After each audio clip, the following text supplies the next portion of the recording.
Utopia by Thomas Moore. Discourses of Raphael Hythlode of the best state of a commonwealth. Henry VIII, the unconquered King of England, a prince adorned with all the virtues that become a great monarch, having some differences of no small consequence with Charles the most serene Prince of Castile, sent me into Flanders as his ambassador for treating and composing matters between them.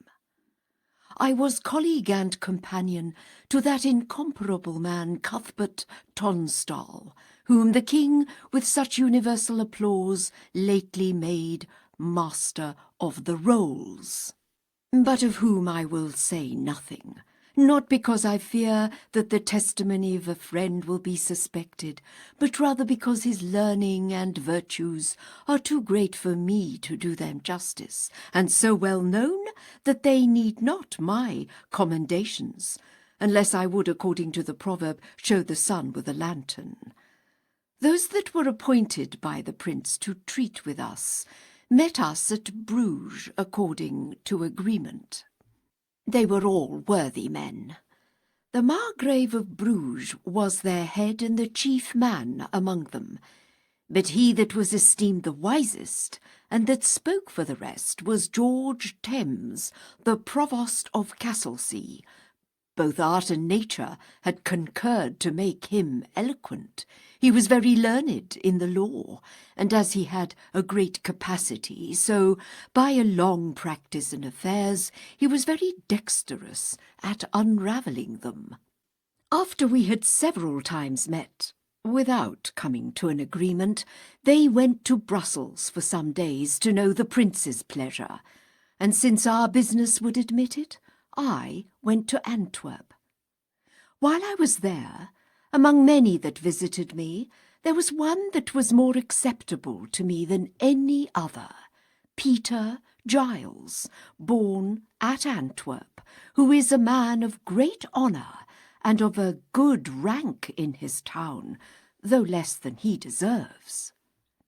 For I do not know if there be anywhere to be found a more learned and a better bred young man, for as he is both a very worthy and a very knowing person, so he is so civil to all men, so particularly kind to his friends, and so full of candour and affection, that there is not, perhaps, above one or two anywhere to be found that is in all respects so perfect a friend.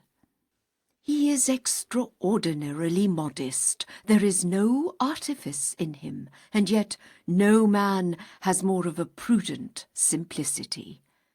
His conversation was so pleasant and so innocently cheerful that his company in a great measure lessened any longings to go back to my country and to my wife and children, which an absence of 4 months had quickened very much.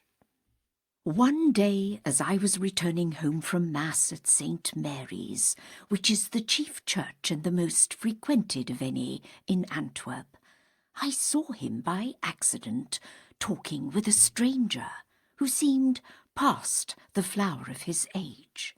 His face was tanned, he had a long beard, and his cloak was hanging carelessly about him, so that by his looks and habit I concluded he was a seaman.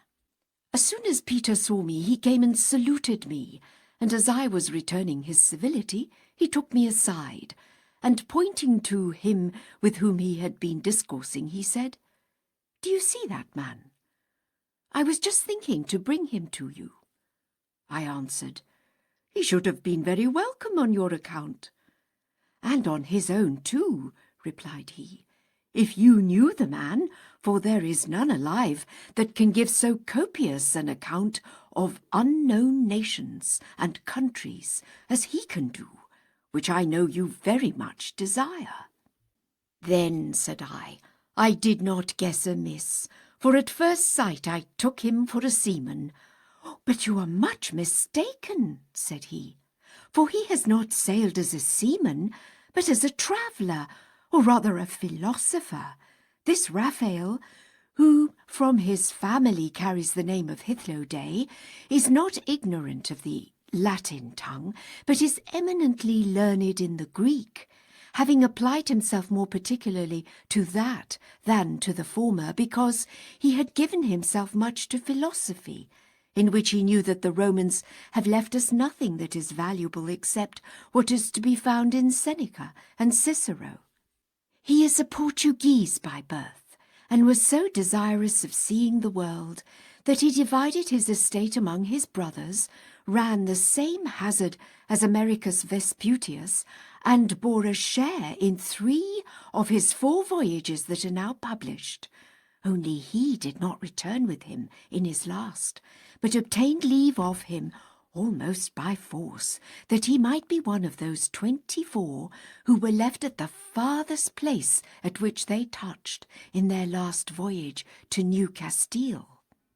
The leaving him thus did not a little gratify one that was more fond of travelling than of returning home to be buried in his own country.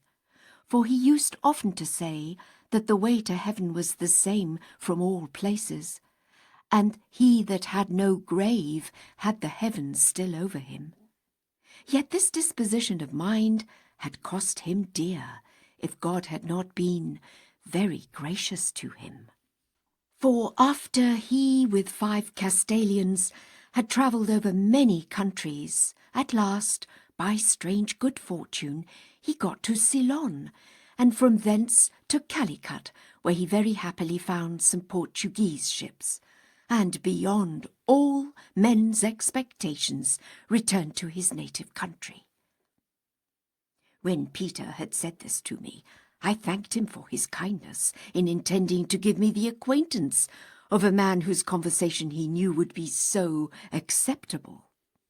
And upon that, Raphael and I embraced each other. After those civilities were past which are usual with strangers upon their first meeting, we all went to my house, and entering into the garden sat down on a green bank, and entertained one another in discourse. He told us that when Vespucius had sailed away, he and his companions that stayed behind in New Castile by degrees insinuated themselves into the affections of the people of the country, meeting often with them, and treating them gently. And at last they not only lived among them without danger, but conversed familiarly with them, and got so far into the heart of a prince, whose name and country I have forgot, that he both furnished them plentifully with all things necessary, and also with the conveniences of travelling, both boats when they went by water, and waggons when they travelled over land. He sent with them a very faithful guide, who was to introduce and recommend them to such other princes as they had a mind to see. And after many days' journey they came to towns and cities, and to commonwealths that were both happily governed and well peopled. Under the equator, and as far on both sides of it as the sun moves, there lay vast deserts that were parched with the perpetual heat of the sun.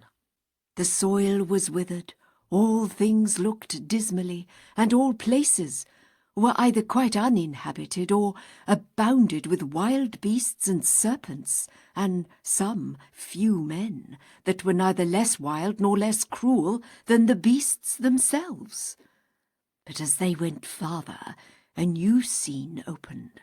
All things grew milder, the air less burning, the soil more verdant, and even the beasts were less wild.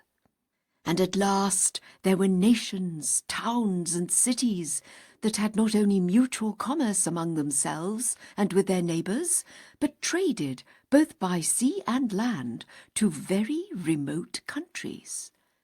There they found the conveniences of seeing many countries on all hands, for no ship went any voyage into which he and his companions were not very welcome. The first vessels that they saw were flat-bottomed. Their sails were made of reeds and wicker, woven close together, only some were of leather. But afterwards they found ships made with round keels and canvas sails, and in all respects like our ships, and the seaman understood both astronomy and navigation. He got wonderfully into their favour by showing them the use of the needle, of which till then they were utterly ignorant. They sailed before with great caution, and only in summer-time, but now they count all seasons alike, trusting wholly to the lodestone, in which they are perhaps more secure than safe, so that there is reason to fear that this discovery, which was thought would prove so much to their advantage, may, by their imprudence, become an occasion of much mischief to them. But it were too long to dwell on all that he told us he had observed in every place. It would be too great a digression from our present purpose. Whatever is necessary to be told concerning those wise and prudent institutions which he observed among civilized nations may perhaps be related by us on a more proper occasion. We asked him many questions concerning all these things, to which he answered very willingly. We made no inquiries after monsters, than which nothing is more common, for everywhere one may hear of ravenous dogs and wolves and cruel men-eaters, but it is not so easy to find states that are well and wisely governed. As he told us of many things that were amiss in those new discovered countries, so he reckoned up not a few things from which patterns might be taken for correcting the errors of these nations among whom we live, of which an account may be given, as I have already promised, at some other time. For at present I intend only to relate those particulars that he told us of the manners and laws of the Utopians. But I will begin with the occasion that led us to speak of that commonwealth.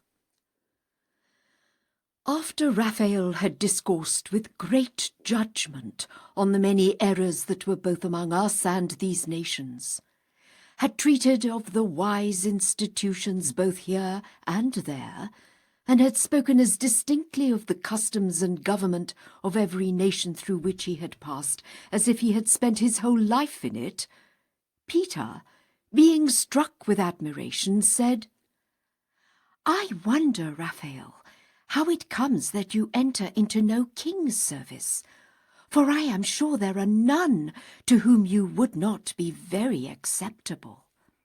For your learning and knowledge both of men and things is such that you would not only entertain them very pleasantly, but be of great use to them by the examples you could set before them and the advices you could give them, and by this means you would both serve your own interest and be of great use to all your friends." "As for my friends," answered he, "I need not be much concerned, having already done for them all that was incumbent on me. For when I was not only in good health, but fresh and young, I distributed that among my kindred and friends which other people do not part with till they are old and sick, when they then unwillingly give that which they can enjoy no longer themselves. I think my friends ought to rest contented with this, and not to expect that for their sakes I should enslave myself to any king whatsoever." "Soft and fair," said Peter. "I do not mean that you should be a slave to any king, but only that you should assist them and be useful to them." "The change of the word," said he, "does not alter the matter." "But term it as you will," replied Peter. "I do not see any other way in which you can be so useful both in private to your friends and to the public, and by which you can make your own condition happier." "Happier," answered Raphael. "Is that to be compassed in a way so abhorrent to my genius? Now I live as I will, to which I believe few courtiers can pretend, and there are so many that court the favour of great men, that there will be no great loss if they are not troubled either with me or with others of my temper." Upon this, said I perceive, Raphael, that you neither desire wealth nor greatness. And indeed I value and admire such a man much more than I do any of the great men in the world. Yet I think you would do what would well become so generous and philosophical a soul as yours is, if you would apply your time and thoughts to public affairs, even though you may happen to find it a little uneasy to yourself. And this you can never do with so much advantage as by being taken into the council of some great prince, and putting him on noble and worthy actions, which I know you would do if you were in such a post. For the springs both of good and evil flow from the prince over a whole nation as from a lasting fountain. So much learning as you have, even without practice in affairs, or so great a practice as you have had without any other learning, would render you a very fit counsellor to any king whatsoever." "You are doubly mistaken," said he, "Mr. Moore, both in your opinion of me and in the judgment you make of things. For as I have not that capacity that you fancy I have, so if I had it, the public would not be one jot the better when I had sacrificed my quiet to it.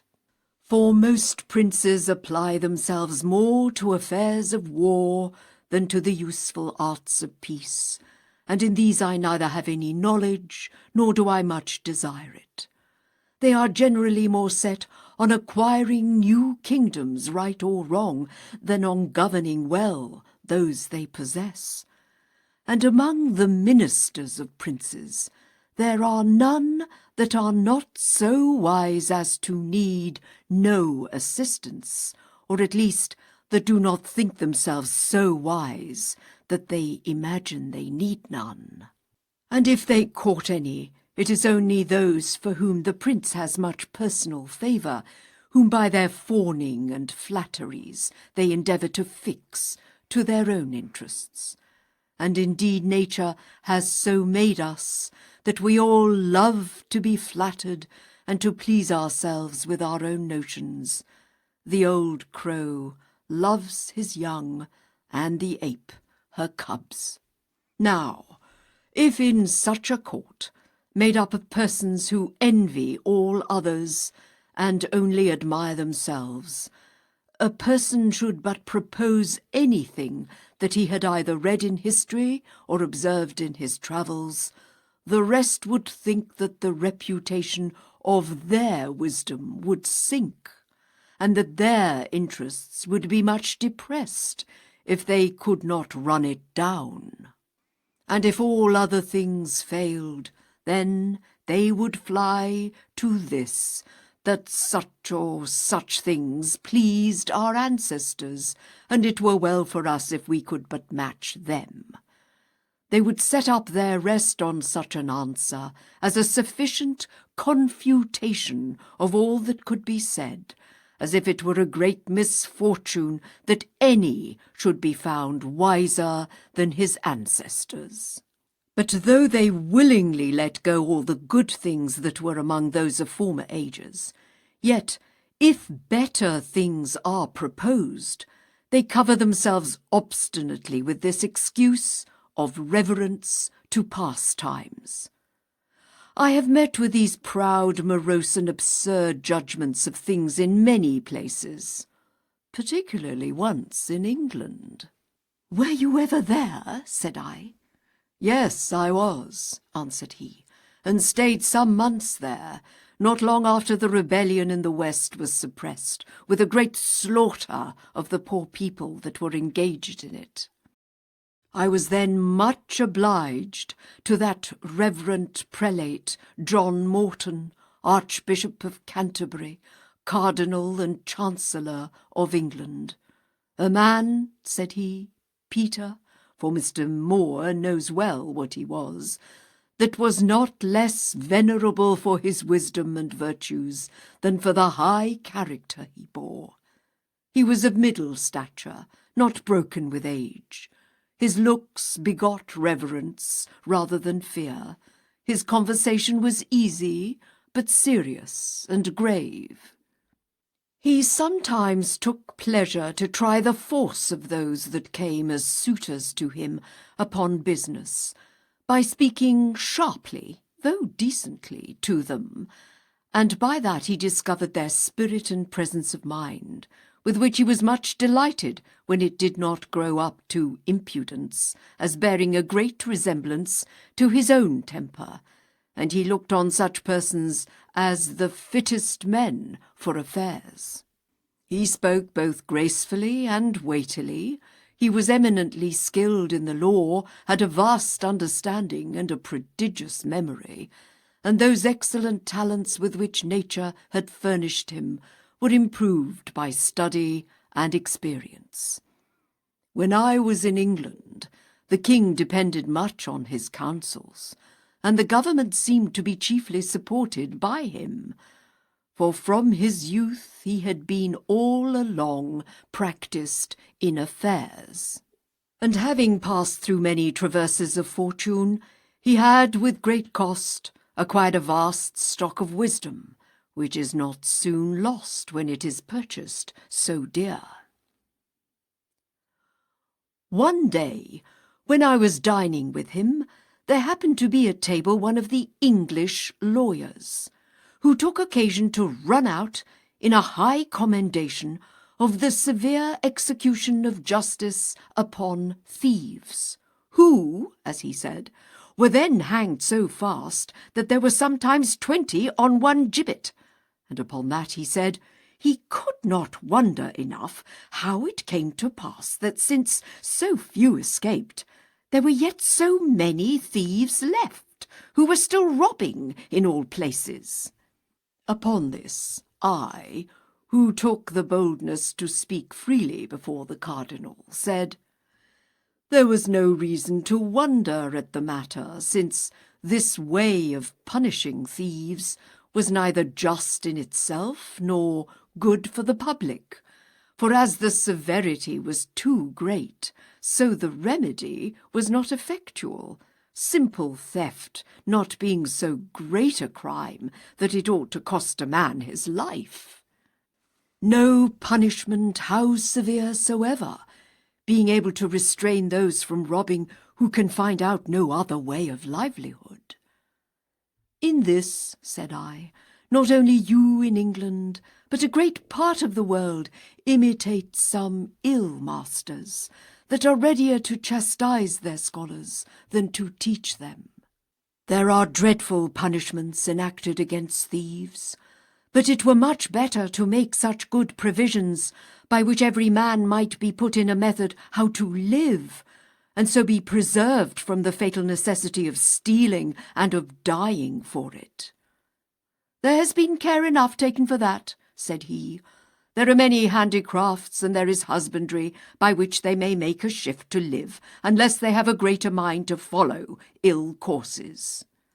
That will not serve your turn, said I, for many lose their limbs in civil or foreign wars, as lately in the Cornish rebellion, and some time ago in your wars with France, who being thus mutilated in the service of their king and country, can no more follow their old trades, and are too old to learn new ones. But since wars are only accidental things and have intervals, let us consider those things that fall out every day.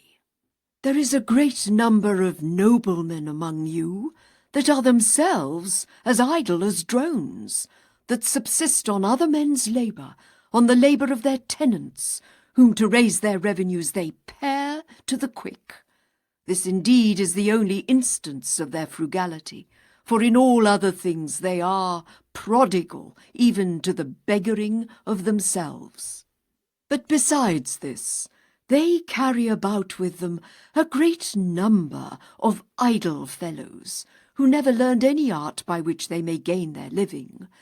And these, as soon as either their lord dies or they themselves fall sick, are turned out of doors. For your lords are readier to feed idle people than to take care of the sick.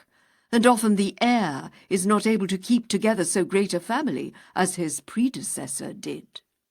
Now, when the stomachs of those that are thus turned out of doors grow keen, they rob no less keenly. And what else can they do? For when by wandering about they have worn out both their health and their clothes, and are tattered and look ghastly, men of quality will not entertain them, and poor men dare not do it, knowing that one who has been bred up in idleness and pleasure, and who was used to walk about with his sword and buckler, despising all the neighbourhood, with an insolent scorn as far below him, is not fit for the spade and mattock. Nor will he serve a poor man for so small a hire and in so low a diet as he can afford to give him. To this he answered, This sort of men ought to be particularly cherished, for in them consists the force of the armies for which we have occasion, since their birth inspires them with a nobler sense of honour than is to be found among tradesmen or ploughmen. You may as well say, replied I, that you must cherish thieves on the account of wars, for you will never want the one as long as you have the other. And as robbers prove sometimes gallant soldiers, so soldiers often prove brave robbers. So near an alliance there is between those two sorts of life. But this bad custom, so common among you, of keeping many servants, is not peculiar to this nation. In France there is yet a more pestiferous sort of people, for the whole country is full of soldiers, still kept up in time of peace, if such a state of a nation can be called a peace.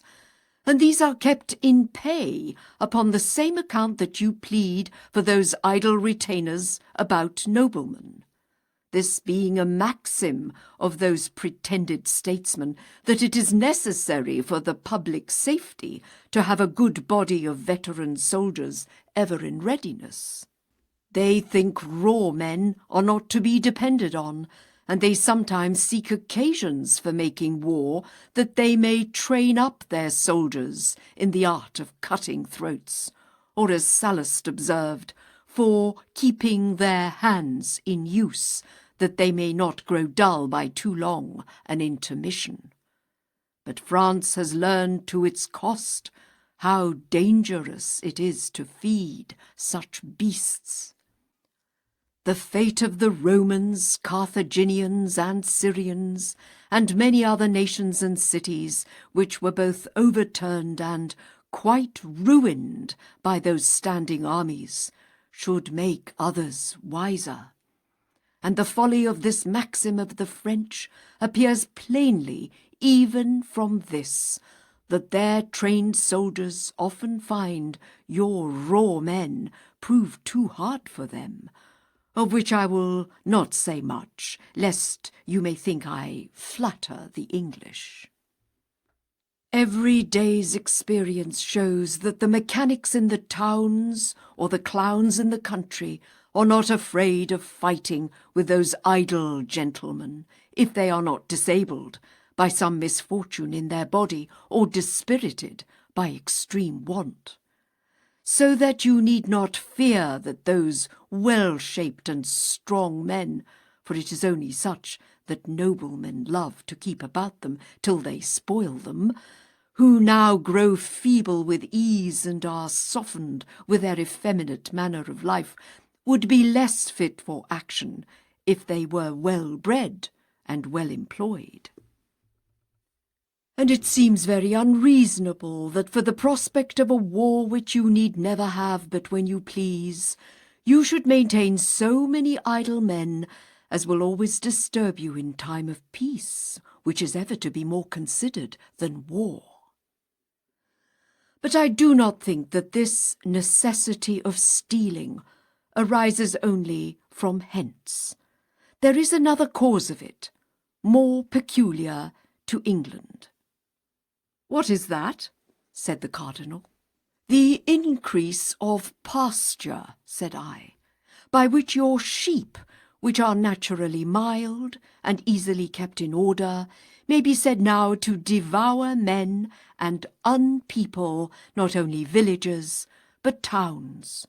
For wherever it is found that the sheep of any soil yield a softer and richer wool than ordinary, there the nobility and gentry, and even those holy men, the abbots, not contented with the old rents which their farms yielded, nor thinking it enough that they living at their ease do no good to the public, resolve to do it hurt instead of good. They stop the course of agriculture, destroying houses and towns, reserving only the churches and enclosed grounds that they may lodge their sheep in them. As if forests and parks had swallowed up too little of the land, those worthy countrymen turn the best inhabited places into solitudes. For when an insatiable wretch who is a plague to his country resolves to enclose many thousand acres of ground, the owners as well as tenants are turned out of their possessions by trick or by main force, or being wearied out by ill usage, they are forced to sell them, by which means those miserable people, both men and women, married and unmarried, old and young, with their poor but numerous families, since country business requires many hands, are all forced to change their seats, not knowing whither to go. And they must sell almost for nothing their household stuff, which could not bring them much money, even though they might stay for a buyer. When that little money is at an end, for it will be soon spent, what is left for them to do but either to steal and so be hanged, God knows how justly, or to go about and beg? And if they do this, they are put in prison as idle vagabonds, while they would willingly work, but can find none that will hire them. For there is no more occasion for country labour to which they have been bred, when there is no arable ground left. One shepherd can look after a flock which will stock an extent of ground that would require many hands if it were to be ploughed and reaped. This likewise in many places raises the price of corn. The price of wool is also so risen that the poor people who were wont to make cloth are no more able to buy it. And this likewise makes many of them idle. For since the increase of pasture, God has punished the avarice of the owners by a rot among the sheep, which has destroyed vast numbers of them. To us it might have seemed more just had it fell on the owners themselves. But suppose the sheep should increase ever so much, their price is not likely to fall, since though they cannot be called a monopoly because they are not engrossed by one person, yet they are in so few hands, and these are so rich, that as they are not pressed to sell them sooner than they have a mind to it, so they never do it till they have raised the price as high as possible. And on the same account it is that the other kinds of cattle are so dear, because many villages being pulled down and all country labour being much neglected, there are none who make it their business to breed them. The rich do not breed cattle as they do sheep, but buy them lean and at low prices, and after they have fattened them on their grounds, sell them again at high rates. And I do not think that all the inconveniences this will produce are yet observed. For as they sell the cattle dear, so, if they are consumed faster than the breeding countries from which they are brought can afford them, then the stock must decrease, and this must needs end in great scarcity. And by these means this your island, which seemed as to this particular the happiest in the world, will suffer much by the cursed avarice of a few persons. Besides this, the rising of corn makes all people lessen their families as much as they can. And what can those who are dismissed by them do but either beg or rob? And to this last, a man of a great mind is much sooner drawn than to the former. Luxury likewise breaks in apace upon you to set forward your poverty and misery. There is an excessive vanity in apparel, and great cost in diet, and that not only in noblemen's families, but even among tradesmen, among the farmers themselves, and among all ranks of persons. You have also many infamous houses, and besides those that are known, the taverns and alehouses are no better. Add to these dice, cards, tables, football, tennis, and quoits, in which money runs fast away. And those that are initiated into them must, in the conclusion, betake themselves to robbing for a supply.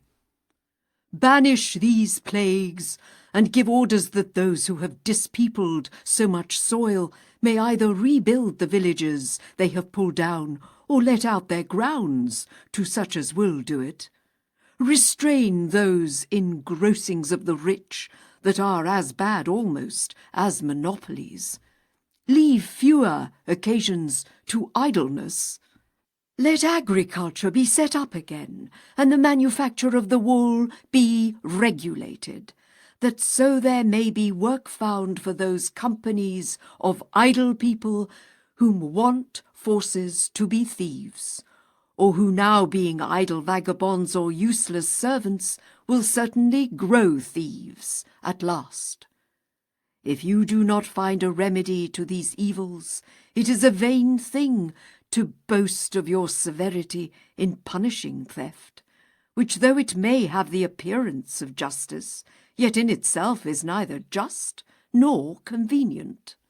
For if you suffer your people to be ill-educated, and their manners to be corrupted from their infancy, and then punish them for those crimes to which their first education disposed them, what else is to be concluded from this but that you first make thieves and then punish them? While I was talking thus, the counsellor who was present had prepared an answer, and had resolved to resume all I had said according to the formality of a debate, in which things are generally repeated more faithfully than they are answered, as if the chief trial to be made were of men's memories.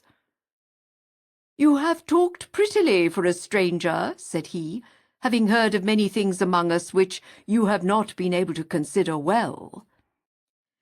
But I will make the whole matter plain to you, and will first repeat in order all that you have said. Then I will show how much your ignorance of our affairs has misled you, and will in the last place answer all your arguments. And that I may begin where I promised, there were 4 things—" "Hold your peace," said the cardinal. "This will take up too much time. Therefore we will at present ease you of the trouble of answering, and reserve it to our next meeting, which shall be tomorrow, if Raphael's affairs and yours can admit of it. But, Raphael," said he to me, "I would gladly know upon what reason it is that you think theft ought not to be punished by death. Would you give way to it? Or do you propose any other punishment that will be more useful to the public?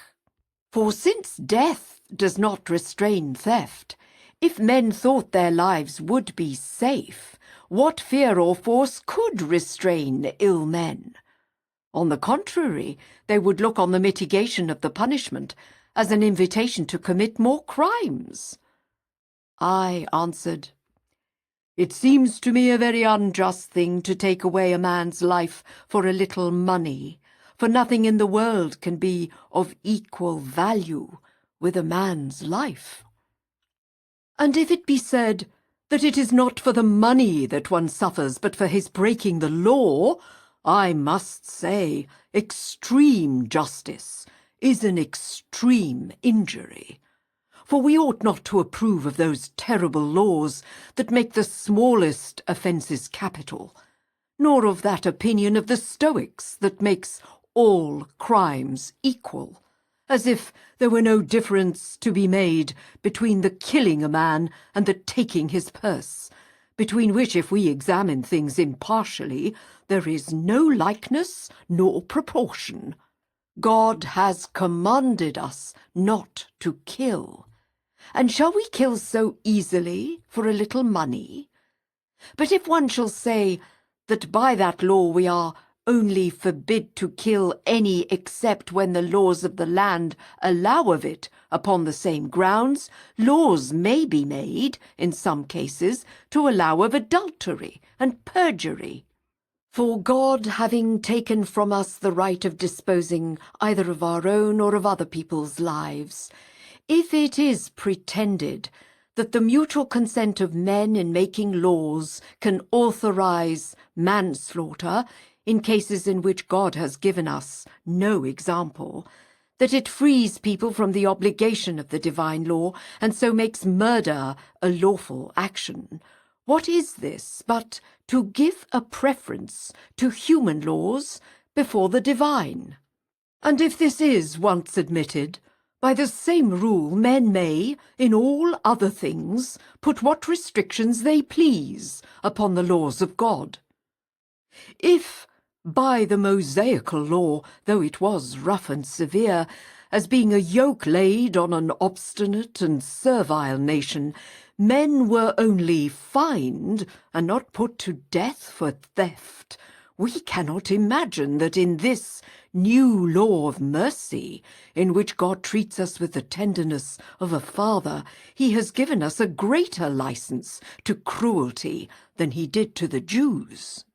Upon these reasons it is that I think putting thieves to death is not lawful, and it is plain and obvious that it is absurd and of ill consequence to the Commonwealth that a thief and a murderer should be equally punished. For if a robber sees that his danger is the same if he is convicted of theft as if he were guilty of murder, this would naturally incite him to kill the person whom otherwise he would only have robbed. Since if the punishment is the same, there is more security and less danger of discovery when he that can best make it is put out of the way. So that terrifying thieves too much provokes them to cruelty. But as to the question, what more convenient way of punishment can be found, I think it much easier to find out that than to invent anything that is worse. Why should we doubt but the way that was so long in use among the old Romans, who understood so well the arts of government, was very proper for their punishment? They condemned such as they found guilty of great crimes to work their whole lives in quarries, or to dig in mines with chains about them. But the method that I liked best was that which I observed in my travels in Persia, among the Polylarites, who are a considerable and well-governed people. They pay a yearly tribute to the king of Persia, but in all other respects they are a free nation and governed by their own laws. They lie far from the sea and are environed with hills.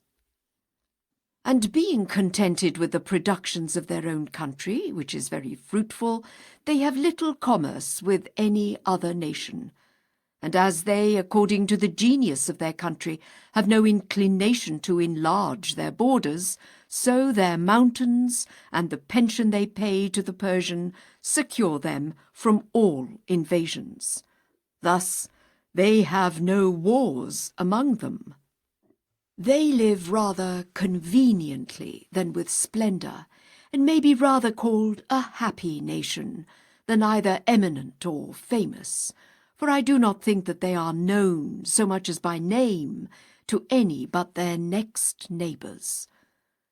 Those that are found guilty of theft among them are bound to make restitution to the owner, and not, as it is in other places, to the prince, for they reckon that the prince has no more right to the stolen goods than the thief.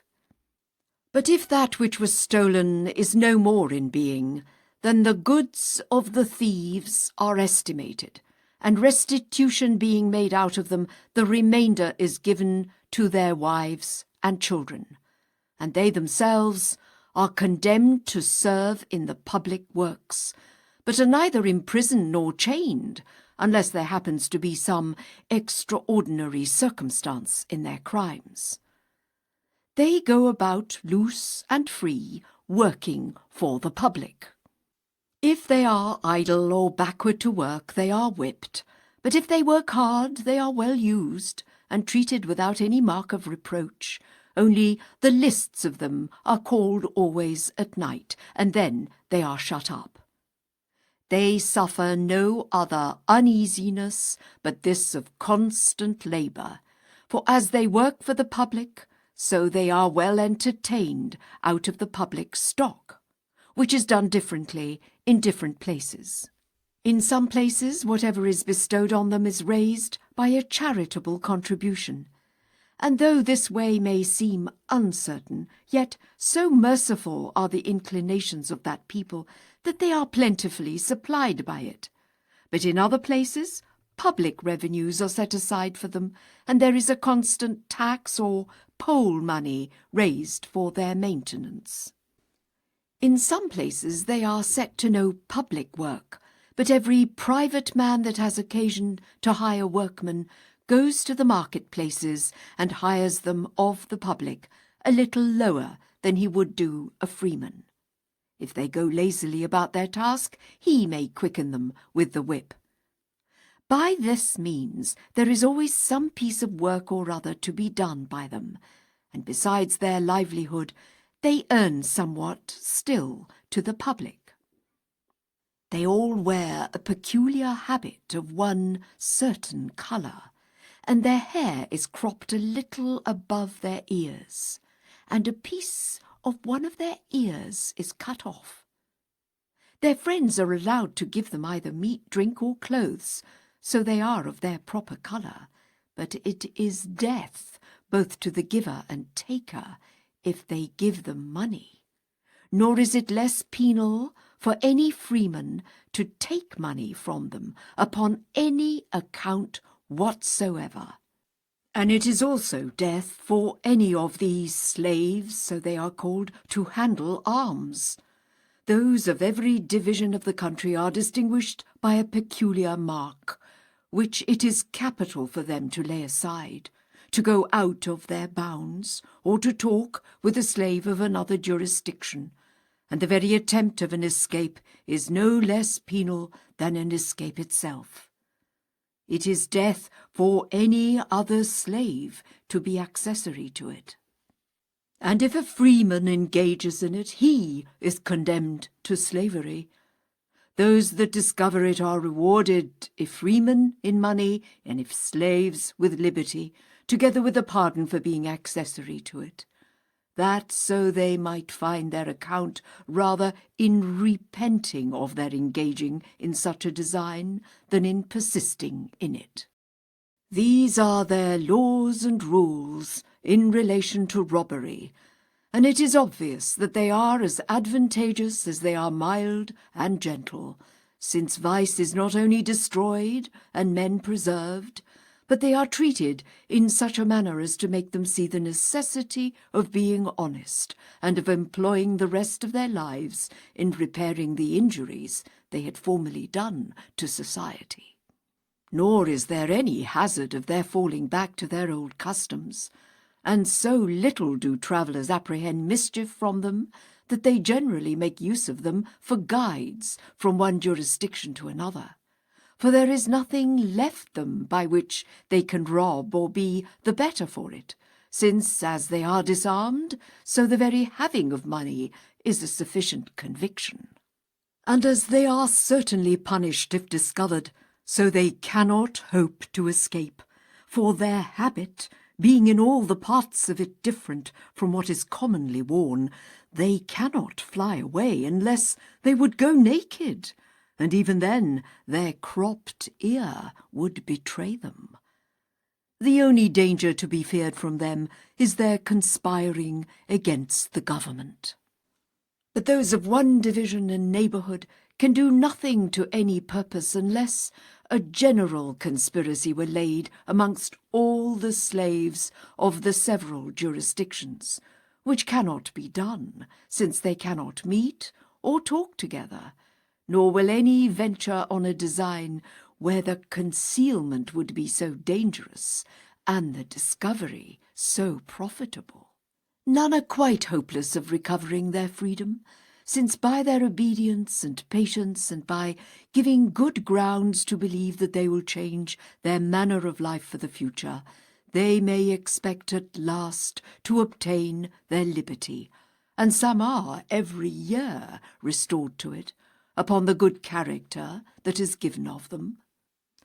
When I had related all this, I added that I did not see why such a method might not be followed with more advantage than could ever be expected from that severe justice which the counsellor magnified so much. To this he answered, that it could never take place in England without endangering the whole nation. As he said this, he shook his head, made some grimaces, and held his peace, while all the company seemed of his opinion, except the cardinal, who said that it was not easy to form a judgment of its success, since it was a method that never yet had been tried. But if, said he, when sentence of death were passed upon a thief, the prince would reprieve him for a while and make the experiment upon him, denying him the privilege of a sanctuary, and then, if it had a good effect upon him, it might take place, and if it did not succeed, the worst would be to execute the sentence on the condemned persons at last. And I do not see, added he, why it would be either unjust, inconvenient, or at all dangerous to admit of such a delay. In my opinion, the vagabonds ought to be treated in the same manner, against whom, though we have made many laws, yet we have not been able to gain our end. When the cardinal had done, they all commended the motion, though they had despised it when it came from me, but more particularly commended what related to the vagabonds, because it was his own observation. I do not know whether it be worth while to tell what followed, for it was very ridiculous, but I shall venture at it, for as it is not foreign to this matter, so some good use may be made of it. There was a jester standing by that counterfeited the fool so naturally that he seemed to be really one. The jests which he offered were so cold and dull that we laughed more at him than at them, yet sometimes he said, as it were by chance, things that were not unpleasant, so as to justify the old proverb that he who throws the dice often will sometimes have a lucky hit. When one of the company had said that I had taken care of the thieves, and the cardinal had taken care of the vagabonds, so that there remained nothing but that some public provision might be made for the poor, whom sickness or old age had disabled from labour, "Leave that to me," said the fool. and I shall take care of them, for there's no sort of people whose sight I abhor more, having been so often vexed with them and with their sad complaints. But as dolefully soever as they have told their tale, they could never prevail so far as to draw 1 penny from me. For either I had no mind to give them anything, or when I had a mind to do it, I had nothing to give them. And they now know me so well that they will not lose their labour, but let me pass without giving me any trouble, because they hope for nothing, no more in faith than if I were a priest. But I would have a law made for sending all these beggars to monasteries, the men to the Benedictines to be made lay brothers, and the women to be nuns. The cardinal smiled and approved of it in jest, but the rest liked it in earnest. There was a divine present, who, though he was a grave, morose man, yet he was so pleased with this reflection that was made on the priests and the monks that he began to play with the fool, and said to him, "This will not deliver you from all beggars except you take care of us, friars." "That is done already," answered the fool, "for the cardinal has provided for you by what he proposed for restraining vagabonds and setting them to work, for I know no vagabonds like you." This was well entertained by the whole company, who, looking at the cardinal, perceived that he was not ill pleased at it. Only the friar himself was vexed, as may be easily imagined, and fell into such a passion that he could not forbear railing at the fool, and calling him knave, slanderer, backbiter, and son of perdition, and then cited some dreadful threatenings out of the Scriptures against him. Now the jester thought he was in his element, and laid about him freely. "Good friar," said he, "be not angry, for it is written, 'In patience possess your soul.'" The friar answered, for I shall give you his own words, "I am not angry, you hangman. At least I do not sin in it, for the psalmist says, 'Be ye angry and sin not.'" Upon this the cardinal admonished him gently, and wished him to govern his passions. "No, my lord," said he, "I speak not but from a good zeal, which I ought to have, for holy men have had a good zeal, as it is said, 'The zeal of thy house hath eaten me up.' And we sing in our church that those who mocked Elisha, as he went up to the house of God, felt the effects of his zeal, which that mocker, that rogue, that scoundrel will perhaps feel." "You do this, perhaps, with a good intention," said the cardinal, "but in my opinion it were wiser in you, and perhaps better for you, not to engage in so ridiculous a contest with a fool." "No, my lord," answered he, "that were not wisely done, for Solomon, the wisest of men, said, 'Answer a fool according to his folly,' which I now do, and show him the ditch into which he will fall if he is not aware of it. For if the many mockers of Elisha, who was but one bald man, felt the effects of his zeal, what will become of the mocker of so many friars, among whom there are so many bald men? We have likewise a bull, by which all that jeer us are excommunicated." When the cardinal saw that there was no end of this matter, he made a sign to the fool to withdraw, turned the discourse another way, and soon after rose from the table, and dismissing us went to hear causes. Thus, Mr. Moore, I have run out into a tedious story, of the length of which I had been ashamed if, as you earnestly begged it of me, I had not observed you to hearken to it, as if you had no mind to lose any part of it.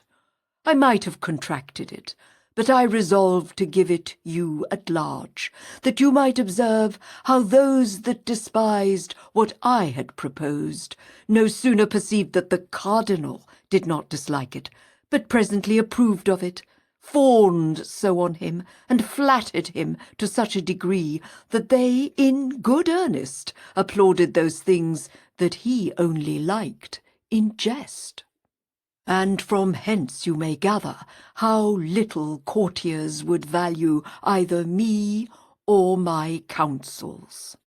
To this I answered, "You have done me a great kindness in this relation, for as everything has been related by you both wisely and pleasantly, so you have made me imagine that I was in my own country and grown young again, by recalling that good cardinal to my thoughts, in whose family I was bred from my childhood. And though you are upon other accounts very dear to me, yet you are the dearer because you honour his memory so much. But after all this, I cannot change my opinion, for I still think that if you could overcome that aversion which you have to the courts of princes, you might, by the advice which it is in your power to give, do a great deal of good to mankind. And this is the chief design that every good man ought to propose to himself in living. For your friend Plato thinks that nations will be happy when either philosophers become kings or kings become philosophers. It is no wonder if we are so far from that happiness, while philosophers will not think it their duty to assist kings with their counsels. "They are not so base-minded," said he, "but that they would willingly do it. Many of them have already done it by their books, if those that are in power would but hearken to their good advice. But Plato judged right, that except kings themselves became philosophers, they who from their childhood are corrupted with false notions would never fall in entirely with the counsels of philosophers. And this he himself found to be true in the person of Dionysius. Do not you think that if I were about any king, proposing good laws to him, and endeavouring to root out all the cursed seeds of evil that I found in him, I should either be turned out of his court, or at least be laughed at for my pains? For instance, what could I signify if I were about the King of France, and were called into his cabinet council, where several wise men in his hearing were proposing many expedients, as by what arts and practices Milan may be kept, and Naples, that has so often slipped out of their hands, recovered, how the Venetians, and after them the rest of Italy, may be subdued, and then how Flanders, Brabant, and all Burgundy, and some other kingdoms which he has swallowed already in his designs, may be added to his empire. One proposes a league with the Venetians, to be kept as long as he finds his account in it, and that he ought to communicate counsels with them, and give them some share of the spoil, till his success makes him need or fear them less, and then it will be easily taken out of their hands. Another proposes the hiring the Germans, and the securing the Switzers by pensions. Another proposes the gaining the emperor by money, which is omnipotent with him. Another proposes a peace with the King of Aragon, and in order to cement it, the yielding up the King of Navarre's pretensions. Another thinks that the Prince of Castile is to be wrought on by the hope of an alliance, and that some of his courtiers are to be gained to the French faction by pensions. The hardest point of all is what to do with England. A treaty of peace is to be set on foot, and if their alliance is not to be depended on, yet it is to be made as firm as possible, and they are to be called friends, but suspected as enemies. Therefore the Scots are to be kept in readiness to be let loose upon England on every occasion. And some banished nobleman is to be supported underhand, for by the league it cannot be done avowedly, who has a pretension to the crown, by which means that suspected prince may be kept in awe. Now when things are in so great a fermentation, and so many gallant men are joining councils how to carry on the war, if so mean a man as I should stand up and wish them to change all their counsels, to let Italy alone and stay at home, since the kingdom of France was indeed greater than could be well governed by one man, and that therefore he ought not to think of adding others to it. And if after this I should propose to them the resolutions of the Icorians, a people that lie on the southeast of Utopia, who long ago engaged in war in order to add to the dominions of their prince another kingdom, to which he had some pretensions by an ancient alliance. This they conquered, but found that the trouble of keeping it was equal to that by which it was gained. That the conquered people were always either in rebellion or exposed to foreign invasions, while they were obliged to be incessantly at war either for or against them, and consequently could never disband their army. That in the meantime they were oppressed with taxes, their money went out of the kingdom, their blood was spilt for the glory of their king without procuring the least advantage to the people, who received not the smallest benefit from it, even in time of peace, and that their manners being corrupted by a long war, robbery and murders everywhere abounded, and their laws fell into contempt, while their king, distracted with the care of two kingdoms, was the less able to apply his mind to the interest of either. When they saw this, and that there would be no end to these evils, they by joint counsels made an humble address to their king, desiring him to choose which of the two kingdoms he had the greatest mind to keep, since he could not hold both. For they were too great a people to be governed by a divided king, since no man would willingly have a groom that should be in common between him and another. Upon which the good prince was forced to quit his new kingdom to one of his friends, who was not long after dethroned, and to be contented with his old one. To this I would add that after all those warlike attempts, the vast confusions and the consumption both of treasure and of people that must follow them, perhaps upon some misfortune they might be forced to throw up all at last. Therefore it seemed much more eligible that the king should improve his ancient kingdom all he could, and make it flourish as much as possible, that he should love his people and be beloved of them, that he should live among them, govern them gently, and let other kingdoms alone, since that which had fallen to his share was big enough, if not too big for him. Pray, how do you think would such a speech as this be heard? I confess, said I think not very well.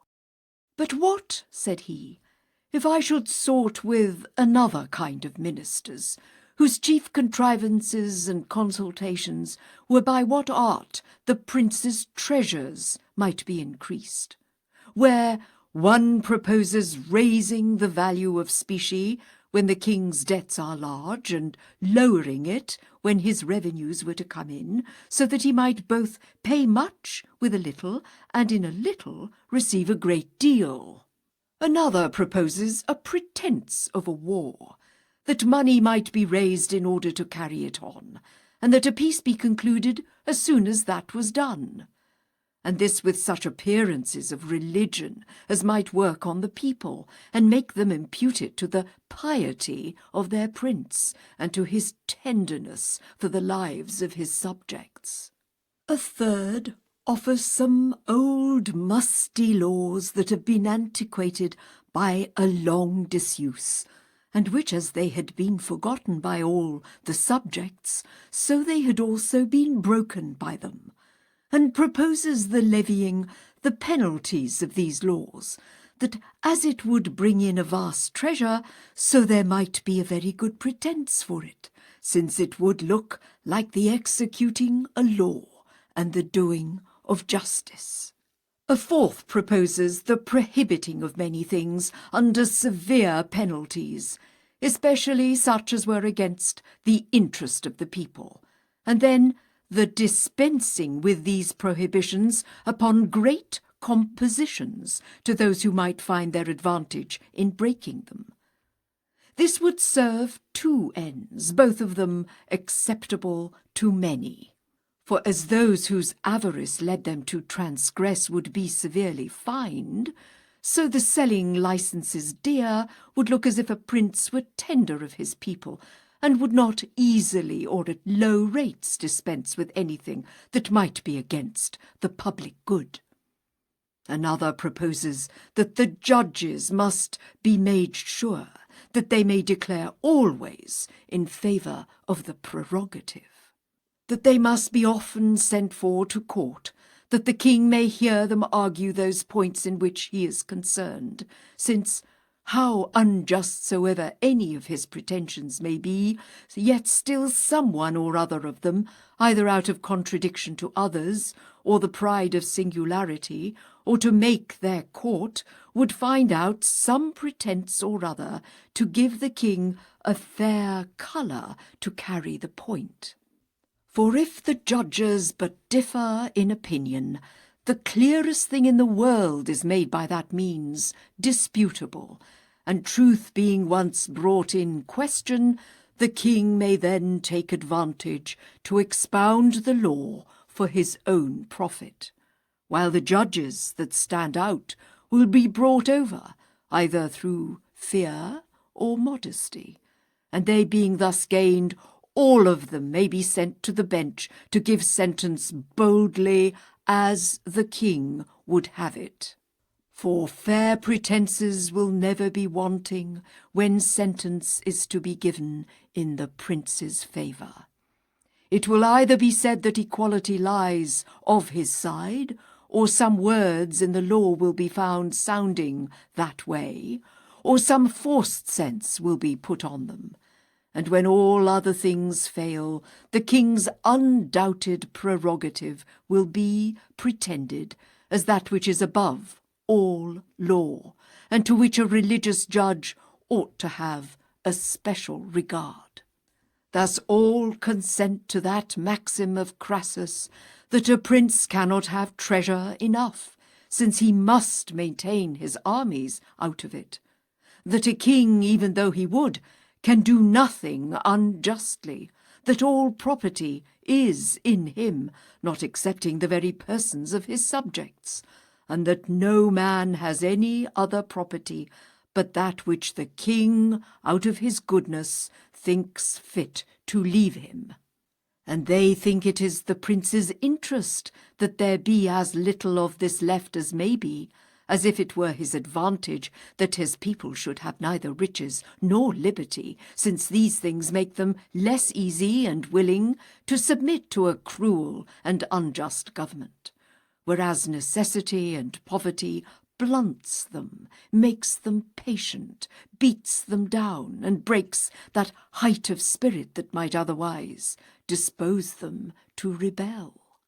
Now, what if, after all these propositions were made, I should rise up and assert that such counsels were both unbecoming a king and mischievous to him, and that not only his honour but his safety consisted more in his people's wealth than in his own? If I should show that they choose a king for their own sake, and not for his, that by his care and endeavours they may be both easy and safe, and that therefore a prince ought to take more care of his people's happiness than of his own, as a shepherd is to take more care of his flock than of himself. It is also certain that they are much mistaken that think the poverty of a nation is a mean of the public safety, who quarrel more than beggars, Who does more earnestly long for a change than he that is uneasy in his present circumstances? And who run to create confusions with so desperate a boldness as those who, having nothing to lose, hope to gain by them? If a king should fall under such contempt or envy that he could not keep his subjects in their duty but by oppression and ill usage, and by rendering them poor and miserable, it were certainly better for him to quit his kingdom than to retain it by such methods as make him, while he keeps the name of authority, lose the majesty due to it. Nor is it so becoming the dignity of a king to reign over beggars as over rich and happy subjects, and therefore Fabricius, a man of a noble and exalted temper, said, he would rather govern rich men than be rich himself, since for one man to abound in wealth and pleasure, when all about him are mourning and groaning, is to be a jailer and not a king. He is an unskilful physician that cannot cure one disease without casting his patient into another. So he that can find no other way for correcting the errors of his people, but by taking from them the conveniences of life, shows that he knows not what it is to govern a free nation. He himself ought rather to shake off his sloth, or to lay down his pride, for the contempt or hatred that his people have for him takes its rise from the vices in himself. Let him live upon what belongs to him without wronging others, and accommodate his expense to his revenue. Let him punish crimes, and by his wise conduct let him endeavour to prevent them, rather than be severe when he has suffered them to be too common. Let him not rashly revive laws that are abrogated by disuse, especially if they have been long forgotten and never wanted. And let him never take any penalty for the breach of them, to which a judge would not give way in a private man, but would look on him as a crafty and unjust person for pretending to it. To these things I would add that law among the Macarians, a people that live not far from Utopia, by which their king, on the day on which he began to reign, is tied by an oath, confirmed by solemn sacrifices, never to have at once above 1,000 pounds of gold in his treasures, or so much silver as is equal to that in value. This law, they tell us, was made by an excellent king, who had more regard to the riches of his country than to his own wealth, and therefore provided against the heaping up of so much treasure as might impoverish the people. He thought that moderate sum might be sufficient for any accident, if either the king had occasion for it against the rebels, or the kingdom against the invasion of an enemy, but that it was not enough to encourage a prince to invade other men's rights, a circumstance that was the chief cause of his making that law. He also thought that it was a good provision for that free circulation of money so necessary for the course of commerce and exchange. And when a king must distribute all those extraordinary accessions that increase treasure beyond the due pitch, it makes him less disposed to oppress his subjects. Such a king as this will be the terror of ill men, and will be beloved by all the good. If, I say, I should talk of these or such like things to men that had taken their bias another way, how deaf would they be to all I could say? No doubt very deaf, answered I, and no wonder, for one is never to offer propositions or advice that we are certain will not be entertained. Discourses so much out of the road could not avail anything, nor have any effect on men whose minds were prepossessed with different sentiments. This philosophical way of speculation is not unpleasant among friends in a free conversation, but there is no room for it in the courts of princes, where great affairs are carried on by authority. "That is what I was saying," replied he, "that there is no room for philosophy in the courts of princes." "Yes, there is," said I, "but not for this speculative philosophy that makes everything to be alike, fitting at all times. But there is another philosophy that is more pliable, that knows its proper scene, accommodates itself to it, and teaches a man with propriety and decency to act that part which has fallen to his share. If, when one of Plautus's comedies is upon the stage, and a company of servants are acting their parts, you should come out in the garb of a philosopher, and repeat out of Octavia a discourse of Seneca's to Nero, would it not be better for you to say nothing than by mixing things of such different natures to make an impertinent tragicomedy? For you spoil and corrupt the play that is in hand, when you mix with it things of an opposite nature, even though they are much better. Therefore go through with the play that is acting the best you can, and do not confound it because another that is pleasanter comes into your thoughts.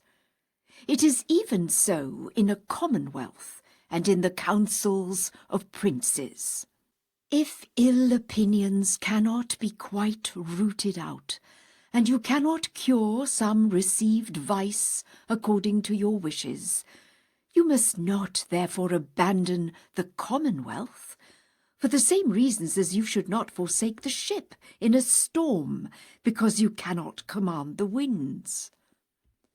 You are not obliged to assault people with discourses that are out of their road, when you see that their received notions must prevent your making an impression upon them.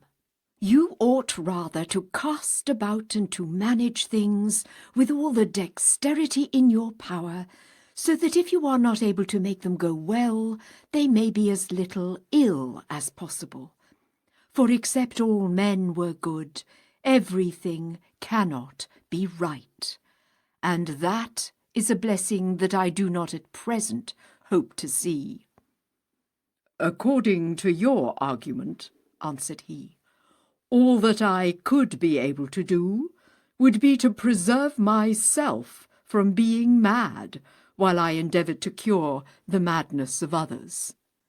For if I speak with, I must repeat what I have said to you, and as for lying, whether a philosopher can do it or not, I cannot tell. I am sure I cannot do it.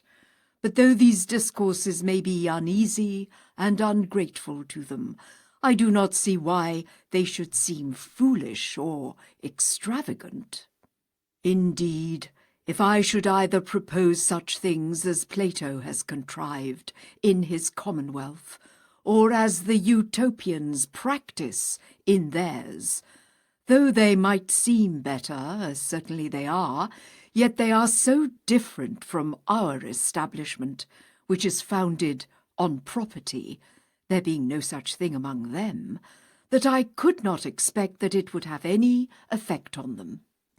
But such discourses as mine, which only call past evils to mind, and give warning of what may follow, leave nothing in them that is so absurd that they may not be used at any time, for they can only be unpleasant to those who are resolved to run headlong the contrary way. And if we must let alone everything as absurd or extravagant, which by reason of the wicked lives of many may seem uncouth, We must, even among Christians, give over pressing the greatest part of those things that Christ hath taught us, though he has commanded us not to conceal them, but to proclaim on the housetops that which he taught in secret. The greatest parts of his precepts are more opposite to the lives of the men of this age than any part of my discourse has been. But the preachers seem to have learned that craft to which you advise me. For they, observing that the world would not willingly suit their lives to the rules that Christ has given, have fitted his doctrine, as if it had been a leaden rule, to their lives, that so, some way or other, they might agree with one another. But I see no other effect of this compliance, except it be that men become more secure in their wickedness by it. And this is all the success that I can have in a court, for I must always differ from the rest, and then I shall signify nothing. Or, if I agree with them, I shall then only help forward their madness. I do not comprehend what you mean by your casting about, or by the bending and handling things so dexterously that if they go not well they may go as little ill as may be. For in courts they will not bear with a man's holding his peace or conniving at what others do. A man must barefacedly approve of the worst counsels and consent to the blackest designs, so that he would pass for a spy or possibly for a traitor that did but coldly approve of such wicked practices. And therefore, when a man is engaged in such a society, he will be so far from being able to mend matters by his casting about, as you call it, that he will find no occasions of doing any good. The ill company will sooner corrupt him than be the better for him. Or if, notwithstanding all their ill company, he still remains steady and innocent, yet their follies and knavery will be imputed to him. And by mixing counsels with them, he must bear his share of all the blame that belongs wholly to others. It was no ill simile by which Plato set forth the unreasonableness of a philosopher's meddling with government. If a man, says he, were to see a great company run out every day into the rain and take delight in being wet, if he knew that it would be to no purpose for him to go and persuade them to return to their houses in order to avoid the storm, and that all that could be expected by his going to speak to them would be that he himself should be as wet as they, it would be best for him to keep within doors, and since he had not influence enough to correct other people's folly, to take care to preserve himself.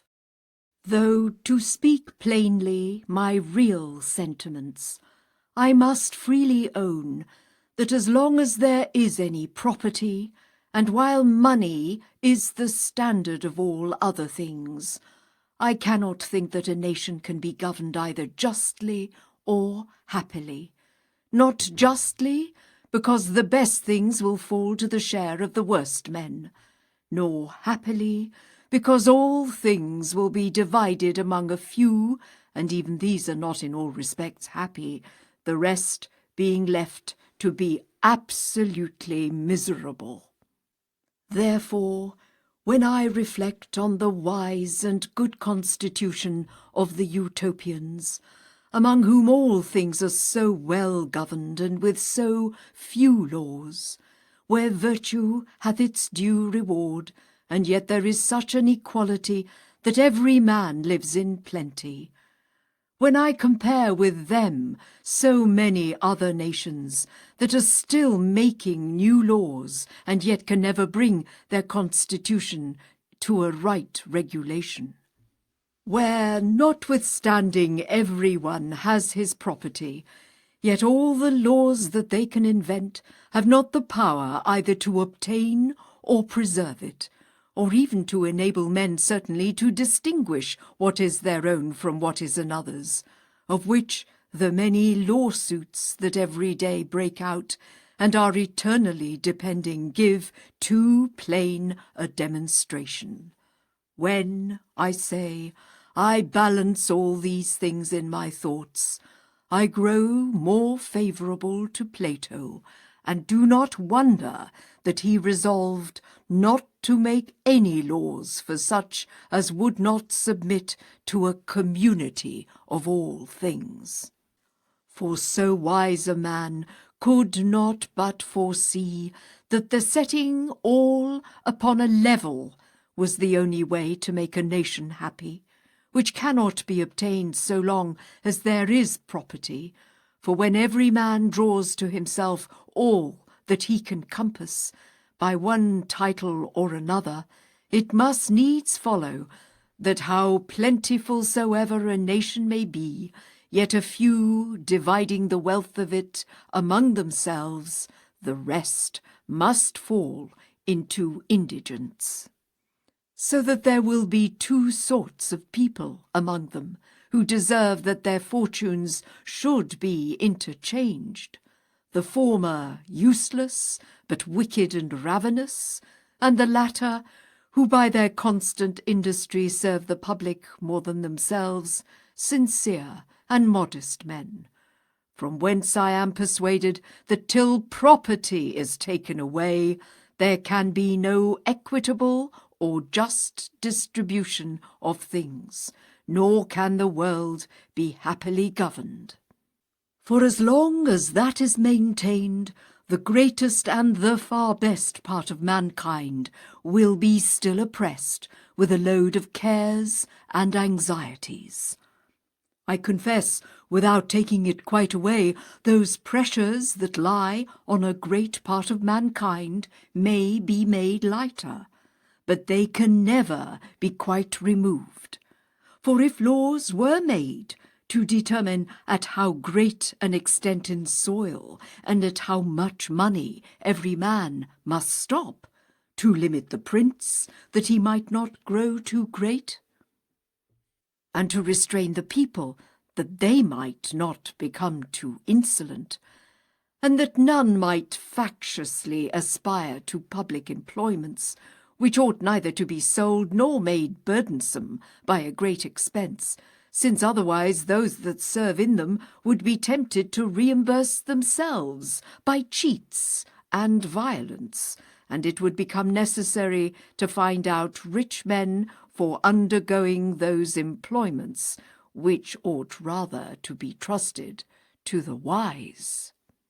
These laws, I say, might have such effect as good diet and care might have on a sick man whose recovery is desperate. They might allay and mitigate the disease, but it could never be quite healed, nor the body politic be brought again to a good habit, as long as property remains. And it will fall out, as in a complication of diseases, that by applying a remedy to one sore you will provoke another, and that which removes the one ill symptom produces others, while the strengthening one part of the body weakens the rest. On the contrary, answered I, it seems to me that men cannot live conveniently where all things are common. How can there be any plenty where every man will excuse himself from labour? For as the hope of gain doth not excite him, so the confidence that he has in other men's industry may make him slothful. If people come to be pinched with want, and yet cannot dispose of anything as their own, what can follow upon this but perpetual sedition and bloodshed? especially when the reverence and authority due to magistrates falls to the ground. For I cannot imagine how that can be kept up among those that are in all things equal to one another. I do not wonder, said he, that it appears so to you, since you have no notion, or at least no right one, of such a constitution. But if you had been in Utopia with me, and had seen their laws and rules as I did for the space of 5 years, in which I lived among them, and during which time I was so delighted with them that indeed I should never have left them, if it had not been to make the discovery of that new world to the Europeans, you would then confess that you had never seen a people so well constituted as they. You will not easily persuade me, said Peter, that any nation in that new world is better governed than those among us. For as our understandings are not worse than theirs, so our government, if I mistake not, being more ancient, a long practice has helped us to find out many conveniences of life, and some happy chances have discovered other things to us which no man's understanding could ever have invented. As for the antiquity either of their government or of ours, said he, you cannot pass a true judgment of it unless you had read their histories, for if they are to be believed, they had towns among them before these parts were so much as inhabited. And as for those discoveries that have been either hit on by chance or made by ingenious men, these might have happened there as well as here. I do not deny but we are more ingenious than they are, but they exceed us much in industry and application. They knew little concerning us before our arrival among them.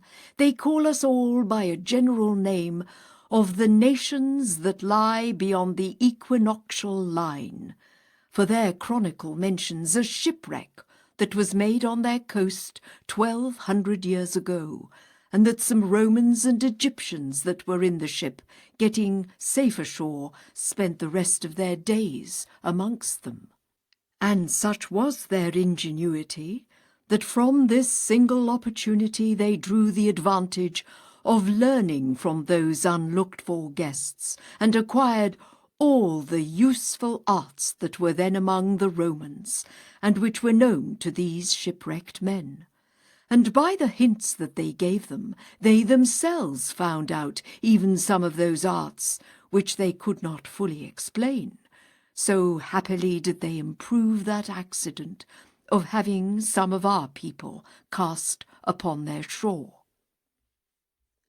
But if such an accident has at any time brought any from thence into Europe, we have been so far from improving it that we do not so much as remember it, as in after times perhaps it will be forgot by our people that I was ever there. For though they, from one such accident, made themselves masters of all the good inventions that were among us, yet I believe it would be long before we should learn or put in practice any of the good institutions that are among them. And this is the true cause of their being better governed and living happier than we, though we come not short of them in point of understanding or outward advantages. Upon this I said to him, I earnestly beg you would describe that island very particularly to us. Be not too short, but set out in order all things relating to their soil, their rivers, their towns, their people, their manners, constitution, laws, and, in a word, all that you imagine we desire to know. And you may well imagine that we desire to know everything concerning them, of which we are hitherto ignorant. I will do it very willingly, said he, for I have digested the whole matter carefully, but it will take up some time. "Let us go then," said I, "first and dine, and then we shall have leisure enough." He consented. We went in and dined, and after dinner came back and sat down in the same place.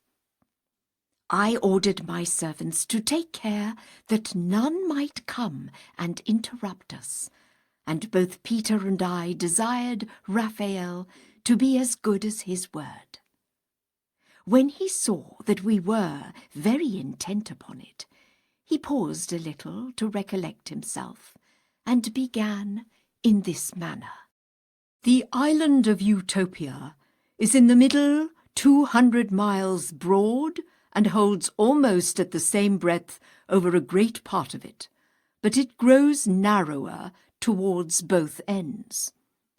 Its figure is not unlike a crescent. Between its horns the sea comes in 11 miles broad, and spreads itself into a great bay, which is environed with land to the compass of about 500 miles, and is well secured from winds. In this bay there is no great current.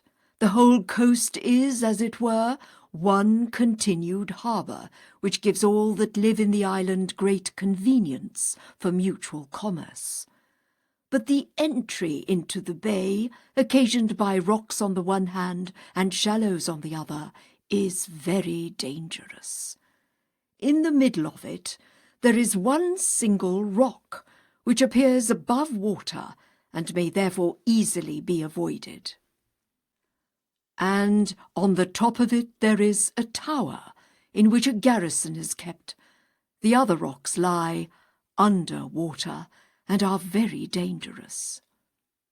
The channel is known only to the natives, so that if any stranger should enter into the bay without one of their pilots, he would run great danger of shipwreck. For even they themselves could not pass it safe if some marks that are on the coast did not direct their way. And if these should be but a little shifted, any fleet that might come against them, how great soever it were, would be certainly lost.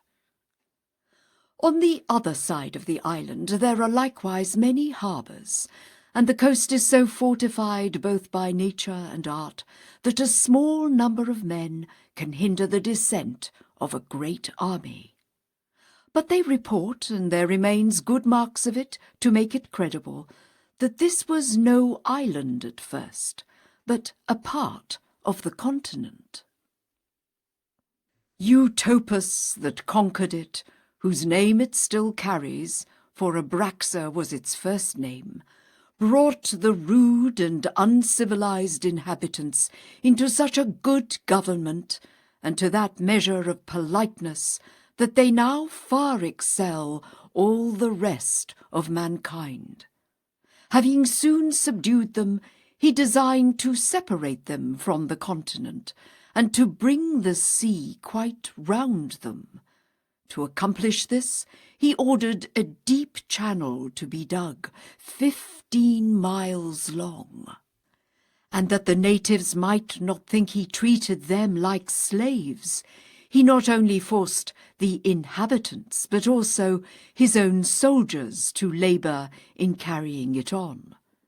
As he set a vast number of men to work, he, beyond all men's expectations, brought it to a speedy conclusion, and his neighbours, who at first laughed at the folly of the undertaking, no sooner saw it brought to perfection than they were struck with admiration and terror.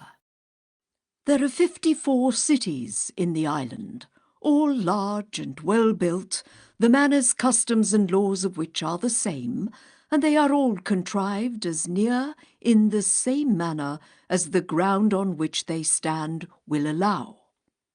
The nearest lie at least 24 miles distance from one another, and the most remote are not so far distant but that a man can go on foot in one day from it to that which lies next it.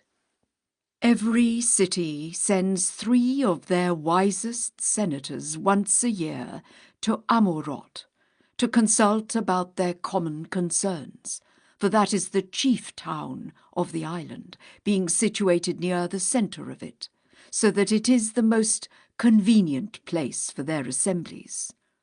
The jurisdiction of every city extends at least 20 miles, and where the towns lie wider, they have much more ground.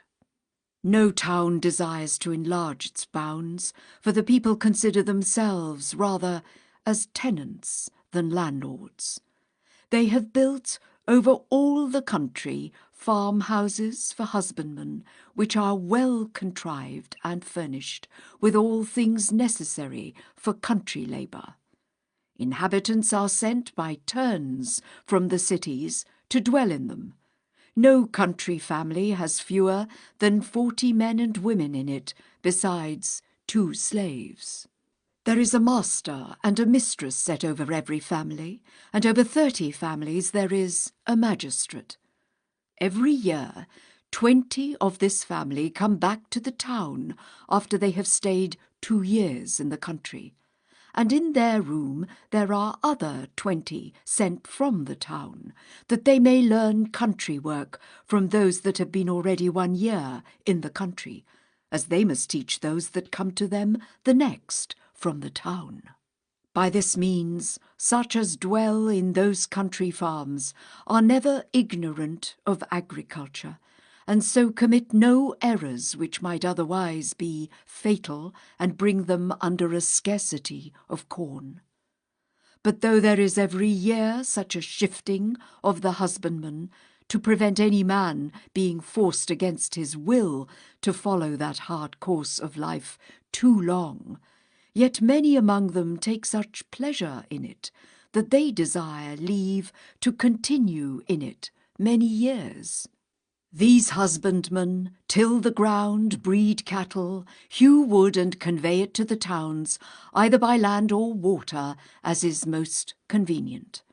They breed an infinite multitude of chickens in a very curious manner, for the hens do not sit and hatch them, but a vast number of eggs are laid in a gentle and equal heat in order to be hatched, and they are no sooner out of the shell and able to stir about, but they seem to consider those that feed them as their mothers, and follow them as other chickens do the hen that hatched them. They breed very few horses, but those they have are full of mettle, and are kept only for exercising their youth in the art of sitting and riding them, for they do not put them to any work, either of ploughing or carriage, in which they employ oxen. For though their horses are stronger, yet they find oxen can hold out longer, and as they are not subject to so many diseases, so they are kept upon a less charge and with less trouble. And even when they are so worn out that they are no more fit for labour, they are good meat at last. They sow no corn, but that which is to be their bread, for they drink either wine, cider, or perry, and often water, sometimes boiled with honey or licorice, with which they abound. And though they know exactly how much corn will serve every town, and all that tract of country which belongs to it, yet they sow much more and breed more cattle than are necessary for their consumption, and they give that overplus of which they make no use to their neighbours. When they want anything in the country which it does not produce, they fetch that from the town without carrying anything in exchange for it. And the magistrates of the town take care to see it given them, for they meet generally in the town once a month upon a festival day. When the time of harvest comes, the magistrates in the country send to those in the towns and let them know how many hands they will need for reaping the harvest, and the number they call for being sent to them, they commonly dispatch it all in 1 day. Of their towns, particularly of Amorot. He that knows one of their towns knows them all. They are so like one another except where the situation makes some difference. I shall therefore describe one of them, and none is so proper as Amurot. For as none is more eminent, all the rest yielding in precedence to this, because it is the seat of their supreme council, so there was none of them better known to me, I having lived 5 years altogether in it. It lies upon the side of a hill, or rather a rising ground. Its figure is almost square, for from the one side of it, which shoots up almost to the top of the hill, it runs down in a descent for 2 miles to the river Oneida. But it is a little broader the other way that runs along by the bank of that river. The Oneida rises about 80 miles above Amurot, in a small spring at first. But other brooks falling into it, of which 2 are more considerable than the rest, as it runs by Amurot, it is grown 1/2 mile broad. But it still grows larger and larger, till after 60 miles course below it, it is lost in the ocean. Between the town and the sea, and for some miles above the town, it ebbs and flows every 6 hours with a strong current. The tide comes up about 30 miles so full that there is nothing but salt water in the river, the fresh water being driven back with its force. And above that, for some miles, the water is brackish.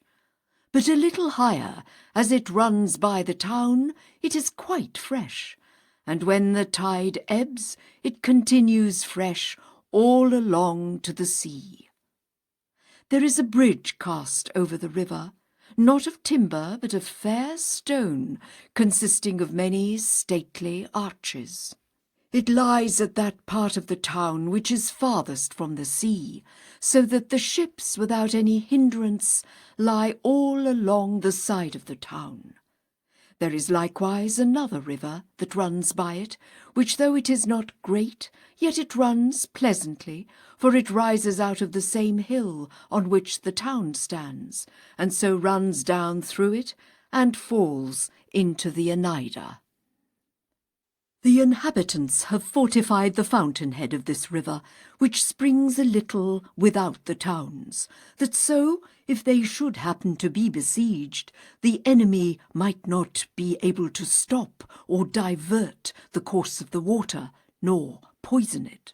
From thence it is carried in earthen pipes to the lower streets. And for those places of the town to which the water of that small river cannot be conveyed, they have great cisterns for receiving the rainwater, which supplies the want of the other. The town is compassed with a high and thick wall, in which there are many towers and forts. There is also a broad and deep dry ditch, set thick with thorns, cast round 3 sides of the town, and the river is instead of a ditch on the 4th side. The streets are very convenient for all carriage, and are well sheltered from the winds. Their buildings are good, and are so uniform that a whole side of a street looks like one house. The streets are 20 feet broad. There lie gardens behind all their houses. These are large, but enclosed with buildings that on all hands face the streets, so that every house has both a door to the street and a back door to the garden. Their doors have all 2 leaves, which as they are easily opened, so they shut of their own accord. And there being no property among them, every man may freely enter into any house whatsoever. At every 10 years' end, they shift their houses by lots. They cultivate their gardens with great care, so that they have both vines, fruits, herbs, and flowers in them. And all is so well ordered and so finely kept that I never saw gardens anywhere that were both so fruitful and so beautiful as theirs. And this humour of ordering their gardens so well is not only kept up by the pleasure they find in it, but also by an emulation between the inhabitants of the several streets, who vie with each other. And there is indeed nothing belonging to the whole town that is both more useful and more pleasant, so that he who founded the town seems to have taken care of nothing more than of their gardens. For they say the whole scheme of the town was designed at first by Utopus, but he left all that belonged to the ornament and improvement of it to be added by those that should come after him, that being too much for one man to bring to perfection. Their records that contain the history of their town and state are preserved with an exact care, and run backwards 1760 years. From these it appears that their houses were at first low and mean, like cottages, made of any sort of timber, and were built with mud walls and thatched with straw. But now their houses are 3 stories high. The fronts of them are faced either with stone, plastering, or brick, and between the facings of their walls they throw in their rubbish.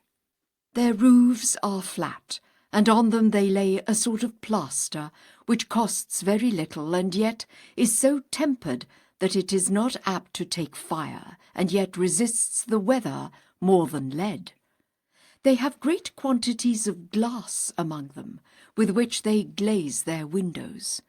They use also in their windows a thin linen cloth that is so oiled or gummed that it both keeps out the wind and gives free admission to the light. Of their magistrates. 30 families choose every year a magistrate, who was anciently called the ciphogrant, but is now called the philarch. And over every 10 ciphogrants, with the families subject to them, there is another magistrate, who was anciently called the tranibor, but of late the arch-philarch. All the ciphogrants, who are in number 200, choose the prince out of a list of 4 who are named by the people of the 4 divisions of the city. But they take an oath before they proceed to an election that they will choose him whom they think most fit for the office. They give him their voices secretly, so that it is not known for whom everyone gives his suffrage. The prince is for life, unless he is removed upon suspicion of some design to enslave the people. The tranibors are new chosen every year, but yet they are, for the most part, continued. All their other magistrates are only annual. The tranibors meet every 3rd day, and oftener, if necessary, and consult with the prince either concerning the affairs of the state in general, or such private differences as may arise sometimes among the people, though that falls out but seldom. There are always 2 ciphogrants called into the council chamber, and these are changed every day. It is a fundamental rule of their government that no conclusion can be made in anything that relates to the public till it has been first debated 3 several days in their council. It is death for any to meet and consult concerning the state, unless it be either in their ordinary council or in the assembly of the whole body of the people. These things have been so provided among them that the prince and the tranibors may not conspire together to change the government and enslave the people. And therefore, when anything of great importance is set on foot, it is sent to the ciphogrants, who, after they have communicated it to the families that belong to their divisions, and have considered it among themselves, make report to the Senate. And upon great occasions the matter is referred to the council of the whole island. one rule observed in their council is never to debate a thing on the same day in which it is first proposed, for that is always referred to the next meeting, that so men may not rashly and in the heat of discourse engage themselves too soon, which might bias them so much that instead of consulting the good of the public, they might rather study to support their first opinions, and by a perverse and preposterous sort of shame hazard their country rather than endanger their own reputation, or venture the beings suspected to have wanted foresight in the expedients that they at first proposed. And therefore, to prevent this, they take care that they may rather be deliberate than sudden in their motions. Of their trades and manner of life. Agriculture is that which is so universally understood among them that no person, either man or woman, is ignorant of it. They are instructed in it from their childhood, partly by what they learn at school and partly by practice, they being led out often into the fields about the town, where they not only see others at work, but are likewise exercised in it themselves. Besides agriculture, which is so common to them all, every man has some peculiar trade to which he applies himself, such as the manufacture of wool or flax, masonry, smith's work, or carpenter's work, for there is no sort of trade that is in great esteem among them. Throughout the island they wear the same sort of clothes, without any other distinction, except what is necessary to distinguish the two sexes and the married and unmarried. The fashion never alters, and as it is neither disagreeable nor uneasy, so it is suited to the climate, and calculated both for their summers and winters. Every family makes their own clothes, but all among them, women as well as men, learn one or other of the trades formerly mentioned. Women, for the most part, deal in wool and flax, which suit best with their weakness, leaving the ruder trades to the men. The same trade generally passes down from father to son, inclinations often following descent. But if any man's genius lies another way, he is by adoption translated into a family that deals in the trade to which he is inclined. And when that is to be done, care is taken not only by his father, but by the magistrate, that he may be put to a discreet and good man. And if, after a person has learned one trade, he desires to acquire another, that is also allowed, and is managed in the same manner as the former. When he has learned both, he follows that which he likes best, unless the public has more occasion for the other. The chief and almost the only business of the cipher grants is to take care that no man may live idle, but that every one may follow his trade diligently. Yet they do not wear themselves out with perpetual toil from morning to night, as if they were beasts of burden, which, as it is indeed a heavy slavery, so it is everywhere the common course of life amongst all mechanics, except the Utopians. But they, dividing the day and night into 24 hours, appoint 6 of these for work, 3 of which are before dinner and 3 after. They then sup, and at 8 o'clock, counting from noon, go to bed and sleep 8 hours. The rest of their time, besides that taken up in work, eating and sleeping, is left to every man's discretion.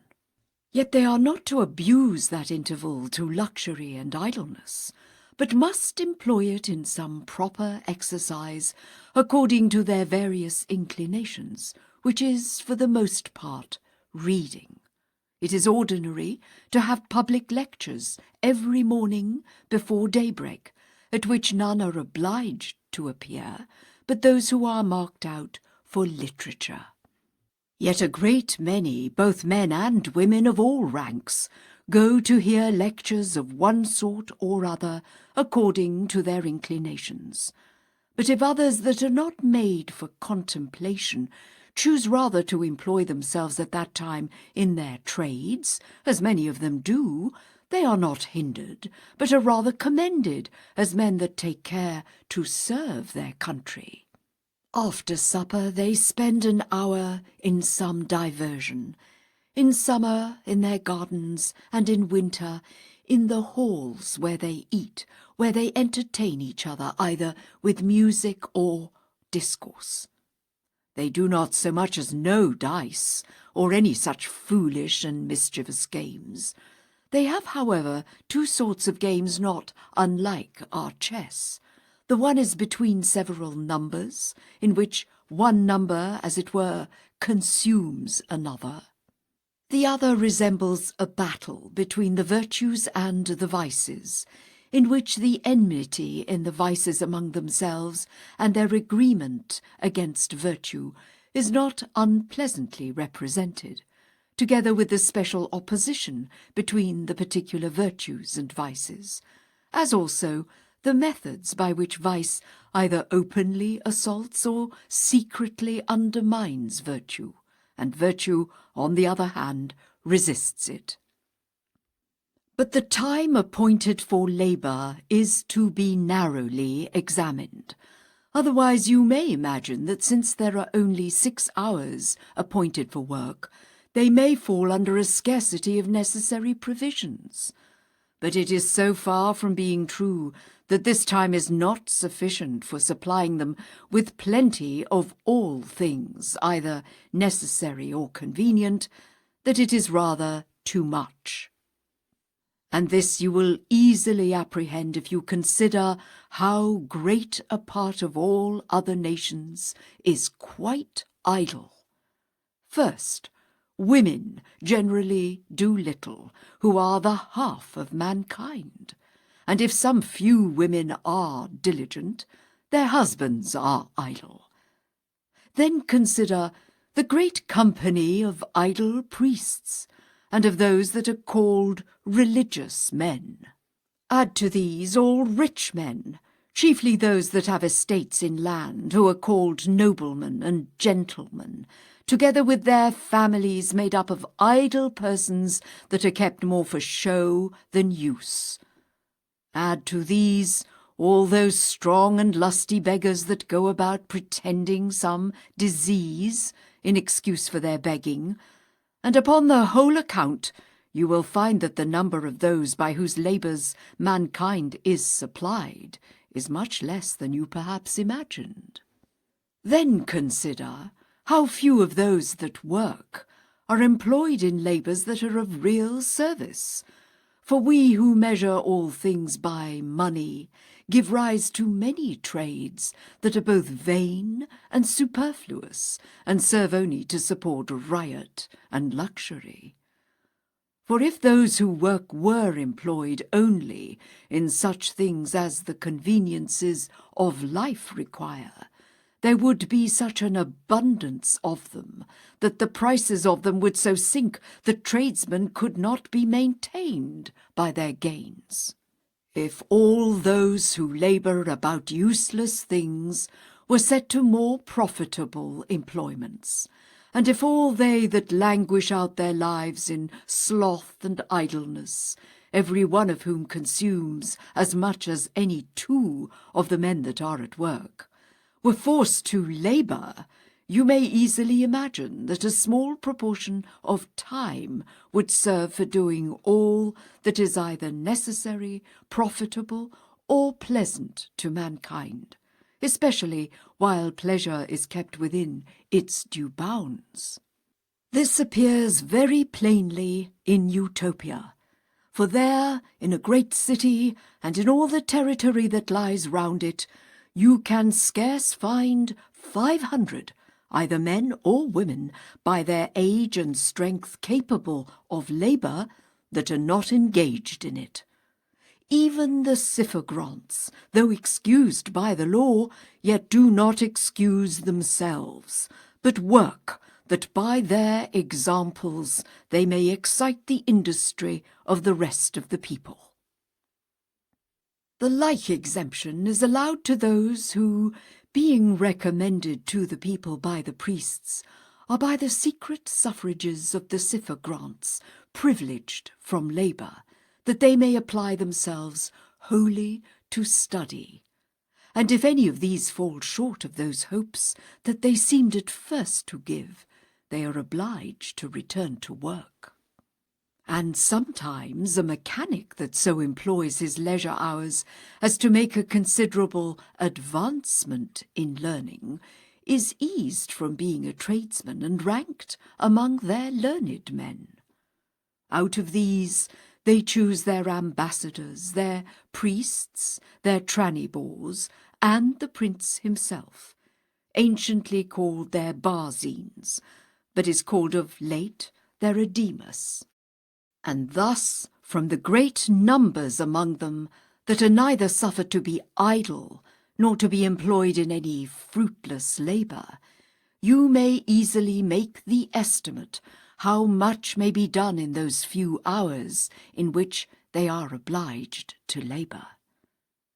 But besides all that has been already said, it is to be considered that the needful arts among them are managed with less labour than anywhere else. The building or the repairing of houses among us employ many hands, because often a thriftless heir suffers a house that his father built to fall into decay, so that his successor must, at a great cost, repair that which he might have kept up with a small charge. It frequently happens that the same house which one person built at a vast expense is neglected by another, who thinks he has a more delicate sense of the beauties of architecture, and he, suffering it to fall to ruin, builds another at no less charge. But among the Utopians all things are so regulated that men very seldom build upon a new piece of ground, and are not only very quick in repairing their houses, but show their foresight in preventing their decay, so that their buildings are preserved very long with but very little labour, and thus the builders to whom that care belongs are often without employment, except the hewing of timber and the squaring of stones, that the materials may be in readiness for raising a building very suddenly when there is any occasion for it. As to their clothes, observe how little work is spent in them.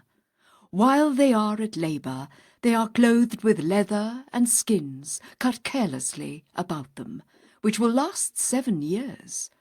And when they appear in public, they put on an upper garment, which hides the other. And these are all of one colour, and that is the natural colour of the wool. As they need less woolen cloth than is used anywhere else, so that which they make use of is much less costly.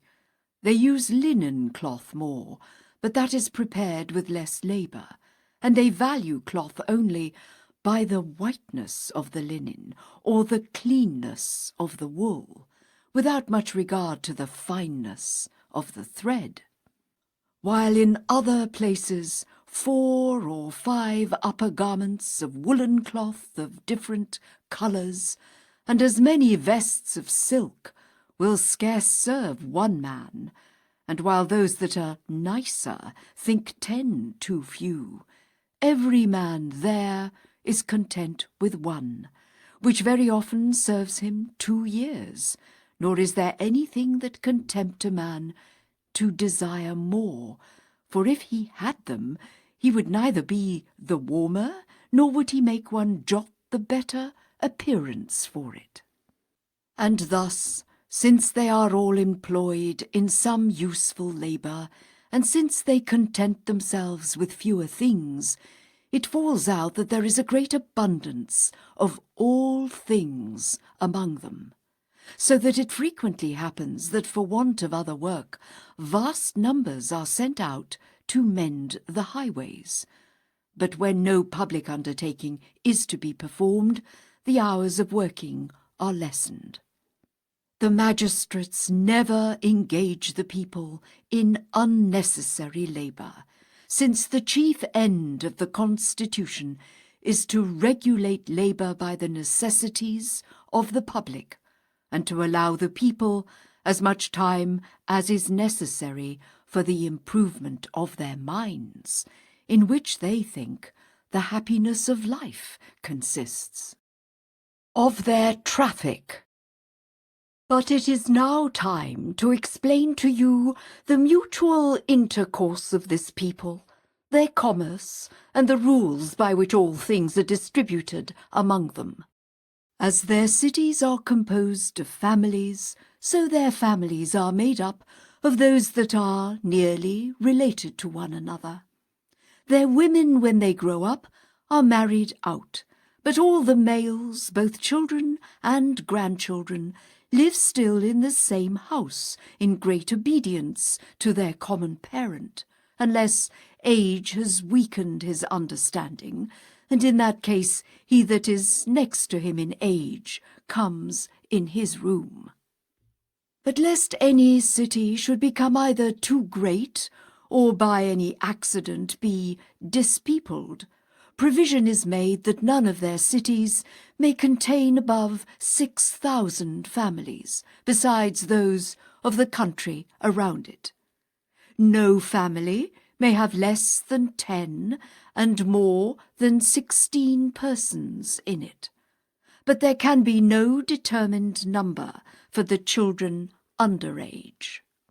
This rule is easily observed by removing some of the children of a more fruitful couple to any other family that does not abound so much in them.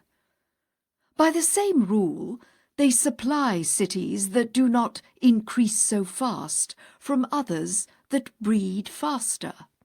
And if there is any increase over the whole island, then they draw out a number of their citizens out of the several towns and send them over to the neighbouring continent, where if they find that the inhabitants have more soil than they can well cultivate, they fix a colony, taking the inhabitants into their society, if they are willing to live with them. And where they do that of their own accord, they quickly enter into their method of life, and conform to their rules, and this proves a happiness to both nations. For according to their constitution, such care is taken of the soil that it becomes fruitful enough for both, though it might be otherwise too narrow and barren for any one of them.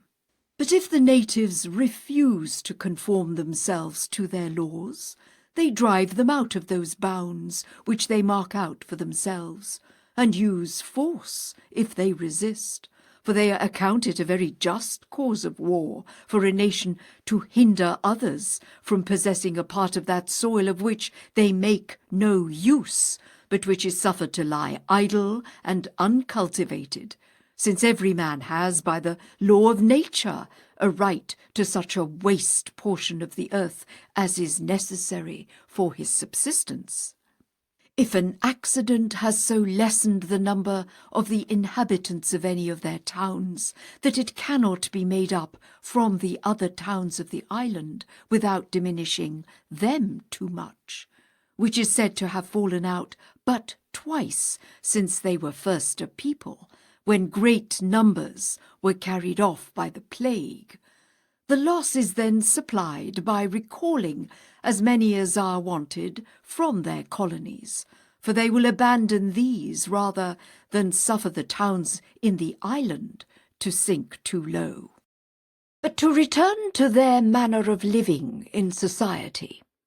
The oldest man of every family, as has been already said, is its governor, Wives serve their husbands, and children their parents, and always the younger serves the elder. Every city is divided into 4 equal parts, and in the middle of each there is a marketplace. What is brought thither and manufactured by the several families is carried from thence to houses appointed for that purpose, in which all things of a sort are laid by themselves, and thither every father goes and takes whatsoever he or his family stand in need of, without either paying for it or leaving anything in exchange. There is no reason for giving a denial to any person, since there is such plenty of everything among them. And there is no danger of a man's asking for more than he needs. They have no inducements to do this, since they are sure they shall always be supplied.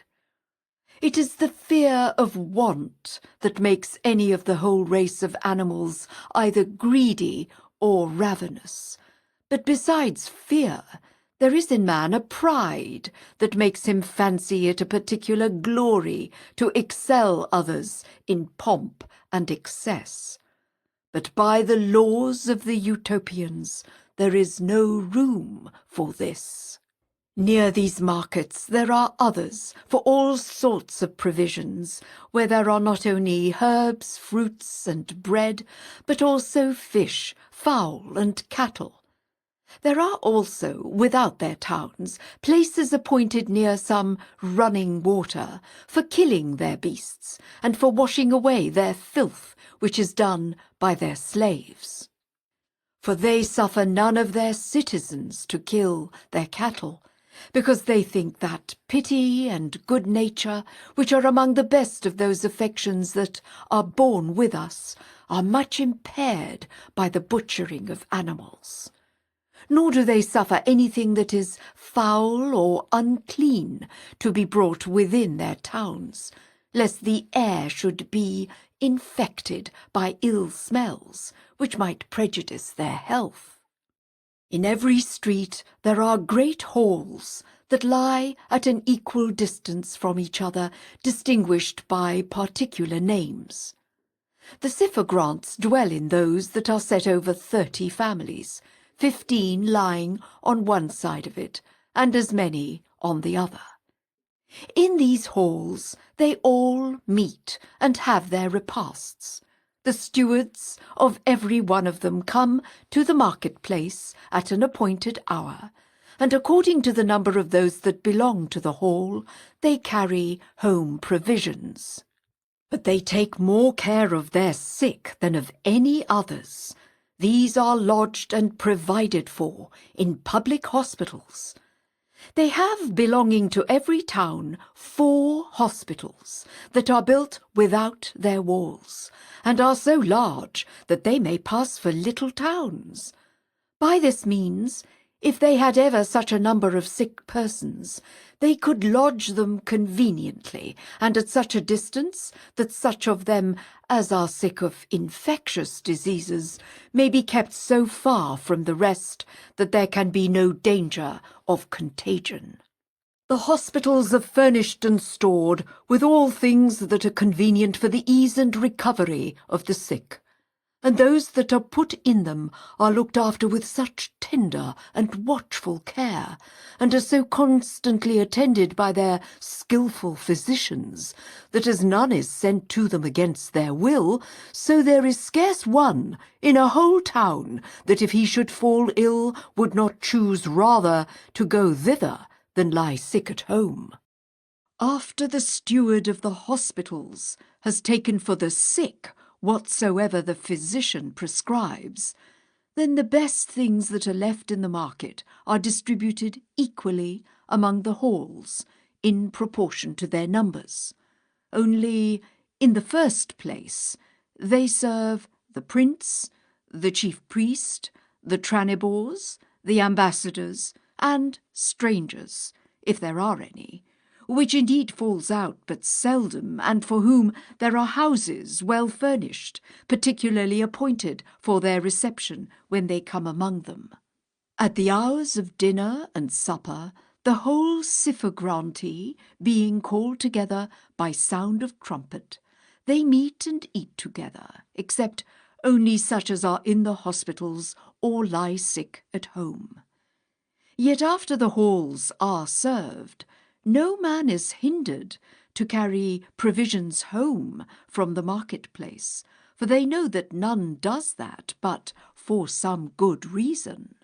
For though any that will may eat at home, yet none does it willingly, since it is both ridiculous and foolish for any to give themselves the trouble to make ready an ill dinner at home, when there is a much more plentiful one made ready for him so near at hand.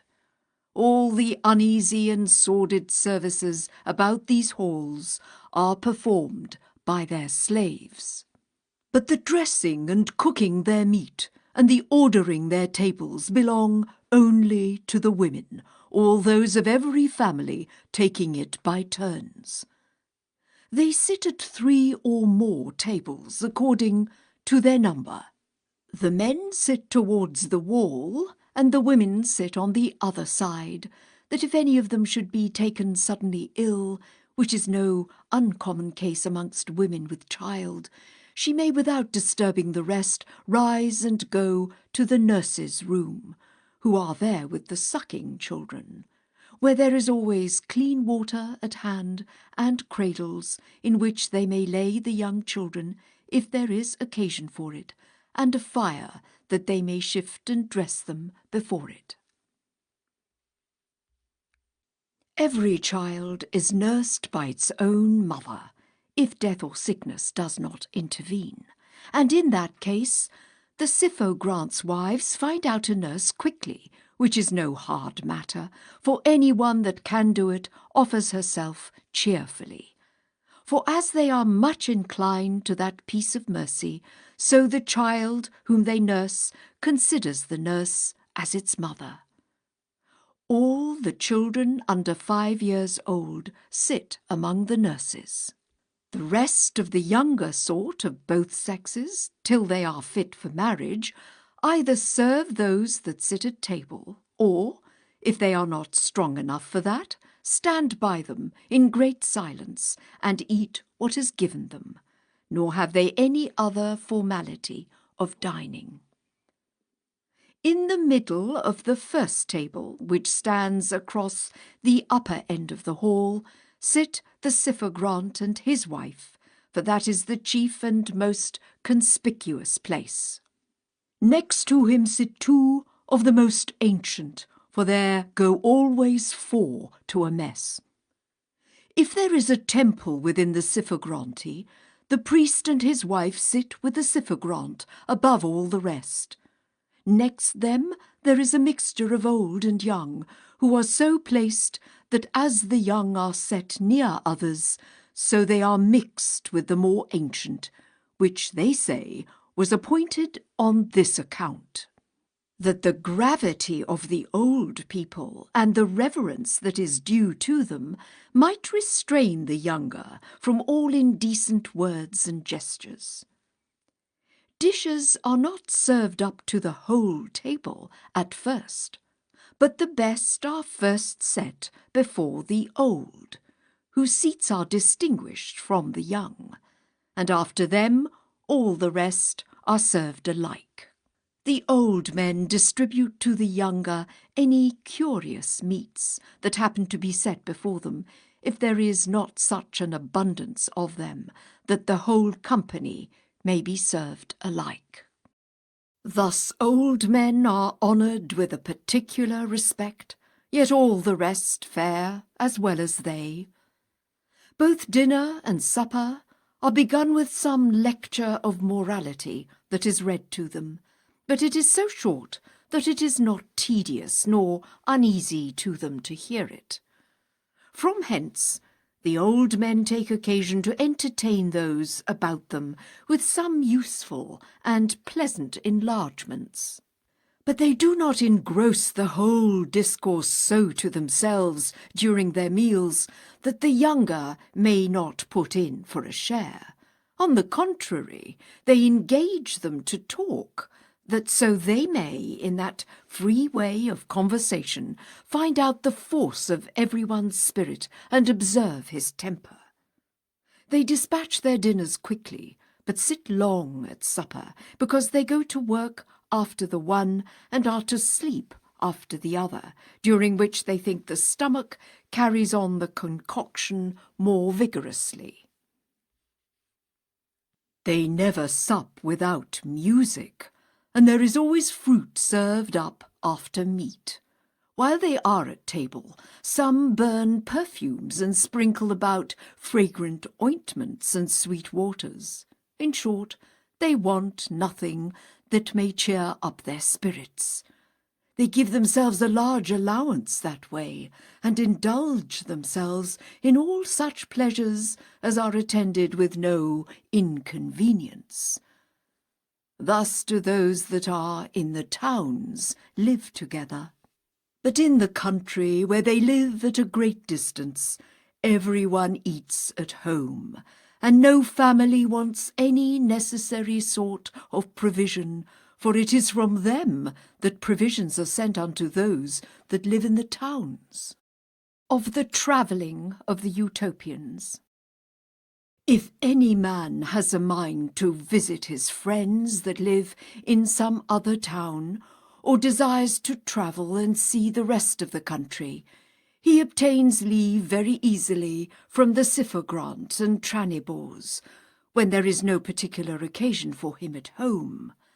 Such as travel carry with them a passport from the prince, which both certifies the licence that is granted for travelling and limits the time of their return. They are furnished with a wagon and a slave who drives the oxen and looks after them. But unless there are women in the company, the wagon is sent back at the end of the journey as a needless encumbrance. While they are on the road, they carry no provisions with them, yet they want for nothing, but are everywhere treated as if they were at home.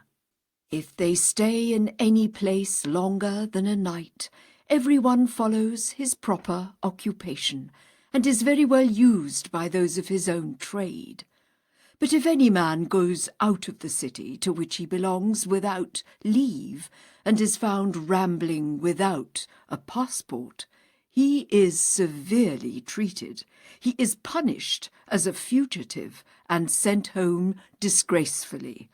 And if he falls again into the like fault, is condemned to slavery. If any man has a mind to travel only over the precinct of his own city, he may freely do it, with his father's permission and his wife's consent. But when he comes into any of the country houses, if he expects to be entertained by them, he must labour with them and conform to their rules. And if he does this, he may freely go over the whole precinct, being then as useful to the city to which he belongs as if he were still within it. Thus you see that there are no idle persons among them, nor pretences of excusing any from labour. There are no taverns, no ale-houses, no stews among them, nor any other occasions of corrupting each other, of getting into corners or forming themselves into parties. All men live in full view, so that all are obliged both to perform their ordinary task and to employ themselves well in their spare hours. And it is certain that a people thus ordered must live in great abundance of all things, and these being equally distributed among them, no man can want or be obliged to beg. In their great council at Amurot, to which there are 3 sent from every town once a year, they examine what towns abound in provisions, and what are under any scarcity, that so the one may be furnished from the other. And this is done freely, without any sort of exchange, for according to their plenty or scarcity, They supply or are supplied from one another, so that indeed the whole island is, as it were, one family. When they have thus taken care of their whole country, and laid up stores for 2 years, which they do to prevent the ill consequences of an unfavourable season, they order an exportation of the overplus, both of corn, honey, wool, flax, wood, wax, tallow, leather, and cattle, which they send out, commonly in great quantities, to other nations. They order 1/7 part of all these goods to be freely given to the poor of the countries to which they send them, and sell the rest at moderate rates.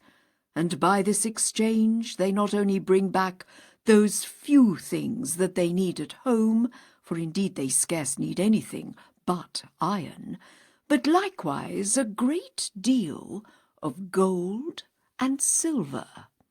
And by their driving this trade so long, it is not to be imagined how vast a treasure they have got among them, so that now they do not much care whether they sell off their merchandise for money in hand or upon trust.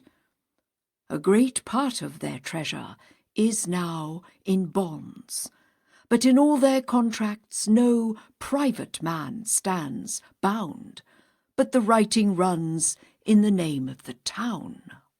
And the towns that owe them money raise it from those private hands that owe it to them, lay it up in their public chamber, or enjoy the profit of it till the Utopians call for it.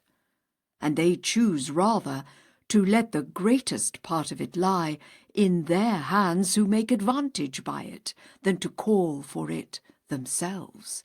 But if they see that any of their other neighbours stand more in need of it, then they call it in and lend it to them. Whenever they are engaged in war, which is the only occasion in which their treasure can be usefully employed, they make use of it themselves. In great extremities or sudden accidents, they employ it in hiring foreign troops, whom they more willingly expose to danger than their own people. They give them great pay, knowing well that this will work even on their enemies, that it will engage them either to betray their own side or at least to desert it, and that it is the best means of raising mutual jealousies among them. For this end they have an incredible treasure, but they do not keep it as a treasure, but in such a manner as I am almost afraid to tell, lest you think it so extravagant as to be hardly credible. This I have the more reason to apprehend, because if I had not seen it myself, I could not have been easily persuaded to have believed it upon any man's report. It is certain that all things appear incredible to us in proportion as they differ from known customs. But one who can judge aright will not wonder to find that since their constitution differs so much from ours, their value of gold and silver should be measured by a very different standard. For since they have no use for money among themselves, but keep it as a provision against events which seldom happen, and between which there are generally long intervening intervals, they value it no farther than it deserves, that is, in proportion to its use. So that it is plain they must prefer iron either to gold or silver, for men can no more live without iron than without fire or water. But nature has marked out no use for the other metals so essential as not easily to be dispensed with.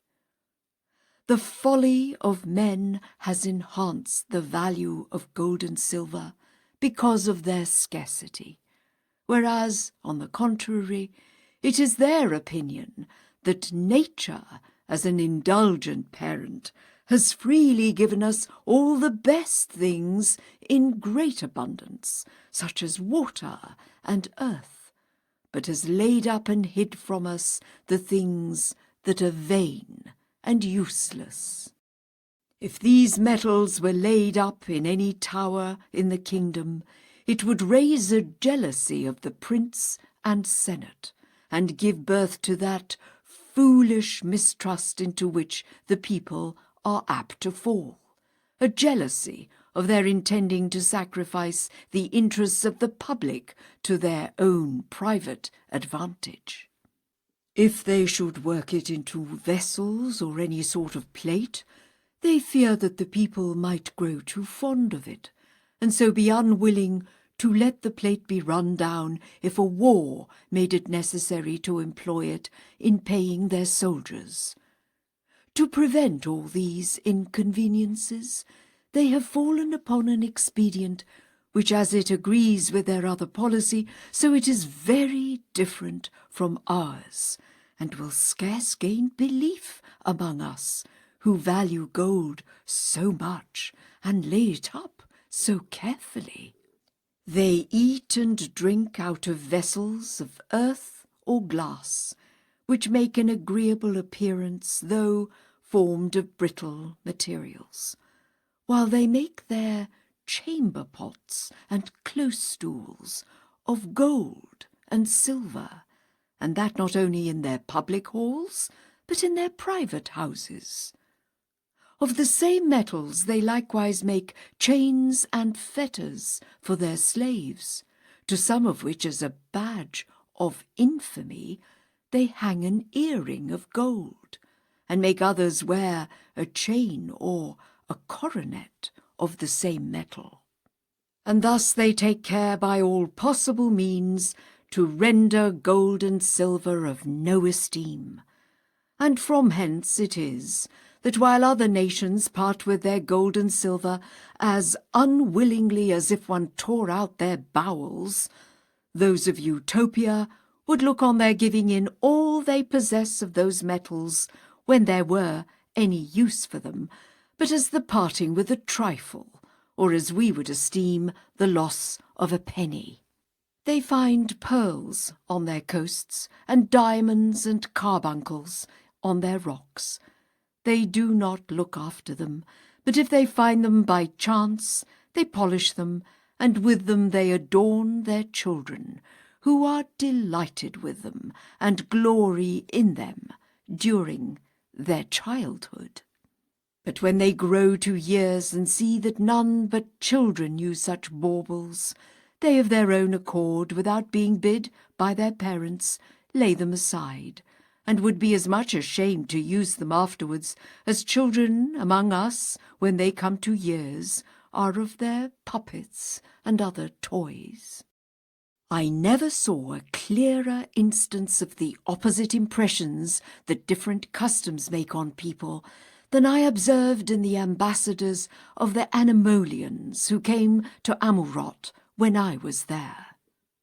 As they came to treat of affairs of great consequence, the deputies from several towns met together to wait for their coming. The ambassadors of the nations that lie near Utopia, knowing their customs, and that fine clothes are in no esteem among them, that silk is despised and gold is a badge of infamy, used to come very modestly clothed.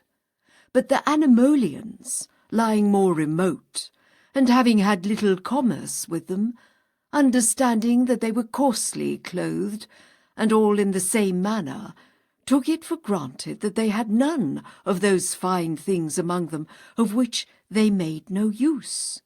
And they, being a vainglorious rather than a wise people, resolved to set themselves out with so much pomp that they should look like gods and strike the eyes of the poor Utopians with their splendour. Thus 3 ambassadors made their entry, with 100 attendants, all clad in garments of different colours, and the greater part in silk. The ambassadors themselves, who were of the nobility of their country, were in cloth of gold, and adorned with massy chains, earrings, and rings of gold. Their caps were covered with bracelets set full of pearls and other gems. In a word, they were set out with all those things that among the Utopians were either the badges of slavery, the marks of infamy, or the playthings of children. It was not unpleasant to see on the one side how they looked big when they compared their rich habits with the plain clothes of the Utopians, who were come out in great numbers to see them make their entry, and on the other to observe how much they were mistaken in the impression which they hoped this pomp would have made on them.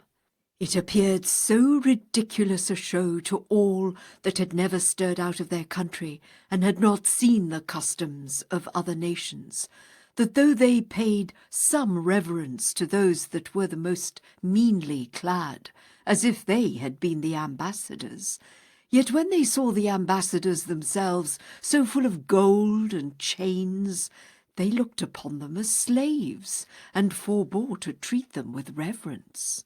You might have seen the children who were grown big enough to despise their playthings, and who had thrown away their jewels, call to their mothers, push them gently, and cry out, "See that great fool that wears pearls and gems as if he were yet a child," while their mothers very innocently replied, "Hold your peace, this I believe is one of the ambassador's fools." Others censured the fashion of their chains, and observed that they were of no use, for they were too slight to bind their slaves, who could easily break them, and besides hung so loose about them that they thought it easy to throw them away and so get from them. But after the ambassadors had stayed a day among them, and saw so vast a quantity of gold in their houses, which was as much despised by them as it was esteemed in other nations, and beheld more gold and silver in the chains and fetters of one slave than all their ornaments amounted to, their plumes fell, and they were ashamed of all that glory for which they had formerly valued themselves, and accordingly laid it aside, a resolution that they immediately took when, on their engaging in some free discourse with the Utopians, they discovered their sense of such things and their other customs. The Utopians wonder how any man should be so much taken with the glaring, doubtful lustre of a jewel or a stone that can look up to a star or to the sun himself, or how any should value himself because his cloth is made of a finer thread. For how fine soever that thread may be, it was once no better than the fleece of a sheep, and that sheep was a sheep still for all its wearing it. They wonder much to hear that gold, which in itself is so useless a thing, should be everywhere so much esteemed, that even man, for whom it was made, and by whom it has its value, should yet be thought of less value than this metal. That a man of lead, who has no more sense than a log of wood, and is as bad as he is foolish, should have many wise and good men to serve him, only because he has a great heap of that metal. And that if it should happen that by some accident or trick of law, which sometimes produces as great changes as chance itself, all this wealth should pass from the master to the meanest varlet of his whole family, he himself would very soon become one of his servants, as if he were a thing that belonged to his wealth, and so were bound to follow its fortune.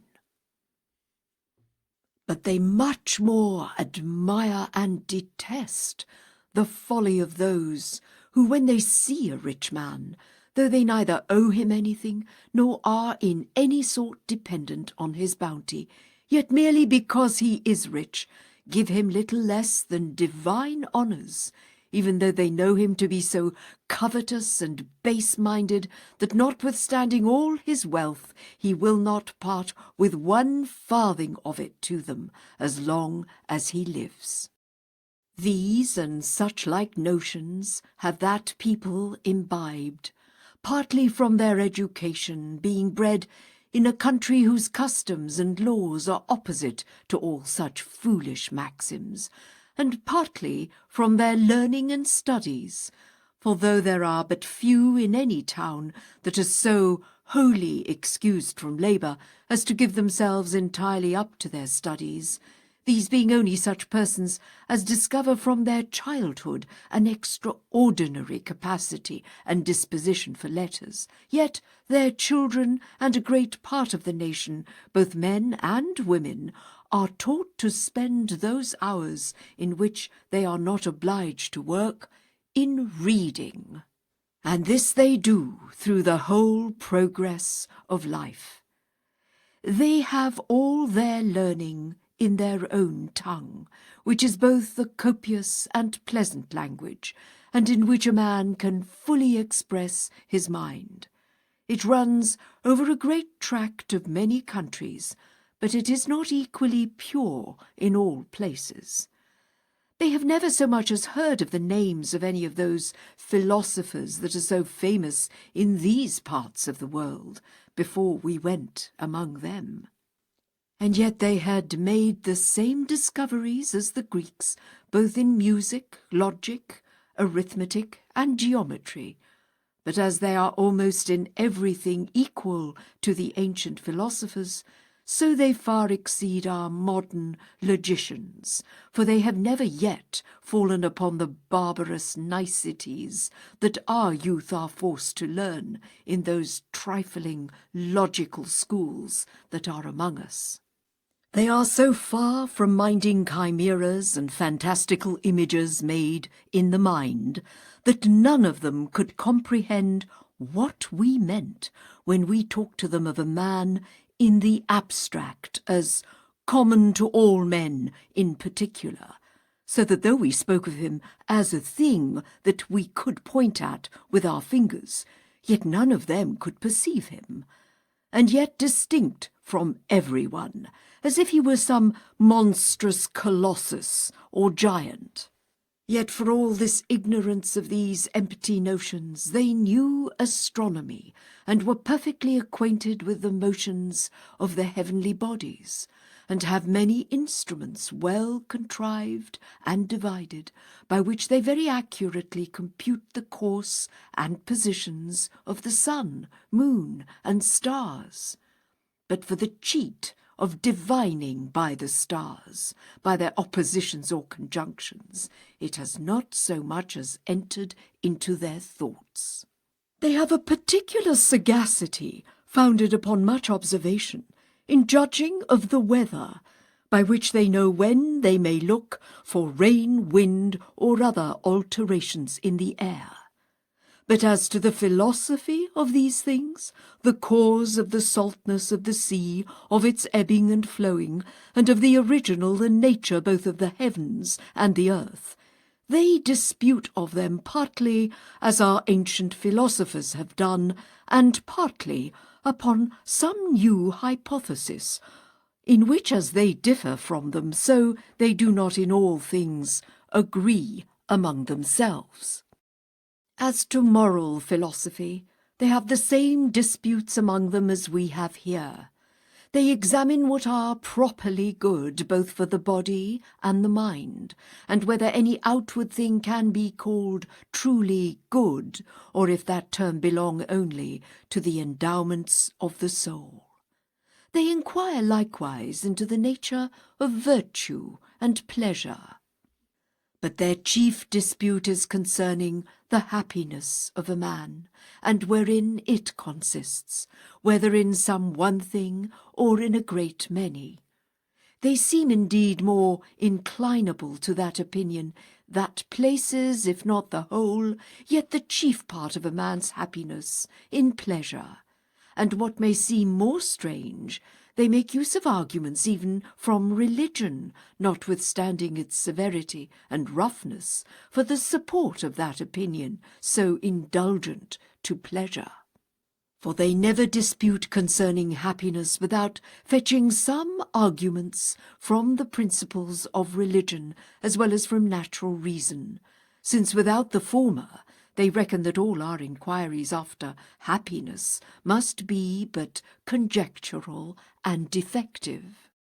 These are their religious principles: that the soul of man is immortal, and that God of his goodness has designed that it should be happy, and that he has therefore appointed rewards for good and virtuous actions, and punishments for vice, to be distributed after this life. Though these principles of religion are conveyed down among them by tradition, they think that even reason itself determines a man to believe and acknowledge them, and freely confess that if these were taken away, no man would be so insensible as not to seek after pleasure by all possible means, lawful or unlawful, using only this caution, that a lesser pleasure might not stand in the way of a greater, and that no pleasure ought to be pursued that should draw a great deal of pain after it. For they think it the maddest thing in the world to pursue virtue, that is a sour and difficult thing, and not only to renounce the pleasures of life, but willingly to undergo much pain and trouble if a man has no prospect of a reward. And what reward can there be for one that has passed his whole life not only without pleasure, but in pain, if there is nothing to be expected after death? Yet they do not place happiness in all sorts of pleasures, but only in those that in themselves are good and honest. There is a party among them who place happiness in bare virtue. Others think that our natures are conducted by virtue to happiness, as that which is the chief good of man. They define virtue thus, that it is a living according to nature, and think that we are made by God for that end. They believe that a man then follows the dictates of nature when he pursues or avoids things according to the direction of reason. They say that the first dictate of reason is the kindling in us a love and reverence for the divine majesty, to whom we owe both all that we have and all that we can ever hope for. In the next place, reason directs us to keep our minds as free from passion and as cheerful as we can, and that we should consider ourselves as bound by the ties of good nature and humanity to use our utmost endeavours to help forward the happiness of all other persons. For there never was any man such a morose and severe pursuer of virtue, such an enemy to pleasure, that though he set hard rules for men to undergo, much pain, many watchings and other rigours, yet did not at the same time advise them to do all they could in order to relieve and ease the miserable, and who did not represent gentleness and good nature as amiable dispositions. And from thence they infer that if a man ought to advance the welfare and comfort of the rest of mankind, there being no virtue more proper and peculiar to our nature than to ease the miseries of others, to free from trouble and anxiety in furnishing them with the comforts of life, in which pleasure consists, nature much more vigorously leads them to do all this for himself. A life of pleasure is either a real evil, and in that case we ought not to assist others in their pursuit of it, but on the contrary, to keep them from it all we can, as from that which is most hurtful and deadly. Or, if it is a good thing, so that we not only may but ought to help others to it, why then ought not a man to begin with himself. Since no man can be more bound to look after the good of another than after his own, for nature cannot direct us to be good and kind to others, and yet at the same time to be unmerciful and cruel to ourselves. Thus, as they define virtue to be living according to nature, so they imagine that nature prompts all people on to seek after pleasure as the end of all they do. They also observe that in order to our supporting the pleasures of life, nature inclines us to enter into society. For there is no man so much raised above the rest of mankind as to be the only favourite of nature, who on the contrary seems to have placed on a level all those that belong to the same species. Upon this they infer that no man ought to seek his own conveniences so eagerly as to prejudice others.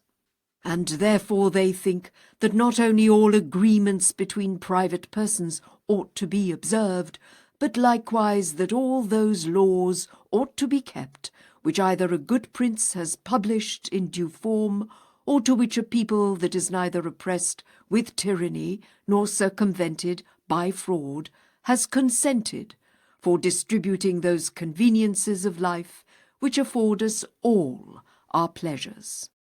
They think it is an evidence of true wisdom for a man to pursue his own advantage as far as the laws allow it. They account it piety to prefer the public good to one's private concerns, but they think it unjust for a man to seek for pleasure by snatching another man's pleasures from him. And on the contrary, they think it a sign of a gentle and good soul for a man to dispense with his own advantage for the good of others, and that by this means a good man finds as much pleasure one way as he parts with another. For as he may expect the like from others when he may come to need it, so, if that should fail him, yet the sense of a good action and the reflections that he makes on the love and gratitude of those whom he has so obliged gives the mind more pleasure than the body could have found in that from which it had restrained itself. They are also persuaded that God will make up the loss of those small pleasures with a vast and endless joy, of which religion easily convinces a good soul. Thus, upon an inquiry into the whole matter, they reckon that all our actions and even all our virtues terminate in pleasure, as in our chief end and greatest happiness, and they call every motion or state, either of body or mind, in which nature teaches us to delight, a pleasure. Thus they cautiously limit pleasure only to those appetites to which nature leads us. For they say that nature leads us only to those delights to which reason as well as sense carries us, and by which we neither injure any other person nor lose the possession of greater pleasures, and of such as draw no troubles after them.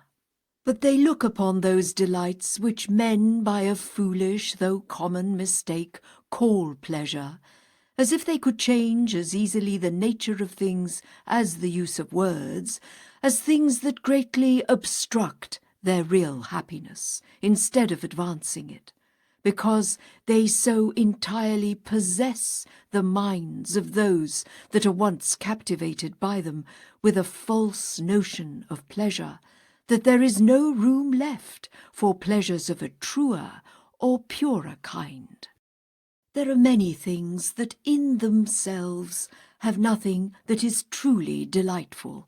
On the contrary, they have a good deal of bitterness in them, and yet from our perverse appetites after forbidden objects are not only ranked among the pleasures, but are made even the greatest designs of life. Among those who pursue these sophisticated pleasures, They reckon such as I mentioned before, who think themselves really the better for having fine clothes, in which they think they are doubly mistaken, both in the opinion they have of their clothes, and in that they have of themselves. For if you consider the use of clothes, why should a fine thread be thought better than a coarse one? And yet these men, as if they had some real advantages beyond others, and did not owe them wholly to their mistakes, look big, seem to fancy themselves to be more valuable, and imagine that a respect is due to them for the sake of a rich garment, to which they would not have pretended if they had been more meanly clothed, and even resent it as an affront if that respect is not paid them. It is also a great folly to be taken with outward marks of respect which signify nothing. For what true or real pleasure can one man find in another's standing bare or making legs to him? Will the bending another man's knees give ease to yours? And will the head's being bare cure the madness of yours? And yet it is wonderful to see how this false notion of pleasure bewitches many who delight themselves with the fancy of their nobility, and are pleased with this conceit, that they are descended from ancestors who have been held for some successions rich, and who have had great possessions, for this is all that makes nobility at present. Yet they do not think themselves a whit the less noble, though their immediate parents have left none of this wealth to them, or though they themselves have squandered it away. The Utopians have no better opinion of those who are much taken with gems and precious stones, and who account it a degree of happiness next to a divine one, if they can purchase one that is very extraordinary, especially if it be of that sort of stones that is then in greatest request, for the same sort is not at all times universally of the same value, nor will men buy it unless it be dismounted and taken out of the gold.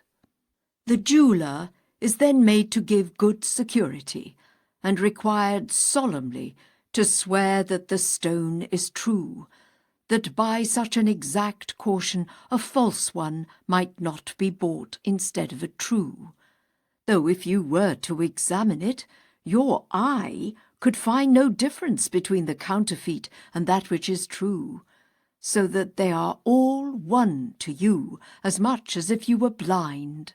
Or can it be thought that they, who heap up a useless mass of wealth, not for any use that it is to bring them, but merely to please themselves with the contemplation of it, enjoy any true pleasure in it? The delight they find is only a false shadow of joy. Those are no better whose error is somewhat different from the former, and who hide it out of their fear of losing it. For what other name can fit the hiding it in the earth, or rather the restoring it to it again, it being thus cut off from being useful either to its owner or to the rest of mankind? And yet the owner, having hid it carefully, is glad because he thinks he is now sure of it. If it should be stole, the owner, though he might live perhaps 10 years after the theft, of which he knew nothing, would find no difference between his having or losing it, for both ways it was equally useless to him. Among those foolish pursuers of pleasure, they reckon all that delight in hunting, in fowling, or gaming, of whose madness they have only heard, for they have no such things among them. But they have asked us, what sort of pleasure is it that men can find in throwing the dice? For if there were any pleasure in it, they think that doing it so often should give one a surfeit of it. And what pleasure can one find in hearing the barking and howling of dogs, which seem rather odious than pleasant sounds? Nor can they comprehend the pleasure of seeing dogs run after a hare, more than of seeing one dog run after another. For if the seeing them run is that which gives the pleasure, you have the same entertainment to the eye on both these occasions, since that is the same in both cases. But if the pleasure lies in seeing the hare killed and torn by the dogs, this ought rather to stir pity, that a weak, harmless, and fearful hare should be devoured by strong, fierce, and cruel dogs. Therefore all this business of hunting is among the Utopians turned over to their butchers, and those, as has been already said, are all slaves, and they look on hunting as one of the basest parts of a butcher's work, for they account it both more profitable and more decent to kill those beasts that are more necessary and useful to mankind, whereas the killing and tearing of so small and miserable an animal can only attract the huntsman with a false show of pleasure, from which he can reap but small advantage. They look on the desire of the bloodshed, even of beasts, as a mark of a mind that is already corrupted with cruelty, or that at least by too frequent returns of so brutal a pleasure must degenerate into it. Thus, though the rabble of mankind look upon these and on innumerable other things of the same nature as pleasures, the Utopians, on the contrary, observing that there is nothing in them truly pleasant, conclude that they are not to be reckoned among pleasures. For though these things may create some tickling in the senses, which seems to be a true notion of pleasure, yet they imagine that this does not arise from the thing itself, but from a depraved custom, which may so vitiate a man's taste that bitter things may pass for sweet, as women with child think pitch or tallow taste sweeter than honey. But as a man's sense, when corrupted either by a disease or some ill habit, does not change the nature of other things, so neither can it change the nature of pleasure. They reckon up several sorts of pleasures which they call true ones. Some belong to the body and others to the mind. The pleasures of the mind lie in knowledge, and in that delight which the contemplation of truth carries with it, to which they add the joyful reflections on a well-spent life and the assured hopes of a future happiness. They divide the pleasures of the body into two sorts. The one is that which gives our senses some real delight, and is performed either by recruiting nature and supplying those parts which feed the internal heat of life by eating and drinking, or when nature is eased of any surcharge that oppresses it, when we are relieved from sudden pain, or that which arises from satisfying the appetite which nature has wisely given to lead us to the propagation of the species. There is another kind of pleasure that arises neither from our receiving what the body requires, nor its being relieved when overcharged, and yet, by a secret unseen virtue, affects the senses, raises the passions, and strikes the mind with generous impressions. This is the pleasure that arises from music. Another kind of bodily pleasure is that which results from an undisturbed and vigorous constitution of body, when life and active spirits seem to actuate every part. This lively health, when entirely free from all mixture of pain, of itself gives an inward pleasure, independent of all external objects of delight. And though this pleasure does not so powerfully affect us, nor act so strongly on the senses as some of the others, yet it may be esteemed as the greatest of all pleasures. And almost all the Utopians reckon it the foundation and basis of all the other joys of life, since this alone makes the state of life easy and desirable, and when this is wanting, a man is really capable of no other pleasure.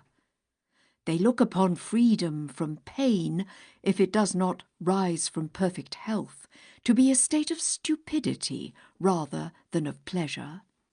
This subject has been very narrowly canvassed among them, and it has been debated whether a firm and entire health could be called a pleasure or not. Some have thought that there was no pleasure but what was excited by some sensible motion in the body. But this opinion has been long ago excluded from among them, so that now they almost universally agree that health is the greatest of all bodily pleasures, and that as there is a pain in sickness which is as opposite in its nature to pleasure as sickness itself is to health, so they hold that health is accompanied with pleasure. And if any should say that sickness is not really pain, but that it only carries pain along with it, they look upon that as a fetch of subtlety that does not much alter the matter. It is all one in their opinion whether it be said that health is in itself a pleasure, or that it begets a pleasure, as fire gives heat. So it be granted that all those whose health is entire have a true pleasure in the enjoyment of it. And they reason thus: what is the pleasure of eating but that a man's health, which had been weakened, does with the assistance of food drive away hunger, and so recruiting itself recovers its former vigour. And being thus refreshed, it finds a pleasure in that conflict, and if the conflict is pleasure, the victory must yet breed a greater pleasure, except we fancy that it becomes stupid as soon as it has obtained that which it pursued, and so neither knows nor rejoices in its own welfare. If it is said that health cannot be felt, they absolutely deny it. For what man is in health that does not perceive it when he is awake? Is there any man that is so dull and stupid as not to acknowledge that he feels a delight in health? And what is delight but another name for pleasure? But of all pleasures they esteem those to be most valuable that lie in the mind, the chief of which arise out of true virtue and the witness of a good conscience. They account health the chief pleasure that belongs to the body, for they think that the pleasure of eating and drinking and all the other delights of sense are only so far desirable as they give or maintain health. But they are not pleasant in themselves otherwise than as they resist those impressions that our natural infirmities are still making upon us.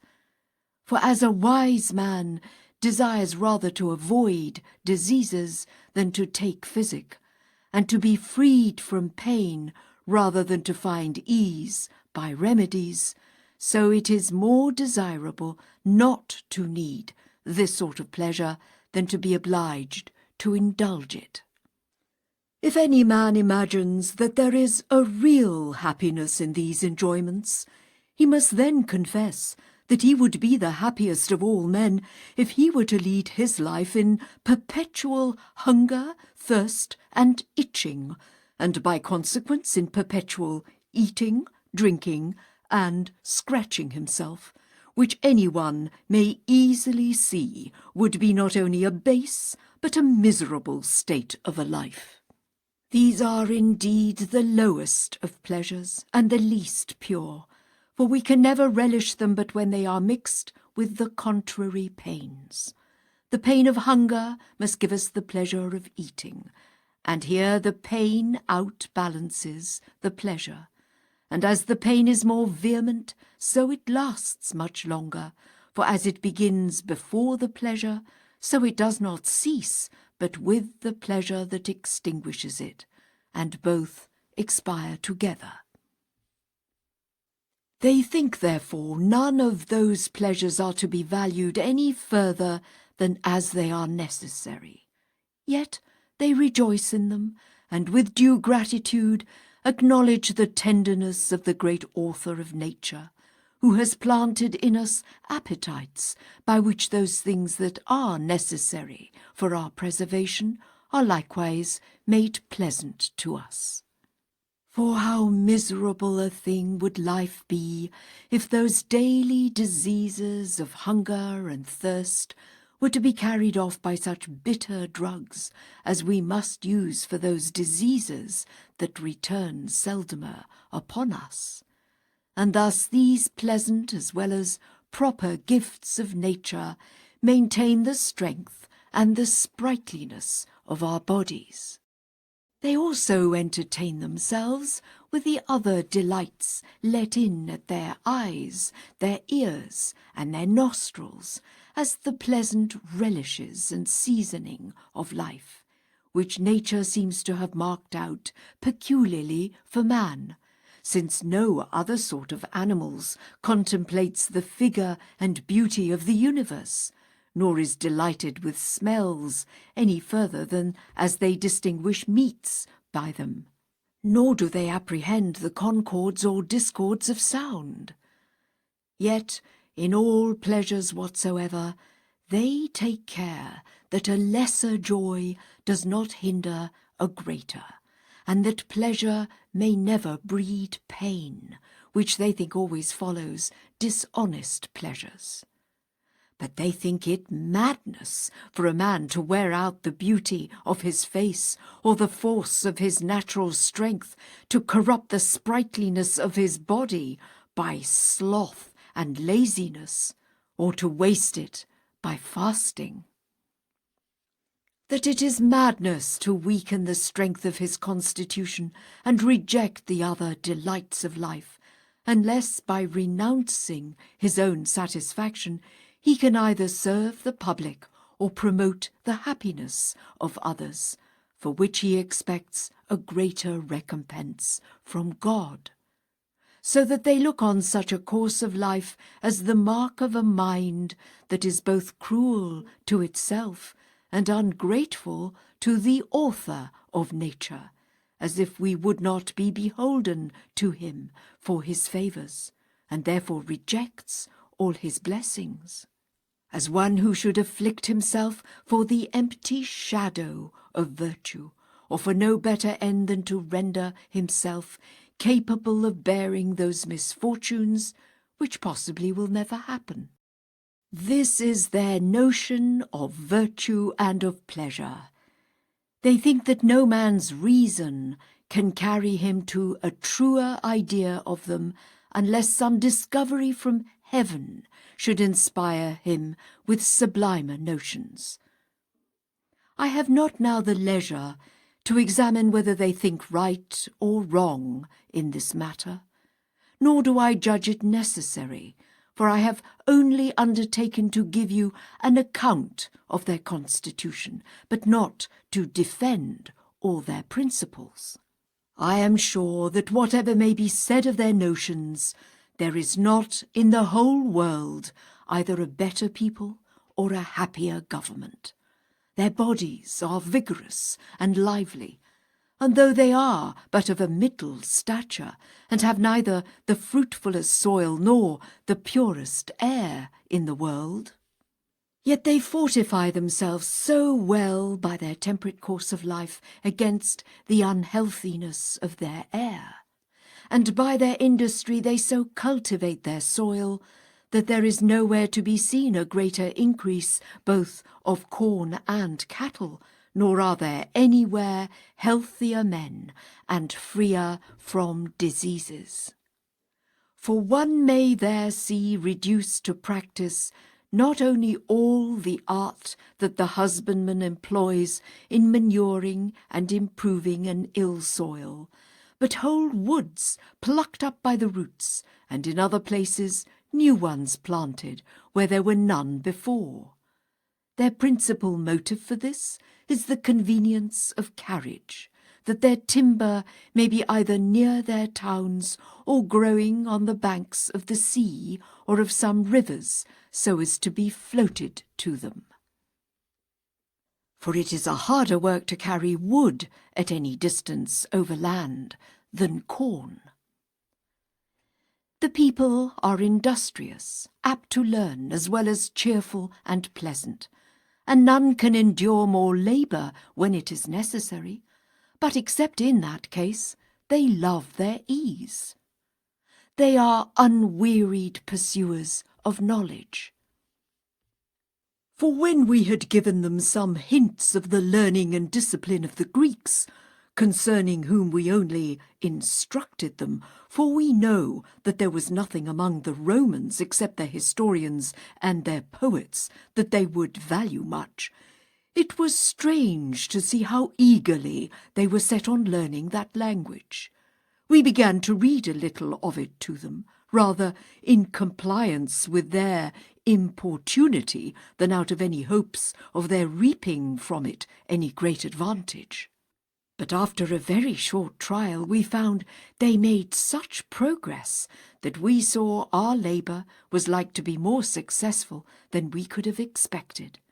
They learned to write their characters and to pronounce their language so exactly, had so quick an apprehension, they remembered it so faithfully, and became so ready and correct in the use of it, that it would have looked like a miracle if the greater part of those whom we taught had not been men both of extraordinary capacity and of a fit age for instruction. They were for the greatest part chosen from among their learned men by their chief council, though some studied it of their own accord. In 3 years' time they became masters of the whole language, so that they read the best of the Greek authors very exactly. I am indeed apt to think that they learned that language the more easily from its having some relation to their own. I believe that they were a colony of the Greeks, for though their language comes nearer the Persian, yet they retain many names, both for their towns and magistrates, that are of Greek derivation. I happened to carry a great many books with me instead of merchandise when I sailed my 4th voyage. For I was so far from thinking of soon coming back that I rather thought never to have returned at all, and I gave them all my books, among which were many of Plato's and some of Aristotle's works. I had also Theophrastus on plants, which to my great regret was imperfect, for having laid it carelessly by while we were at sea, a monkey had seized upon it, and in many places torn out the leaves. They have no books of grammar but Lascaris, for I did not carry Theodorus with me, nor have they any dictionaries but Hesychius and Dioscorides. They esteem Plutarch highly, and were much taken with Lucian's wit and with his pleasant way of writing. As for the poets, they have Aristophanes, Homer, Euripides, and Sophocles of Aldus's edition. And for historians, Thucydides, Herodotus, and Herodian. One of my companions, Thricius Apinatus, happened to carry with him some of Hippocrates' works and Galen's Microtechny, which they hold in great estimation. For though there is no nation in the world that needs physic so little as they do, yet there is not any that honours it so much. They reckon the knowledge of it one of the pleasantest and most profitable parts of philosophy, by which, as they search into the secrets of nature, so they not only find this study highly agreeable, but think that such inquiries are very acceptable to the author of nature. And imagine that as he, like the inventors of curious engines amongst mankind, has exposed this great machine of the universe to the view of the only creatures capable of contemplating it, so an exact and curious observer who admires his workmanship is much more acceptable to him than one of the herd, who, like a beast incapable of reason, looks on this glorious scene with the eyes of a dull and unconcerned spectator. The minds of the Utopians, when fenced with a love for learning, are very ingenious in discovering all such arts as are necessary to carry it to perfection. Two things they owe to us, the manufacture of paper and the art of printing. Yet they are not so entirely indebted to us for these discoveries, but that a great part of the invention was their own. We showed them some books printed by Aldous. We explained to them the way of making paper and the mystery of printing. But as we had never practised these arts, we described them in a crude and superficial manner. They seized the hints we gave them, and though at first they could not arrive at perfection, yet by making many essays they at last found out and corrected all their errors, and conquered every difficulty. Before this they only wrote on parchment, on reeds, or on the barks of trees, but now they have established the manufactures of paper, and set up printing presses, so that if they had but a good number of Greek authors, they would be quickly supplied with many copies of them. At present, though they have no more than those I have mentioned, yet by several impressions they have multiplied them into many thousands.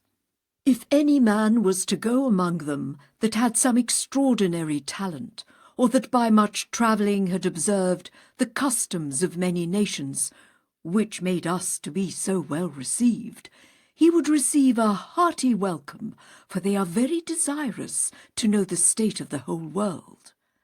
Very few go among them on the account of traffic, for what can a man carry to them but iron or gold or silver, which merchants desire rather to export than import to a strange country, and as for their exportation, they think it better to manage that themselves than to leave it to foreigners. For by this means, as they understand the state of the neighbouring countries better, so they keep up the art of navigation, which cannot be maintained but by much practice. Of their slaves and of their marriages. They do not make slaves of prisoners of war, except those that are taken in battle, nor of the sons of their slaves, nor of those of other nations. The slaves among them are only such as are condemned to that state of life for the commission of some crime, or, which is more common, such as their merchants find condemned to die in those parts to which they trade, whom they sometimes redeem at low rates, and in other places have them for nothing. They are kept at perpetual labour, and are always chained, but with this difference, that their own natives are treated much worse than others. They are considered as more profligate than the rest, and since they could not be restrained by the advantages of so excellent an education, are judged worthy of harder usage. Another sort of slaves are the poor of the neighbouring countries, who offer of their own accord to come and serve them. They treat these better, and use them in all other respects as well as their own countrymen, except their imposing more labour upon them, which is no hard task to those that have been accustomed to it. And if any of these have a mind to go back to their own country, which indeed falls out but seldom, as they do not force them to stay, so they do not send them away empty-handed. I have already told you with what care they look after their sick, so that nothing is left undone that can contribute either to their case or health. And for those who are taken with fixed and incurable diseases, they use all possible ways to cherish them and to make their lives as comfortable as possible. They visit them often and take great pains to make their time pass off easily. But when any is taken with a torturing and lingering pain, so that there is no hope either of recovery or ease, the priests and magistrates come and exhort them, that since they are now unable to go on with the business of life, are become a burden to themselves and to all about them, and they have really outlived themselves, they should no longer nourish such a rooted distemper, but choose rather to die, since they cannot live but in much misery. Being assured that if they thus deliver themselves from torture, or are willing that others should do it, they shall be happy after death, since by their acting thus they lose none of the pleasures but only the troubles of life, they think they behave not only reasonably, but in a manner consistent with religion and piety, because they follow the advice given them by their priests, who are the expounders of the will of God. Such as are wrought on by these persuasions either starve themselves of their own accord, or take opium, and by that means die without pain. But no man is forced on this way of ending his life, and if they cannot be persuaded to it, this does not induce them to fail in their attendance and care of them.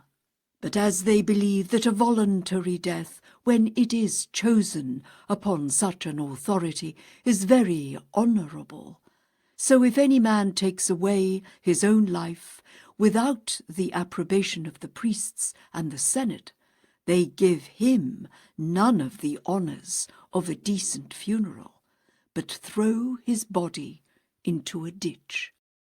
Their women are not married before 18, nor their men before 22, and if any of them run into forbidden embraces before marriage, they are severely punished, and the privilege of marriage is denied them unless they can obtain a special warrant from the prince. Such disorders cast a great reproach upon the master and mistress of the family in which they happen, for it is supposed that they have failed in their duty. The reason of punishing this so severely is because they think that if they were not strictly restrained from all vagrant appetites, very few would engage in a state in which they venture the quiet of their whole lives by being confined to one person, and are obliged to endure all the inconveniences with which it is accompanied. In choosing their wives, they use a method that would appear to us very absurd and ridiculous, but it is constantly observed among them, and is accounted perfectly consistent with wisdom. Before marriage, some grave matron presents the bride naked, whether she is a virgin or a widow, to the bridegroom, and after that some grave man presents the bridegroom naked to the bride. We, indeed, both laughed at this and condemned it as very indecent. But they, on the other hand, wondered at the folly of the men of all other nations, who, if they are but to buy a horse of a small value, are so cautious that they will see every part of him, and take off both his saddle and all his other tackle, that there may be no secret ulcer hid under any of them, and that yet in the choice of a wife, on which depends the happiness or unhappiness of the rest of his life, a man should venture upon trust, and only see about a hand's breadth of the face, all the rest of the body being covered, under which may lie hid what may be contagious as well as loathsome.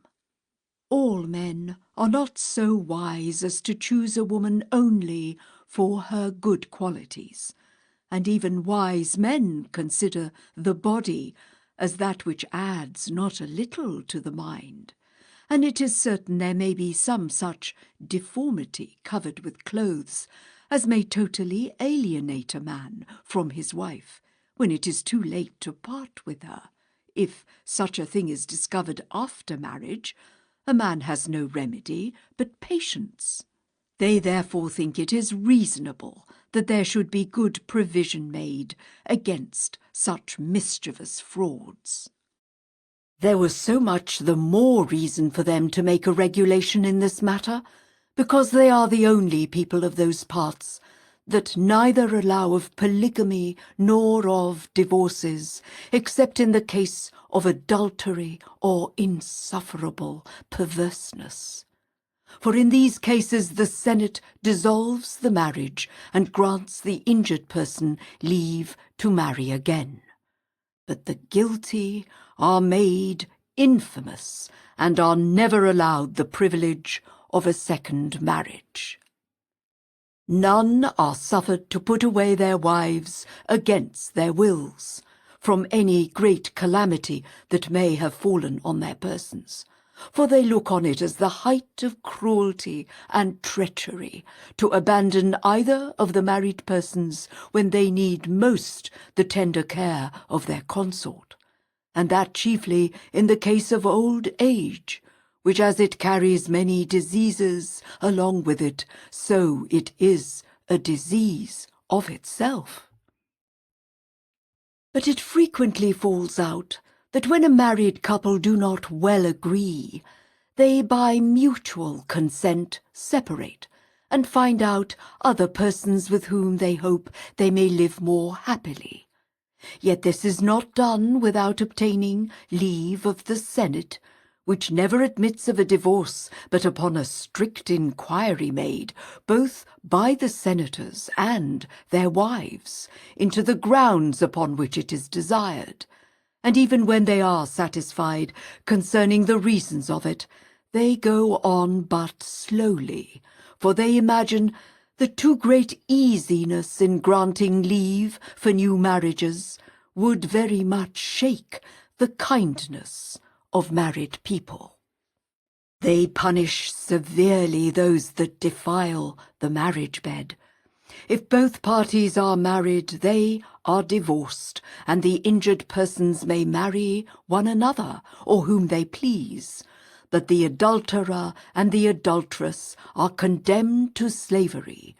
Yet if either of the injured persons cannot shake off the love of the married person, they may live with them still in that state, but they must follow them to that labour to which the slaves are condemned. And sometimes the repentance of the condemned, together with the unshaken kindness of the innocent and injured person, has prevailed so far with the prince that he has taken off the sentence. But those that relapse after they are once pardoned are punished with death. Their law does not determine the punishment for other crimes, but that is left to the Senate to temper it according to the circumstances of the fact. Husbands have power to correct their wives, and parents to chastise their children, unless the fault is so great that a public punishment is thought necessary for striking terror into others. For the most part, slavery is the punishment even of the greatest crimes, for as that is no less terrible to the criminals themselves than death, so they think the preserving them in a state of servitude is more for the interest of the commonwealth than killing them, since as their labour is a greater benefit to the public than their death could be, so the sight of their misery is a more lasting terror to other men than that which would be given by their death. If their slaves rebel and will not bear their yoke and submit to the labour that is enjoined them, they are treated as wild beasts that cannot be kept in order, neither by a prison nor by their chains, and are at last put to death.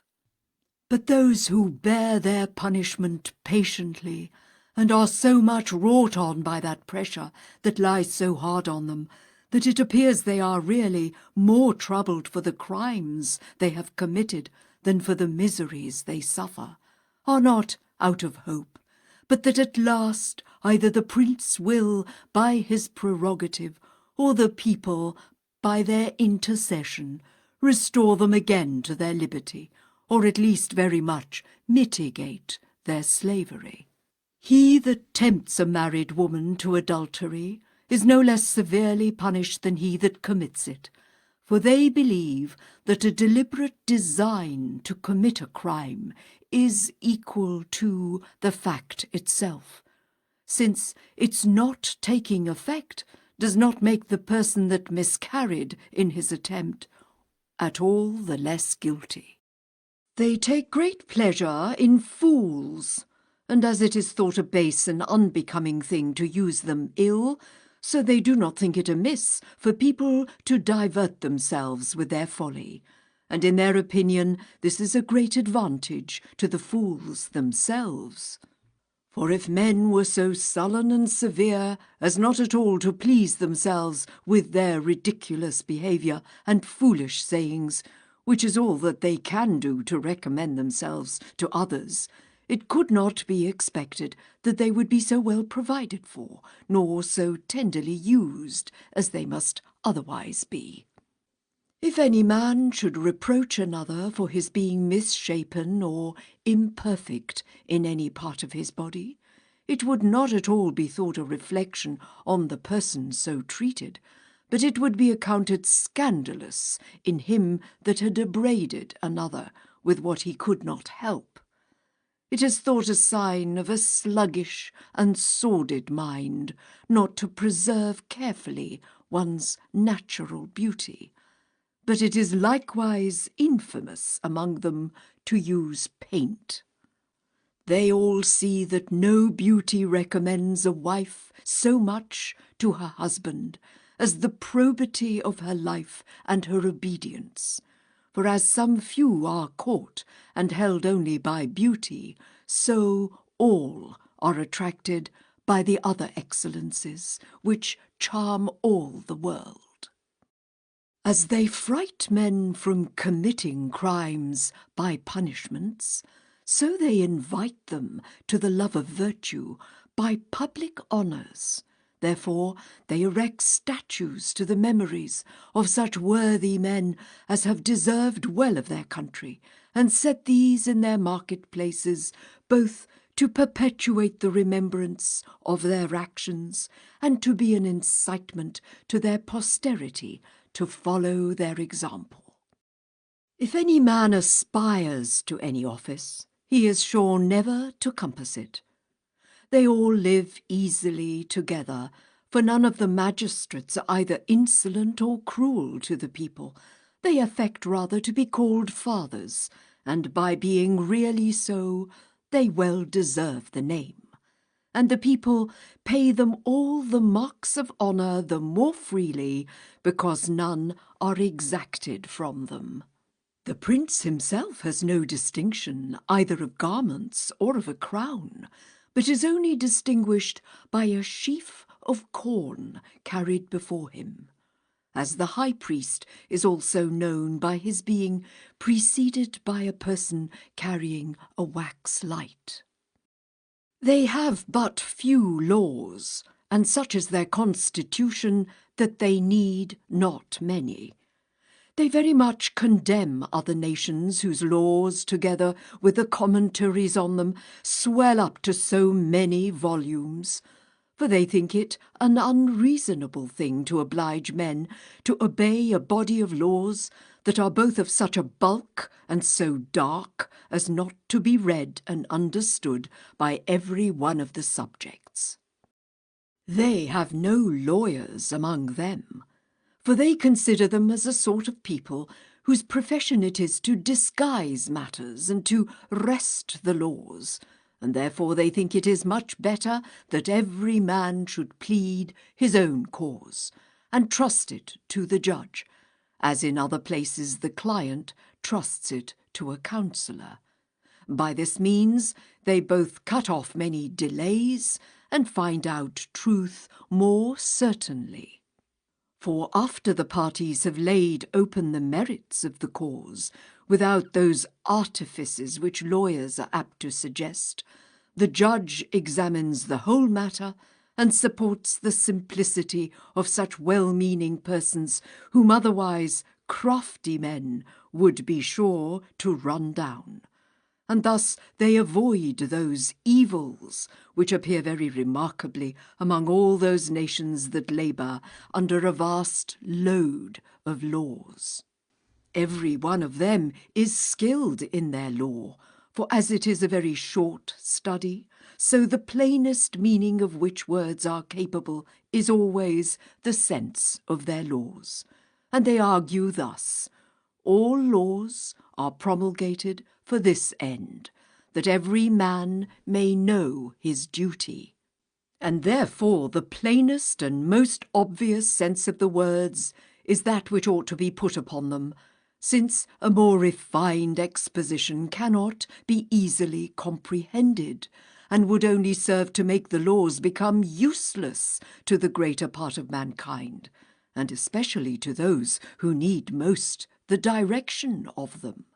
For it is all one not to make a law at all, or to couch it in such terms that without a quick apprehension and much study a man cannot find out the true meaning of it, since the generality of mankind are both so dull and so much employed in their several trades that they have neither the leisure nor the capacity requisite for such an inquiry. Some of their neighbours, who are masters of their own liberties, having long ago, by the assistance of the Utopians, shaken off the yoke of tyranny, and being much taken with those virtues which they observe among them, have come to desire that they would send magistrates to govern them, some changing them every year, and others every 5 years. At the end of their government, they bring them back to Utopia with great expressions of honour and esteem, and carry away others to govern in their stead. In this, they seem to have fallen upon a very good expedient for their own happiness and safety, for since the good or ill condition of a nation depends so much upon their magistrates, they could not have made a better choice than by pitching on men whom no advantages can bias. For wealth is of no use to them, since they must so soon go back to their own country, and they being strangers among them are not engaged in any of their heats or animosities. And it is certain that when public judicatories are swayed either by avarice or partial affections, there must follow a dissolution of justice, the chief sinew of society. The Utopians call those nations that come and ask magistrates from them neighbours, but those to whom they have been of more particular service, friends. And as all other nations are perpetually either making leagues or breaking them, they never enter into an alliance with any state. They think leagues are useless things, and believe that if the common ties of humanity do not knit men together, the faith of promises will have no great effect. And they are the more confirmed in this by what they see among the nations round about them, who are no strict observers of leagues and treaties. We know how religiously they are observed in Europe, more particularly where the Christian doctrine is received, among whom they are sacred and inviolable, which is partly owing to the justice and goodness of the princes themselves, and partly to the reverence they pay to the popes, who, as they are the most religious observers of their own promises, so they exhort all other princes to perform theirs, and when fainter methods do not prevail, they compel them to it by the severity of the pastoral censure, and think that it would be the most indecent thing possible if men who are particularly distinguished by the title of the faithful should not religiously keep the faith of their treaties. But in that new-found world, which is not more distant from us in situation than the people are in their manners and course of life, there is no trusting to leagues, even though they were made with all the pomp of the most sacred ceremonies. On the contrary, they are on this account the sooner broken, some slight pretence being found in the words of the treaties, which are purposely couched in such ambiguous terms that they can never be so strictly bound, but they will always find some loophole to escape at, and thus they break both their leagues and their faith.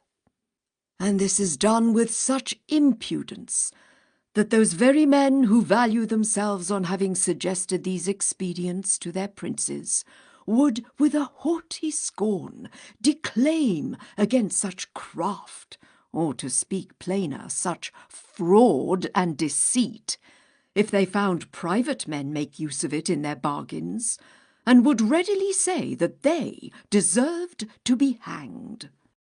By this means it is that all sort of justice passes in the world for a low-spirited and vulgar virtue, far below the dignity of royal greatness.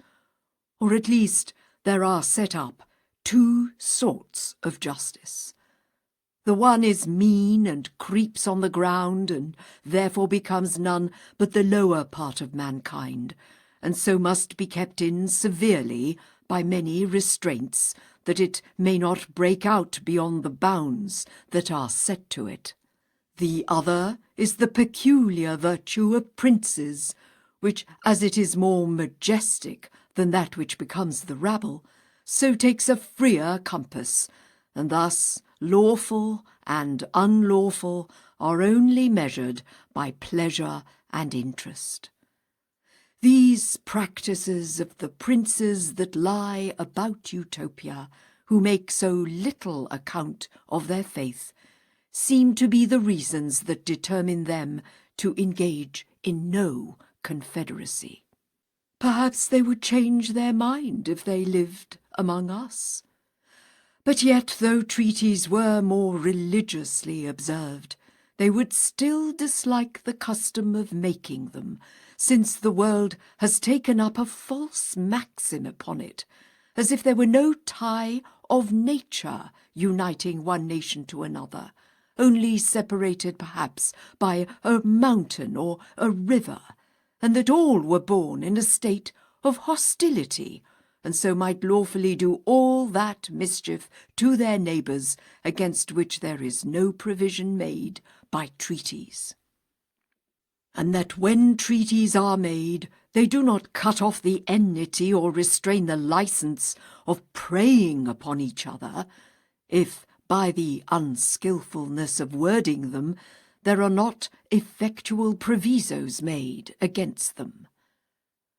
They on the other hand, judge that no man is to be esteemed our enemy that has never injured us, and that the partnership of human nature is instead of a league, and that kindness and good nature unite men more effectually and with greater strength than any agreements whatsoever, since thereby the engagements of men's hearts become stronger than the bond and obligation of words. Of their military discipline. They detest war as a very brutal thing, and which, to the reproach of human nature, is more practised by men than by any sort of beasts. They, in opposition to the sentiments of almost all other nations, think that there is nothing more inglorious than that glory that is gained by war. And therefore, though they accustom themselves daily to military exercises and the discipline of war, in which not only their men but their women likewise are trained up, that in cases of necessity they may not be quite useless, yet they do not rashly engage in war unless it be either to defend themselves or their friends from any unjust aggressors, or out of good nature or in compassion assist an oppressed nation in shaking off the yoke of tyranny. They indeed help their friends not only in defensive but also in offensive wars, but they never do that unless they had been consulted before the breach was made, and being satisfied with the grounds on which they went, they had found that all demands of reparation were rejected, so that a war was unavoidable. This they think to be not only just when one neighbour makes an inroad on another by public order and carries away the spoils, but when the merchants of one country are oppressed in another, either under pretence of some unjust laws or by the perverse wresting of good ones. This they count a juster cause of war than the other, because those injuries are done under some colour of laws. This was the only ground of that war in which they engaged with the Nephelegites against the Aleopolitanes, a little before our time. For the merchants of the former, having, as they thought, met with great injustice among the latter, which, whether it was in itself right or wrong, drew on a terrible war in which many of their neighbours were engaged, and their keenness in carrying it on being supported by their strength in maintaining it, it not only shook some very flourishing states and very much afflicted others, but after a series of much mischief ended in the entire conquest and slavery of the Aleopolitanes, who, though before the war they were in all respects much superior to the Nephelegites, were yet subdued. But though the Utopians had assisted them in the war, yet they pretended to no share of the spoil. But though they so vigorously assist their friends in obtaining reparation for the injuries they have received in affairs of this nature, yet, if any such frauds were committed against themselves, provided no violence was done to their persons, they would only, on their being refused satisfaction, forbear trading with such a people. This is not because they consider their neighbours more than their own citizens, but since their neighbours trade everyone upon his own stock, fraud is a more sensible injury to them than it is to the Utopians, among whom the public, in such a case, only suffers, as they expect no thing in return for the merchandise they export, but that in which they so much abound and is of little use to them, the loss does not much affect them. They think, therefore, it would be too severe to revenge a loss attended with so little inconvenience, either to their lives or their subsistence, with the death of many persons.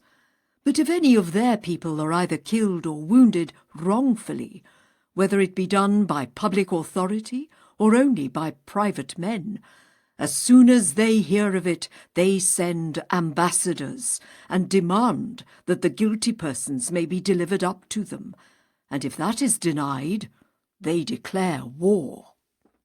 But if it be complied with, the offenders are condemned either to death or slavery.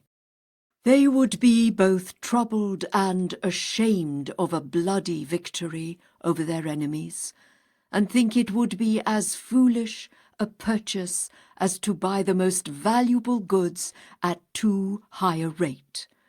And in no victory do they glory so much as in that which is gained by dexterity and good conduct without bloodshed. In such cases they appoint public triumphs and erect trophies to the honour of those who have succeeded. For then do they reckon that a man acts suitably to his nature when he conquers his enemy in such a way as that no other creature but a man could be capable of, and that is by the strength of his understanding. Bears, lions, boars, wolves, and dogs, and all other animals, employ their bodily force one against another, in which as many of them are superior to men, both in strength and fierceness, so they are all subdued by his reason and understanding. The only design of the Utopians in war is to obtain that by force which, if it had been granted them in time, would have prevented the war, or, if that cannot be done, to take so severe a revenge on those that have injured them, that they may be terrified from doing the like for the time to come. By these ends they measure all their designs, and manage them so that it is visible that the appetite of fame or vainglory does not work so much there as a just care of their own security. As soon as they declare war, they take care to have a great many schedules that are sealed with their common seal, affixed in the most conspicuous places of their enemy's country. This is carried secretly and done in many places, all at once. In these they promise great rewards to such as shall kill the prince, and lesser in proportion to such as shall kill any other persons who are those on whom, next to the prince himself, they cast the chief balance of the war. And they double the sum to him that instead of killing the person so marked out, shall take him alive and put him in their hands. They offer not only indemnity, but rewards to such of the persons themselves that are so marked, if they will act against their countrymen. By this means those that are named in their schedules become not only distrustful of their fellow citizens, but are jealous of one another, and are much distracted by fear and danger. For it has often fallen out that many of them, and even the prince himself, have been betrayed by those in whom they have trusted most, for the rewards that the Utopians offer are so immeasurably great that there is no sort of crime to which men cannot be drawn by them. They consider the risk that those run who undertake such services, and offer a recompense proportioned to the danger.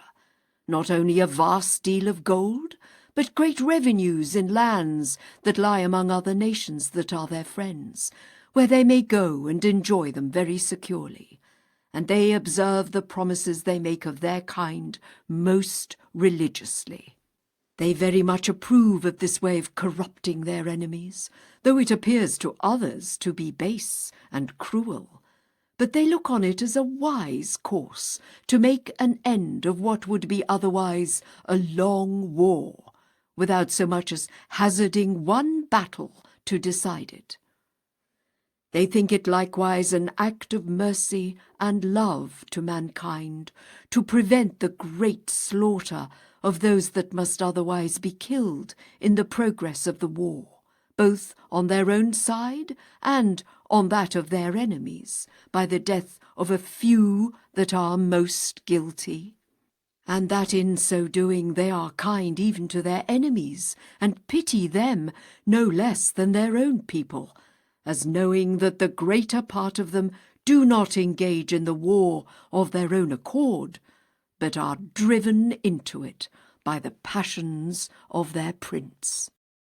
If this method does not succeed with them, then they sow seeds of contention among their enemies, and animate the prince's brother or some of the nobility to aspire to the crown. If they cannot disunite them by domestic broils, then they engage their neighbours against them, and make them set on foot some old pretensions which are never wanting to princes when they have occasion for them. These they plentifully supply with money, though but very sparingly with any auxiliary troops, for they are so tender of their own people that they would not willingly exchange one of them, even with the prince of their enemy's country. But as they keep their gold and silver only for such an occasion, so when that offers itself they easily part with it, since it would be no convenience to them, though they should reserve nothing of it to themselves.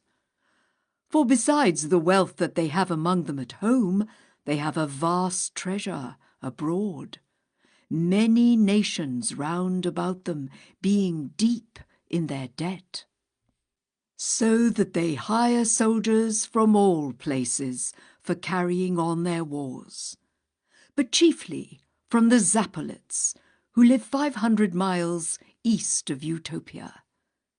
They are a rude, wild, and fierce nation, who delight in the woods and rocks among which they were born and bred up. They are hardened both against heat, cold, and labour, and know nothing of the delicacies of life. They do not apply themselves to agriculture, nor do they care either for their houses or their clothes. Cattle is all that they look after, and for the greatest part they live either by hunting or upon rapine, and are made, as it were, only for war. They watch all opportunities of engaging in it, and very readily embrace such as are offered them. Great numbers of them will frequently go out and offer themselves for a very low pay to serve any that will employ them. They know none of the arts of life, but those that lead to the taking it away. They serve those that hire them both with much courage and great fidelity, but will not engage to serve for any determined time, and agree upon such terms that the next day they may go over to the enemies of those whom they serve, if they offer them a greater encouragement, and will perhaps return to them the day after that, upon a higher advance of their pay. There are few wars in which they make not a considerable part of the armies of both sides, so it often falls out that they who are related and were hired in the same country, and so have lived long and familiarly together, forgetting both their relations and former friendship, kill one another upon no other consideration than that of being hired to it for a little money by princes of different interests. And such a regard have they for money, that they are easily wrought on by the difference of 1 penny a day to change sides. So entirely does their avarice influence them, and yet this money, which they value so highly, is of little use to them, For what they purchase thus with their blood, they quickly waste on luxury, which among them is but of a poor and miserable form. This nation serves the Utopians against all people whatsoever, for they pay higher than any other. The Utopians hold this for a maxim, that as they seek out the best sort of men for their own use at home, so they make use of this worst sort of men for the consumption of war, and therefore they hire them with the offers of vast rewards to expose themselves to all sorts of hazards, out of which the greater part never returns to claim their promises. Yet they make them good most religiously to such as escape.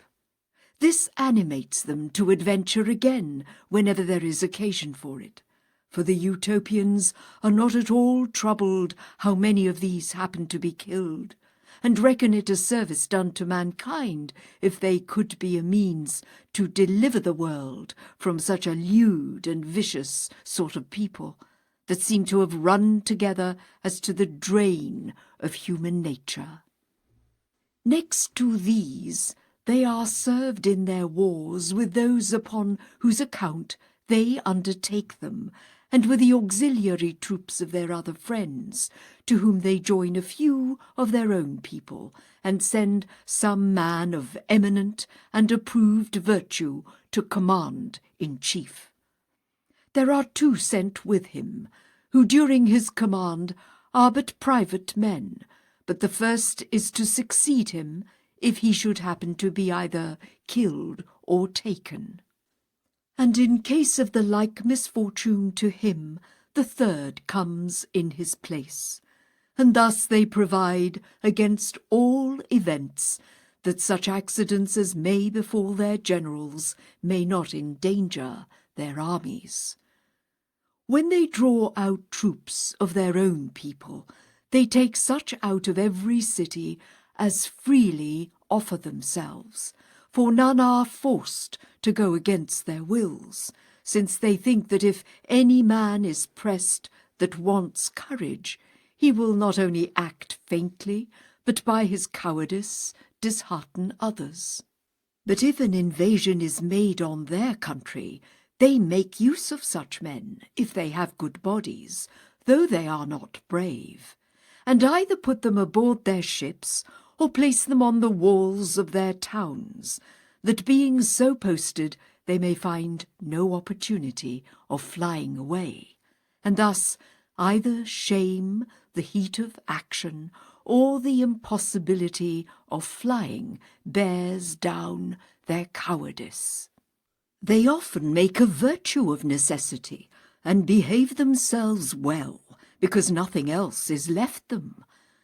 But as they force no man to go into any foreign war against his will, so they do not hinder those women who are willing to go along with their husbands.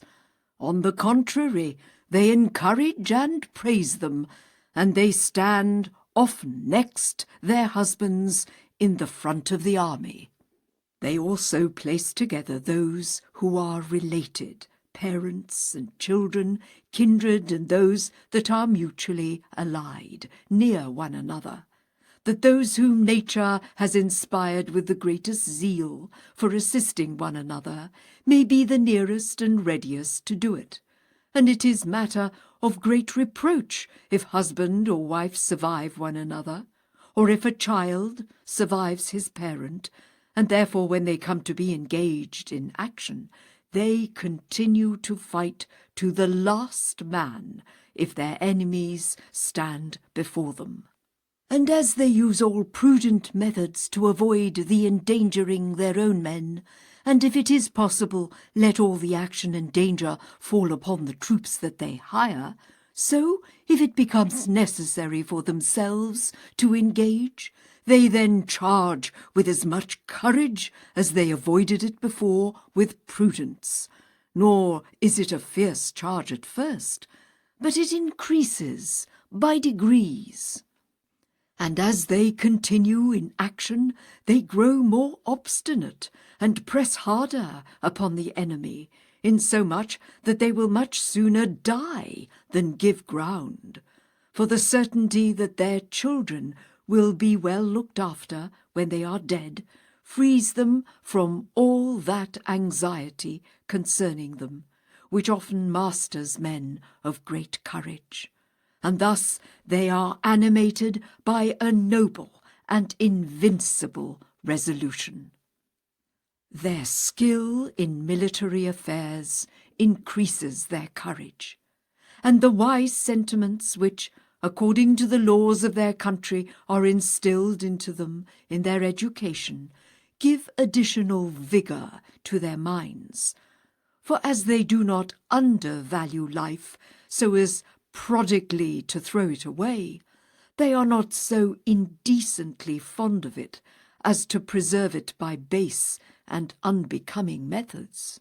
In the greatest heat of action, the bravest of their youth who have devoted themselves to that service single out the general of their enemies, set on him either openly or by ambuscade, pursue him everywhere, and when spent and wearied out, are relieved by others who never give over the pursuit, either attacking him with close weapons when they can get near him, or with those which wound at a distance when others get in between them. So that unless he secures himself by flight, they seldom fail at last to kill or to take him prisoner. When they have obtained a victory, they kill as few as possible, and are much more bent on taking many prisoners than on killing those that fly before them. Nor do they ever let their men so loose in the pursuit of their enemies as not to retain an entire body still in order, so that if they have been forced to engage the last of their battalions before they could gain the day, they will rather let their enemies all escape than pursue them when their own army is in disorder, remembering well what has often fallen out to themselves, that when the main body of their army has been quite defeated and broken, when their enemies, imagining the victory obtained, have let themselves loose into an irregular pursuit, a few of them that lay for a reserve, waiting a fit opportunity, have fallen on them in their chase, and when straggling in disorder and apprehensive of no danger, but counting the day their own, have turned the whole action, and wresting out of their hands a victory that seemed certain and undoubted, while the vanquished have suddenly become victorious. It is hard to tell whether they are more dexterous in laying or avoiding ambushes. They sometimes seem to fly when it is far from their thoughts, and when they intend to give ground, they do it so that it is very hard to find out their design. If they see they are ill-posted or are like to be overpowered by numbers, they then either march off in the night with great silence, or by some stratagem delude their enemies. If they retire in the daytime, they do it in such order that it is no less dangerous to fall upon them in a retreat than in a march. They fortify their camps with a deep and large trench, and throw up the earth that is dug out of it for a wall. Nor do they employ only their slaves in this, but the whole army works at it, except those that are then upon the guard. So that when so many hands are at work, a great line and a strong fortification is finished in so short a time that it is scarce credible. Their armour is very strong for defence, and yet is not so heavy as to make them uneasy in their marches. They can even swim with it. All that are trained up to war practice swimming. Both horse and foot make great use of arrows, and are very expert. They have no swords, but fight with a pole-axe that is both sharp and heavy, by which they thrust or strike down an enemy. They are very good at finding out warlike machines, and disguise them so well that the enemy does not perceive them till he feels the use of them, so that he cannot prepare such a defence as would render them useless. The chief consideration had in the making them is that they may be easily carried and managed. If they agree to a truce, they observe it so religiously that no provocations will make them break it. They never lay their enemy's country waste, nor burn their corn, and even in their marches they take all possible care that neither horse nor foot may tread it down, for they do not know but that they may have use for it themselves. They hurt no man whom they find disarmed, unless he is a spy. When a town is surrendered to them, they take it into their protection, and when they carry a place by storm, they never plunder it, but put those only to the sword that oppose the rendering of it up, and make the rest of the garrison slaves. But for the other inhabitants, they do them no hurt. And if any of them had advised a surrender, they give them good rewards out of the estates of those that they condemn, and distribute the rest among their auxiliary troops, but they themselves take no share of the spoil. When a war is ended, they do not oblige their friends to reimburse their expenses, but they obtain them of the conquered, either in money, which they keep for the next occasion, or in lands, out of which a constant revenue is to be paid them. By many increases, the revenue which they draw out from several countries on such occasions is now risen to above 700,000 ducats a year. They send some of their own people to receive these revenues, who have orders to live magnificently and like princes, by which means they consume much of it upon the place, and either bring over the rest to Utopia or lend it to that nation in which it lies.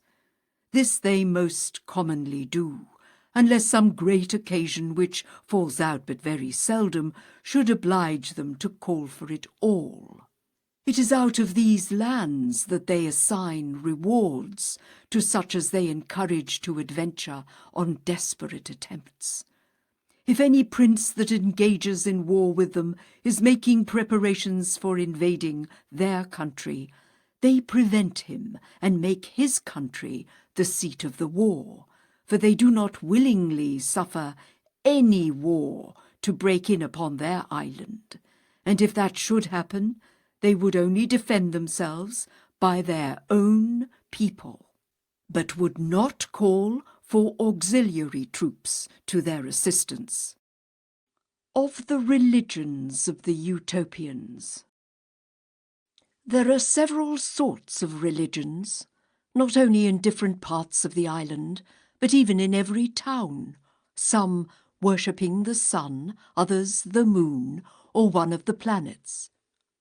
Some worship such men as have been eminent in former times for virtue or glory, not only as ordinary deities, but as the supreme God. Yet the greater and wiser sort of them worship none of these, but adore one eternal, invisible, infinite, and incomprehensible deity, as a being that is far above all our apprehensions, that is spread over the whole universe, not by his bulk, but by his power and virtue. Him they call the Father of all, and acknowledge that the beginnings, the increase, the progress, the vicissitudes, and the end of all things come only from him. nor do they offer divine honours to any but to him alone. And indeed, though they differ concerning other things, yet all agree in this, that they think there is one supreme being that made and governs the world, whom they call, in the language of their country, Mithras. They differ in this, that one thinks the God whom he worships is this supreme being, and another thinks that his idol is that God. But they all agree in one principle, that whoever is this supreme being, he is also that great essence to whose glory and majesty all honours are ascribed by the consent of all nations.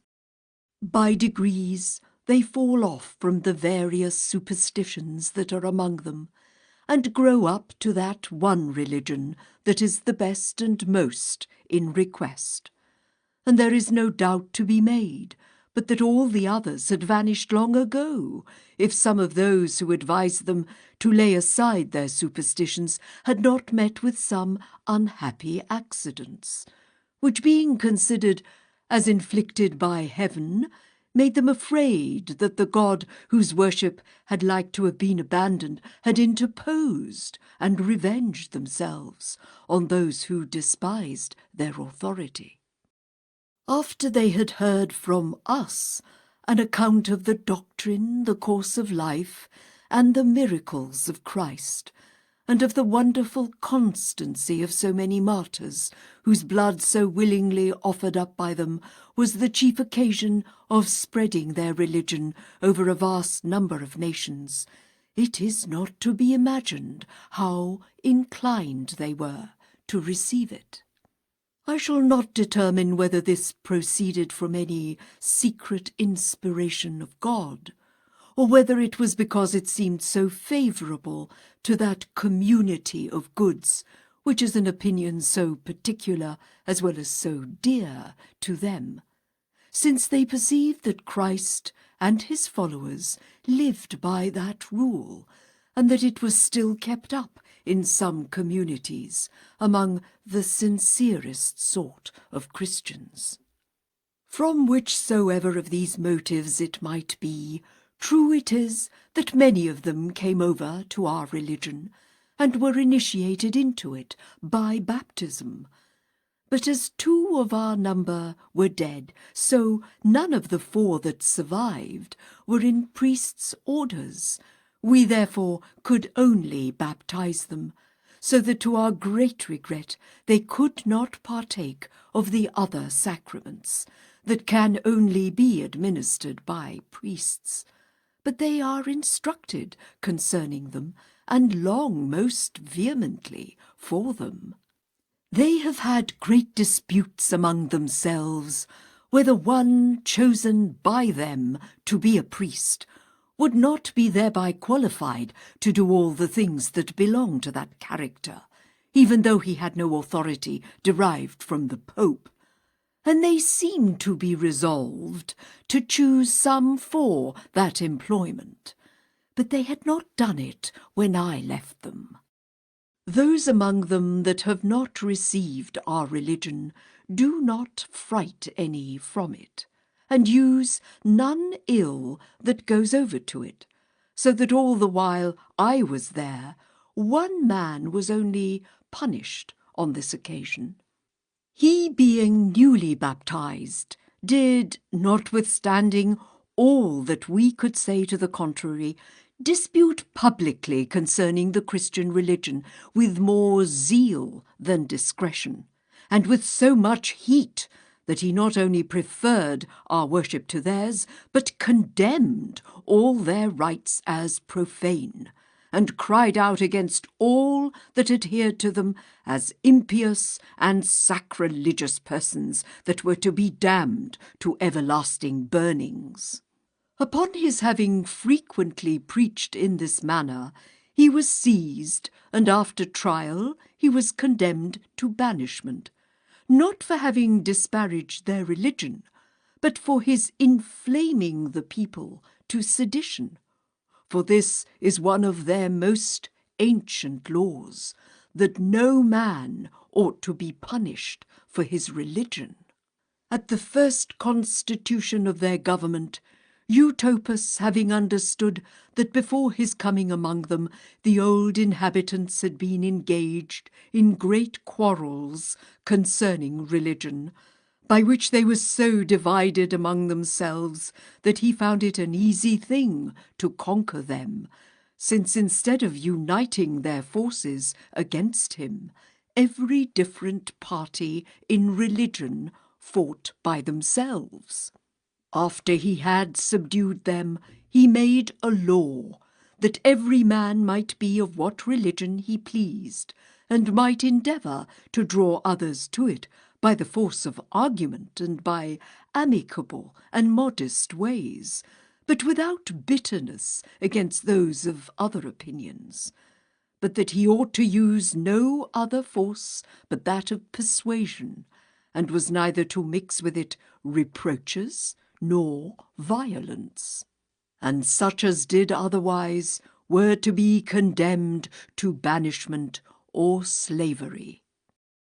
This law was made by Utopus not only for preserving the public peace, which he saw suffered much by daily contentions and irreconcilable heats, but because he thought the interest of religion itself required it. He judged it not fit to determine anything rashly, and seemed to doubt whether those different forms of religion might not all come from God, who might inspire man in a different manner, and be pleased with this variety. He therefore thought it indecent and foolish for any man to threaten and terrify another, to make him believe what did not appear to him to be true.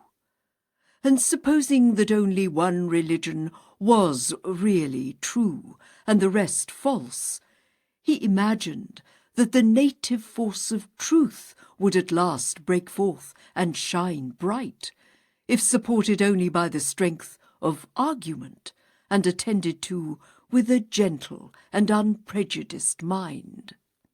While, on the other hand, if such debates were carried on with violence and tumults, as the most wicked are always the most obstinate, so the best and most holy religion might be choked with superstition, as corn is with briars and thorns. He therefore left men wholly to their liberty, that they might be free to believe as they should see cause. Only he made a solemn and severe law against such as should so far degenerate from the dignity of human nature as to think that our souls died with our bodies, or that the world was governed by chance without a wise overruling providence. For they all formerly believed that there was a state of rewards and punishments to the good and bad after this life.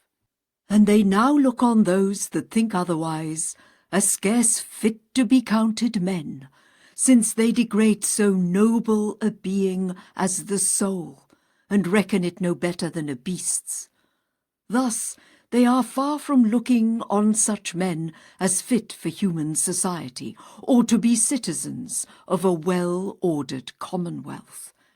Since a man of such principles must needs, as oft as he dares do it, despise all their laws and customs. For there is no doubt to be made that a man who is afraid of nothing but the law, and apprehends nothing after death, will not scruple to break through all the laws of his country, either by fraud or force, when by this means he may satisfy his appetites. They never raise any that hold these maxims either to honours or offices, nor employ them in any public trust, but despise them as men of base and sordid minds. Yet they do not punish them, because they lay this down as a maxim, that a man cannot make himself believe anything he pleases, nor do they drive any to dissemble their thoughts by threatenings, so that men are not tempted to lie or disguise their opinions, which being a sort of fraud is abhorred by the Utopians. They take care indeed to prevent their disputing in defence of these opinions, especially before the common people. But they suffer and even encourage them to dispute concerning them in private with their priest and other grave men, being confident that they will be cured of those mad opinions by having reason laid before them. There are many among them that run far to the other extreme, though it is neither thought an ill nor unreasonable opinion, and therefore is not at all discouraged. They think that the souls of beasts are immortal, though far inferior to the dignity of the human soul, and not capable of so great a happiness. They are almost all of them very firmly persuaded that good men will be infinitely happy in another state, so that though they are compassionate to all that are sick, yet they lament no man's death, except they see him loath to part with life.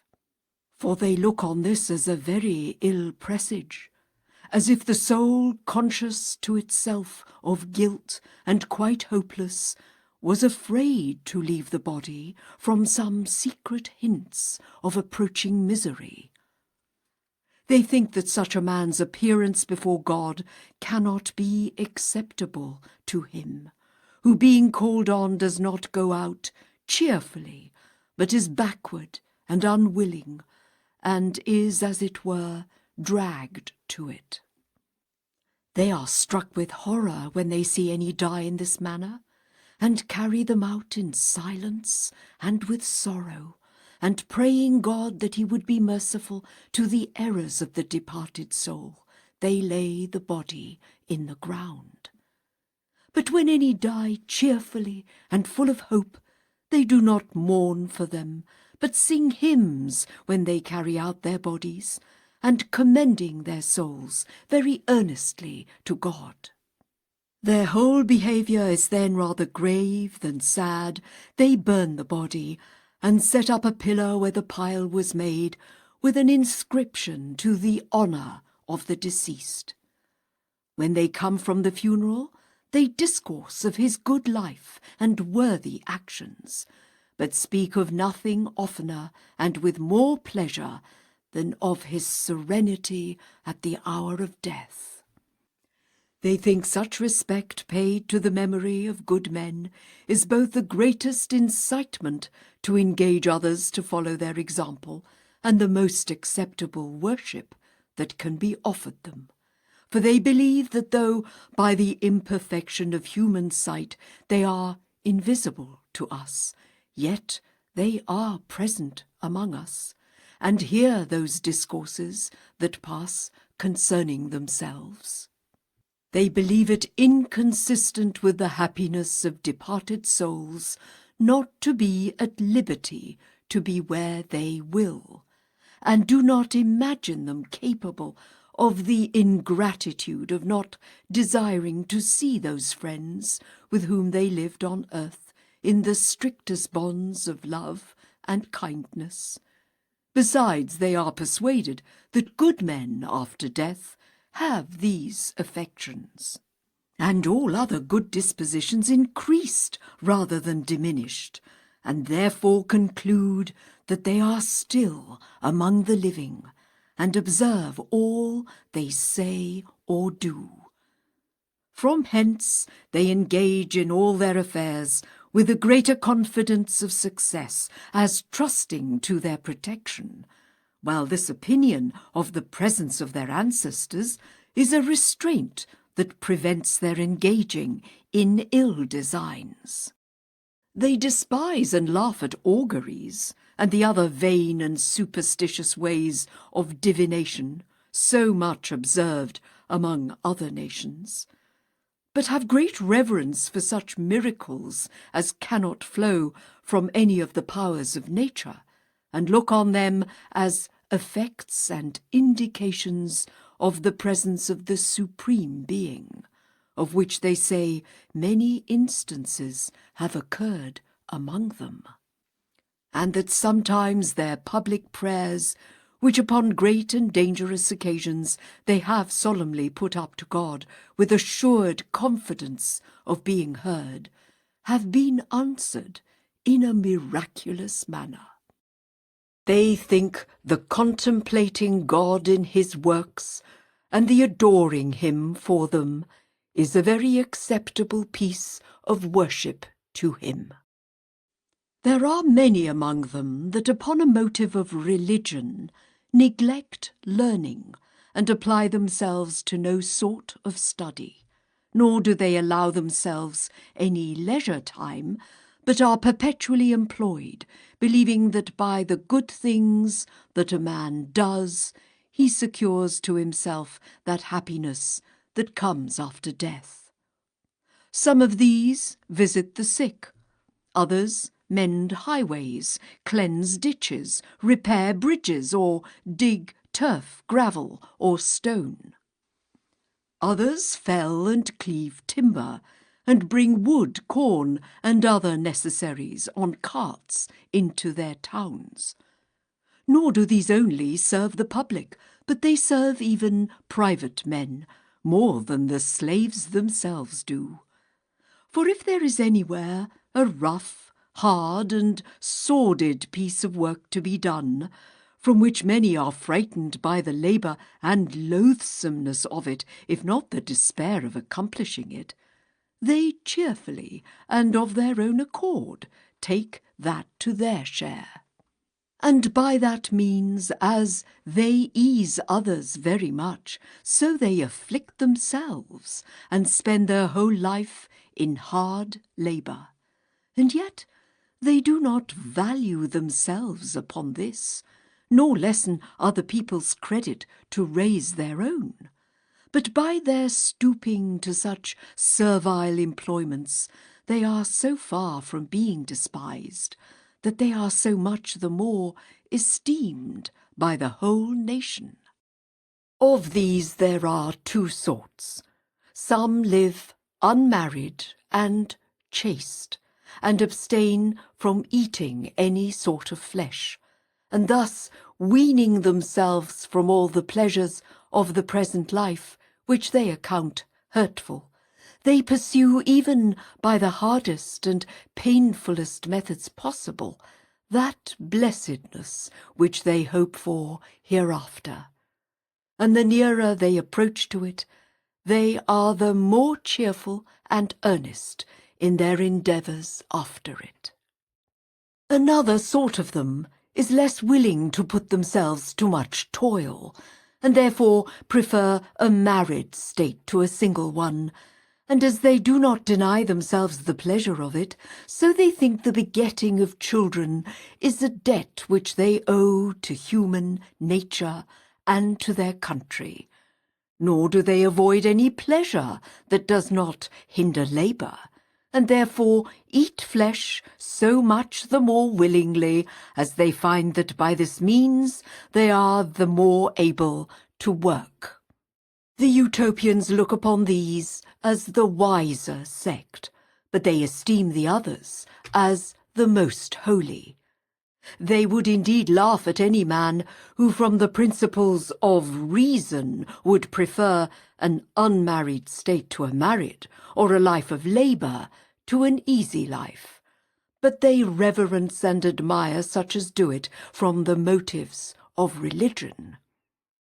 There is nothing in which they are more cautious than in giving their opinion positively concerning any sort of religion. The men that lead those severe lives are called in the language of their country bruthescas, which answers to those we call religious orders. Their priests are men of eminent piety, and therefore they are but few, for there are only 13 in every town, one for every temple. But when they go to war, 7 of these go out with their forces, and 7 others are chosen to supply their room in their absence. But these enter again upon their employments when they return. And those who served in their absence attend upon the high priest till vacancies fall by death. For there is one set over the rest. They are chosen by the people as the other magistrates are, by suffrages given in secret for preventing of factions. And when they are chosen, they are consecrated by the college of priests. The care of all sacred things, the worship of God, and an inspection into the manners of the people are committed to them. It is a reproach to a man to be sent for by any of them, or for them to speak to him in secret, for that always gives some suspicion. All that is incumbent on them is only to exhort and admonish the people, for the power of correcting and punishing ill men belongs wholly to the prince and to the other magistrates. The severest thing that the priest does is the excluding those that are desperately wicked from joining in their worship. There is not any sort of punishment more dreaded by them than this, for as it loads them with infamy, so it fills them with secret horrors. Such is their reverence to their religion. Nor will their bodies be long exempted from their share of trouble. For if they do not very quickly satisfy the priests of the truth of their repentance, they are seized on by the Senate and punished for their impiety. The education of youth belongs to the priests, yet they do not take so much care of instructing them in letters as in forming their minds and manners aright. They use all possible methods to infuse very early into the tender and flexible minds of children such opinions as are both good in themselves and will be useful to their country. For when deep impressions of these things are made at that age, they follow men through the whole course of their lives, and conduce much to preserve the peace of the government, which suffers by nothing more than by vices that rise out of ill opinions. The wives of their priests are the most extraordinary women of the whole country. Sometimes the women themselves are made priests, though that falls out but seldom, nor are any but ancient widows chosen into that order. None of the magistrates have greater honour paid them than is paid the priests, and if they should happen to commit any crime, they would not be questioned for it. Their punishment is left to God and to their own consciences, for they do not think it lawful to lay hands on any man, how wicked soever he is, that has been in a peculiar manner dedicated to God. Nor do they find any great inconvenience in this, both because they have so few priests, and because these are chosen with much caution, so that it must be a very unusual thing to find one who merely out of regard to his virtue and for his being esteemed a singularly good man was raised up to so great a dignity, degenerate into corruption and vice. And if such a thing should fall out, for man is a changeable creature, yet there being few priests, and these having no authority but what rises out of the respect that is paid them, nothing of great consequence to the public can proceed from the indemnity that the priests enjoy.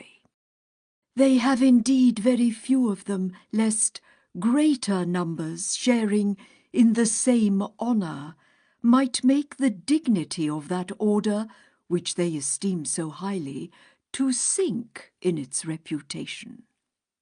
They also think it difficult to find out many of such an exalted pitch of goodness as to be equal to that dignity which demands the exercise of more than ordinary virtues.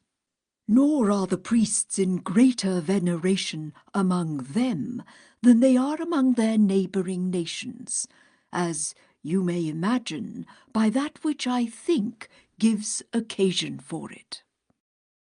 When the Utopians engage in battle, the priests who accompany them to the war, apparelled in their sacred vestments, kneel down during the action in a place not far from the field, and lifting up their hands to heaven, pray first for peace, and then for victory to their own side, and particularly that it may be gained without the effusion of much blood on either side.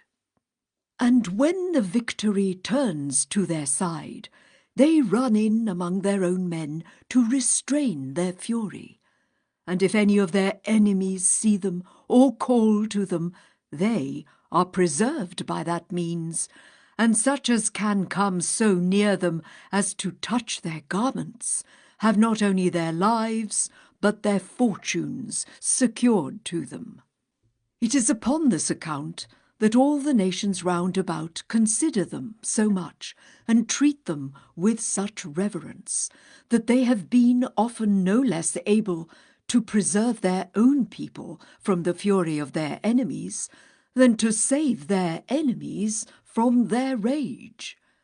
For it has sometimes fallen out that when their armies have been in disorder and forced to fly, so that their enemies were running upon the slaughter and spoil, the priests, by interposing, have separated them from one another, and stopped the effusion of more blood.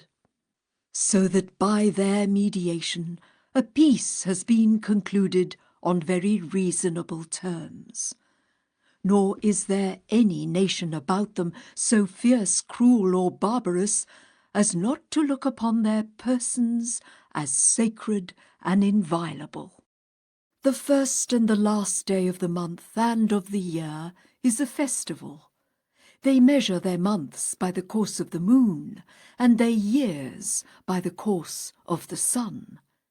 The first days are called in their language the Cynomernes, and the last the Trapomernes, which answers in our language to the festival that begins or ends the season. They have magnificent temples that are not only nobly built, but extremely spacious, which is the more necessary as they have so few of them. They are a little dark within, which proceeds not from any error in the architecture, but is done with design. For their priests think that too much light dissipates the thoughts, and that a more moderate degree of it both recollects the mind and raises devotion. Though there are many different forms of religion among them, yet all these, how various soever, agree in the main point, which is the worshipping the divine essence, and therefore there is nothing to be seen or heard in their temples in which the several persuasions among them may not agree. For every sect performs those rites that are peculiar to it in their private houses, nor is there anything in the public worship that contradicts the particular ways of those different sects. There are no images for God in their temples, so that everyone may represent him to his thoughts according to the way of his religion. Nor do they call this one God by any other name but that of Mithras, which is the common name by which they all express the divine essence, whatsoever otherwise they think it to be. Nor are there any prayers among them, but such as every one of them may use without prejudice to his own opinion. They meet in their temples on the evening of the festival that concludes a season, and not having yet broke their fast, they thank God for their good success during that year or month which is then at an end.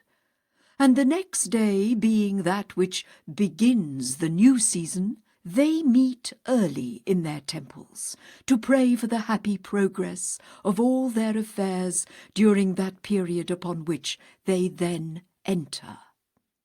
In the festival which concludes the period, before they go to the temple, both wives and children fall on their knees before their husbands or parents, and confess everything in which they have either erred or failed in their duty, and beg pardon for it.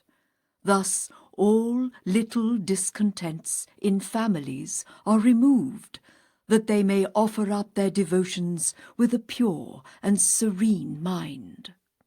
For they hold it a great impiety to enter upon them with disturbed thoughts, or with a consciousness of their bearing hatred or anger in their hearts to any person whatsoever, and think that they should become liable to severe punishments if they presume to offer sacrifices without cleansing their hearts and reconciling all their differences.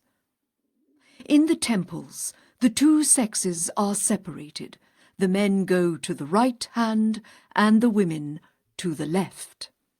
And the males and females all place themselves before the head and master or mistress of the family to which they belong, so that those who have the government of them at home may see their deportment in public. And they intermingle them so that the younger and the older may be set by one another. For if the younger sort were all set together, they would perhaps trifle away that time too much, in which they ought to beget in themselves that religious dread of the Supreme Being, which is the greatest and almost the only incitement to virtue. They offer up no living creature in sacrifice, nor do they think it suitable to the divine being from whose bounty it is that these creatures have derived their lives, to take pleasure in their deaths, or the offering up their blood. They burn incense and other sweet odours, and have a great number of wax lights during their worship, not out of any imagination that such oblations can add anything to the divine nature, which even prayers cannot do, but as it is a harmless and pure way of worshipping God. So they think those sweet savours and lights together with some other ceremonies, by a secret and unaccountable virtue, elevate men's souls and inflame them with greater energy and cheerfulness during the divine worship. All the people appear in the temples in white garments, but the priests' vestments are party-coloured, and both the work and colours are wonderful. They are made of no rich materials, for they are neither embroidered nor set with precious stones, but are composed of the plumes of several birds laid together with so much art and so neatly that the true value of them is far beyond the costliest materials. They say that in the ordering and placing those plumes, some dark mysteries are represented, which pass down among their priests in a secret tradition concerning them, and that they are as hieroglyphics putting them in mind of the blessing that they have received from God, and of their duties both to him and to their neighbours. As soon as the priest appears in those ornaments, they all fall prostrate on the ground with so much reverence and so deep a silence that such as look on cannot but be struck with it, as if it were the effect of the appearance of a deity. After they have been for some time in this posture, they all stand up upon a sign given by the priest, and sing hymns to the honour of God, some musical instruments playing all the while. These are quite of another form than those used among us, but as many of them are much sweeter than ours, so others are made use of by us. Yet in one thing they very much exceed us. All their music, both vocal and instrumental, is adapted to imitate and express the passions, and is so happily suited to every occasion that whether the subject of the hymn be cheerful, or formed to soothe or trouble the mind, or to express grief or remorse, the music takes the impression of whatever is represented, affects and kindles the passions, and works the sentiments deep into the hearts of the hearers. When this is done, both priests and people offer up very solemn prayers to God in a set form of words, and these are so composed that whatsoever is pronounced by the whole assembly may be likewise applied by every man in particular to his own condition. In these they acknowledge God to be the author and governor of the world, and the fountain of all the good they receive, and therefore offer up to him their thanksgiving. And in particular bless him for his goodness in ordering it so that they are born under the happiest government in the world, and are of a religion which they hope is the truest of all others. But if they are mistaken, and if there is either a better government or a religion more acceptable to God, they implore his goodness to let them know it, vowing that they resolve to follow him whithersoever he leads them. But if their government is the best, and their religion the truest, then they pray that he may fortify them in it, and bring all the world both to the same rules of life and to the same opinions concerning himself, unless, according to the unsearchableness of his mind, he is pleased with the variety of religions. Then they pray that God may give them an easy passage at last to himself, not presuming to set limits to him, how early or late it should be. But if it may be wished for without derogating from his supreme authority, they desire to be quickly delivered, and to be taken to himself, though by the most terrible kind of death, rather than to be detained long from seeing him by the most prosperous course of life. When this prayer is ended, they all fall down again upon the ground, and after a little while they rise up, go home to dinner, and spend the rest of the day in diversion or military exercises. Thus have I described to you, as particularly as I could, the constitution of that Commonwealth, which I do not only think the best in the world, but indeed the only Commonwealth that truly deserves that name. In all other places it is visible that while people talk of a commonwealth, every man only seeks his own wealth. But there, where no man has any property, all men zealously pursue the good of the public. And indeed it is no wonder to see men act so differently, for in other commonwealths every man knows that unless he provides for himself, how flourishing soever the commonwealth may be, he must die of hunger, so that he sees the necessity of preferring his own concerns to the public. But in Utopia, where every man has a right to everything, they all know that if care is taken to keep the public stores full, no private man can want anything. For among them there is no unequal distribution, so that no man is poor, none in necessity. And though no man has anything, yet they are all rich. For what can make a man so rich as to lead a serene and cheerful life, free from anxieties, neither apprehending want himself, nor vexed with the endless complaints of his wife?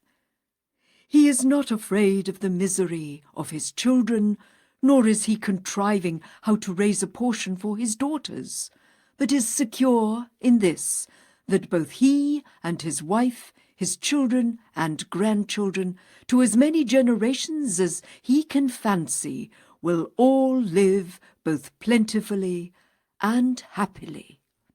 Since among them there is no less care taken of those who were once engaged in labour, but grow afterwards unable to follow it, than there is elsewhere of these that continue still employed.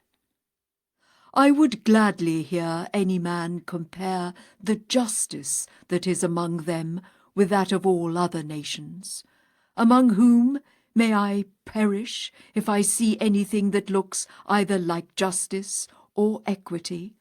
For what justice is there in this, that a nobleman, a goldsmith, a banker, or any other man that either does nothing at all, or at best is employed in things that are of no use to the public, should live in great luxury and splendour upon what is so ill acquired?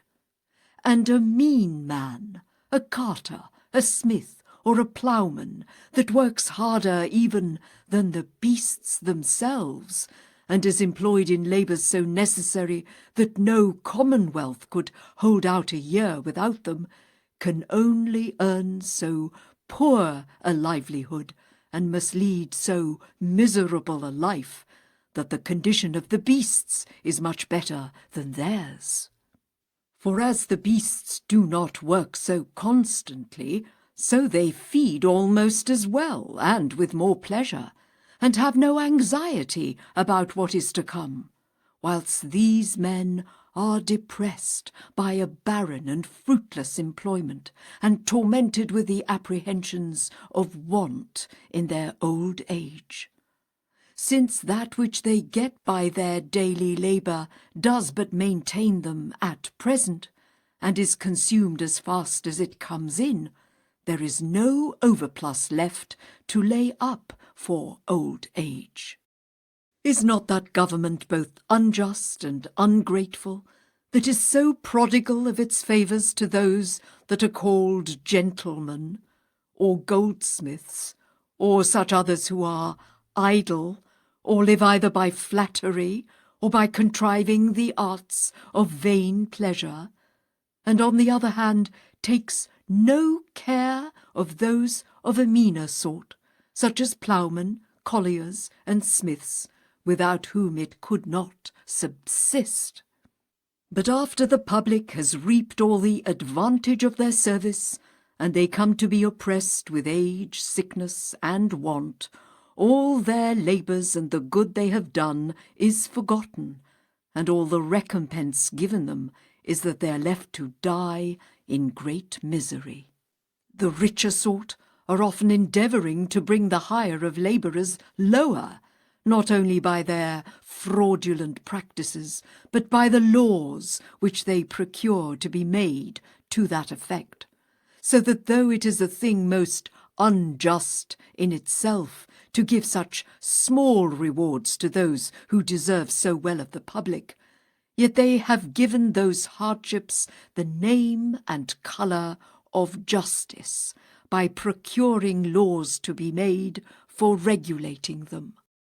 Therefore I must say that as I hope for mercy, I can have no other notion of all the other governments that I see or know than that they are a conspiracy of the rich, who on pretence of managing the public only pursue their private ends, and devise all the ways and arts they can find out.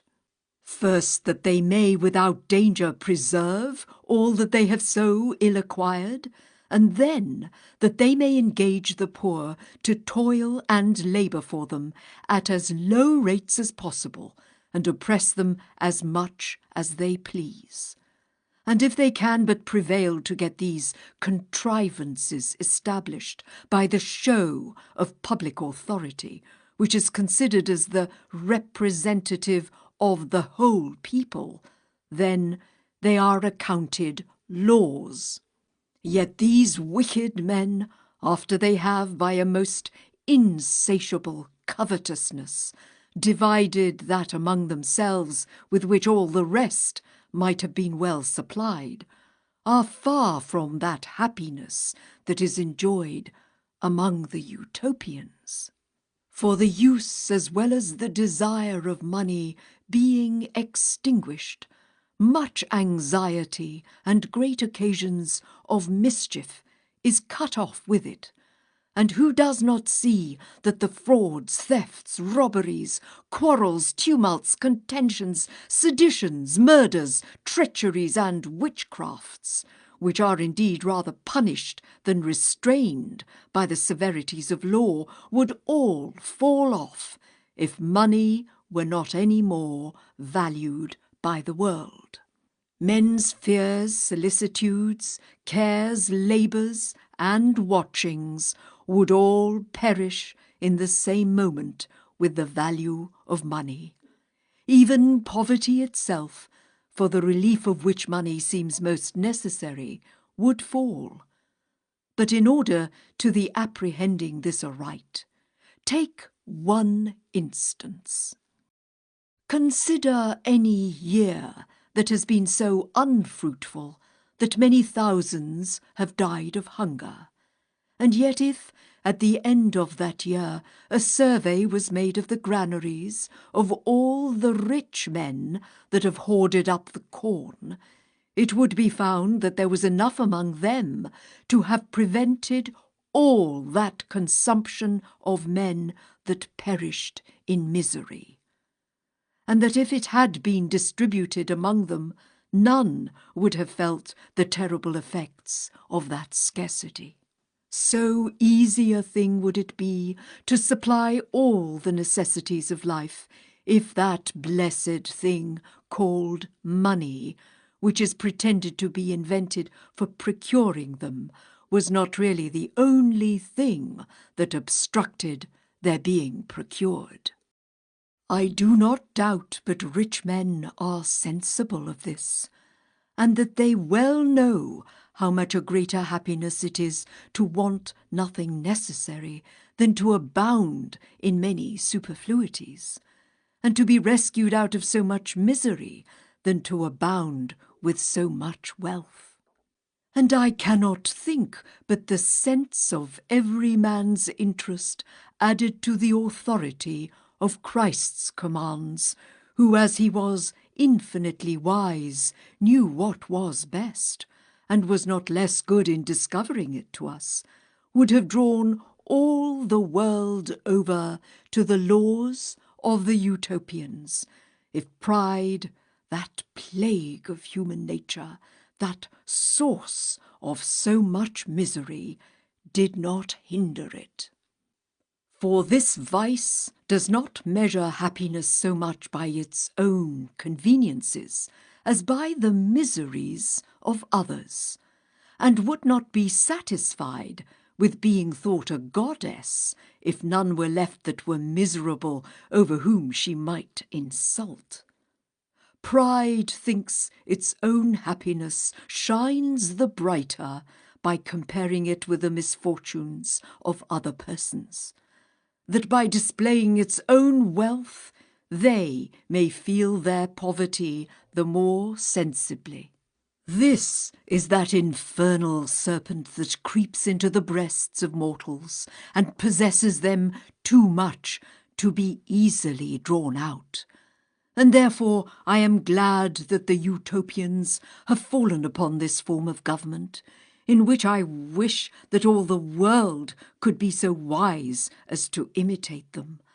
For they have indeed laid down such a scheme and foundation of policy, that as men live happily under it, so it is like to be of great continuance. For they, having rooted out of the minds of their people all the seeds both of ambition and faction, there is no danger of any commotions at home, which alone has been the ruin of many states that seemed otherwise to be well secured. But as long as they live in peace at home, and are governed by such good laws, the envy of all their neighbouring princes, who have often, though in vain, attempted their ruin, will never be able to put their state into any commotion or disorder. When Raphael had thus made an end of speaking, though many things occurred to me both concerning the manners and laws of that people that seemed very absurd, as well in their way of making war as in their notions of religion and divine matters, together with several other particulars, but chiefly what seemed the foundation of all the rest, their living in common, without the use of money, by which all nobility, magnificence, splendour, and majesty, which according to the common opinion are the true ornaments of a nation, would be quite taken away. Yet, since I perceived that Raphael was weary, and was not sure whether he could easily bear contradiction, remembering that he had taken notice of some who seemed to think they were bound in honour to support the credit of their own wisdom by finding out something to censure in all other men's inventions besides their own, I only commended their constitution and the account he had given of it in general. And so, taking him by the hand, carried him to supper, and told him I would find out some other time for examining this subject more particularly, and for discoursing more copiously upon it. And indeed I shall be glad to embrace an opportunity of doing it. In the meanwhile, though it must be confessed that he is both a very learned man and a person who has obtained a great knowledge of the world, I cannot perfectly agree to everything he has related. However, there are many things in the commonwealth of Utopia that I rather wish than hope to see followed in our governments. If you liked the video, put a like, subscribe to the channel and click on the bell to not miss our new videos.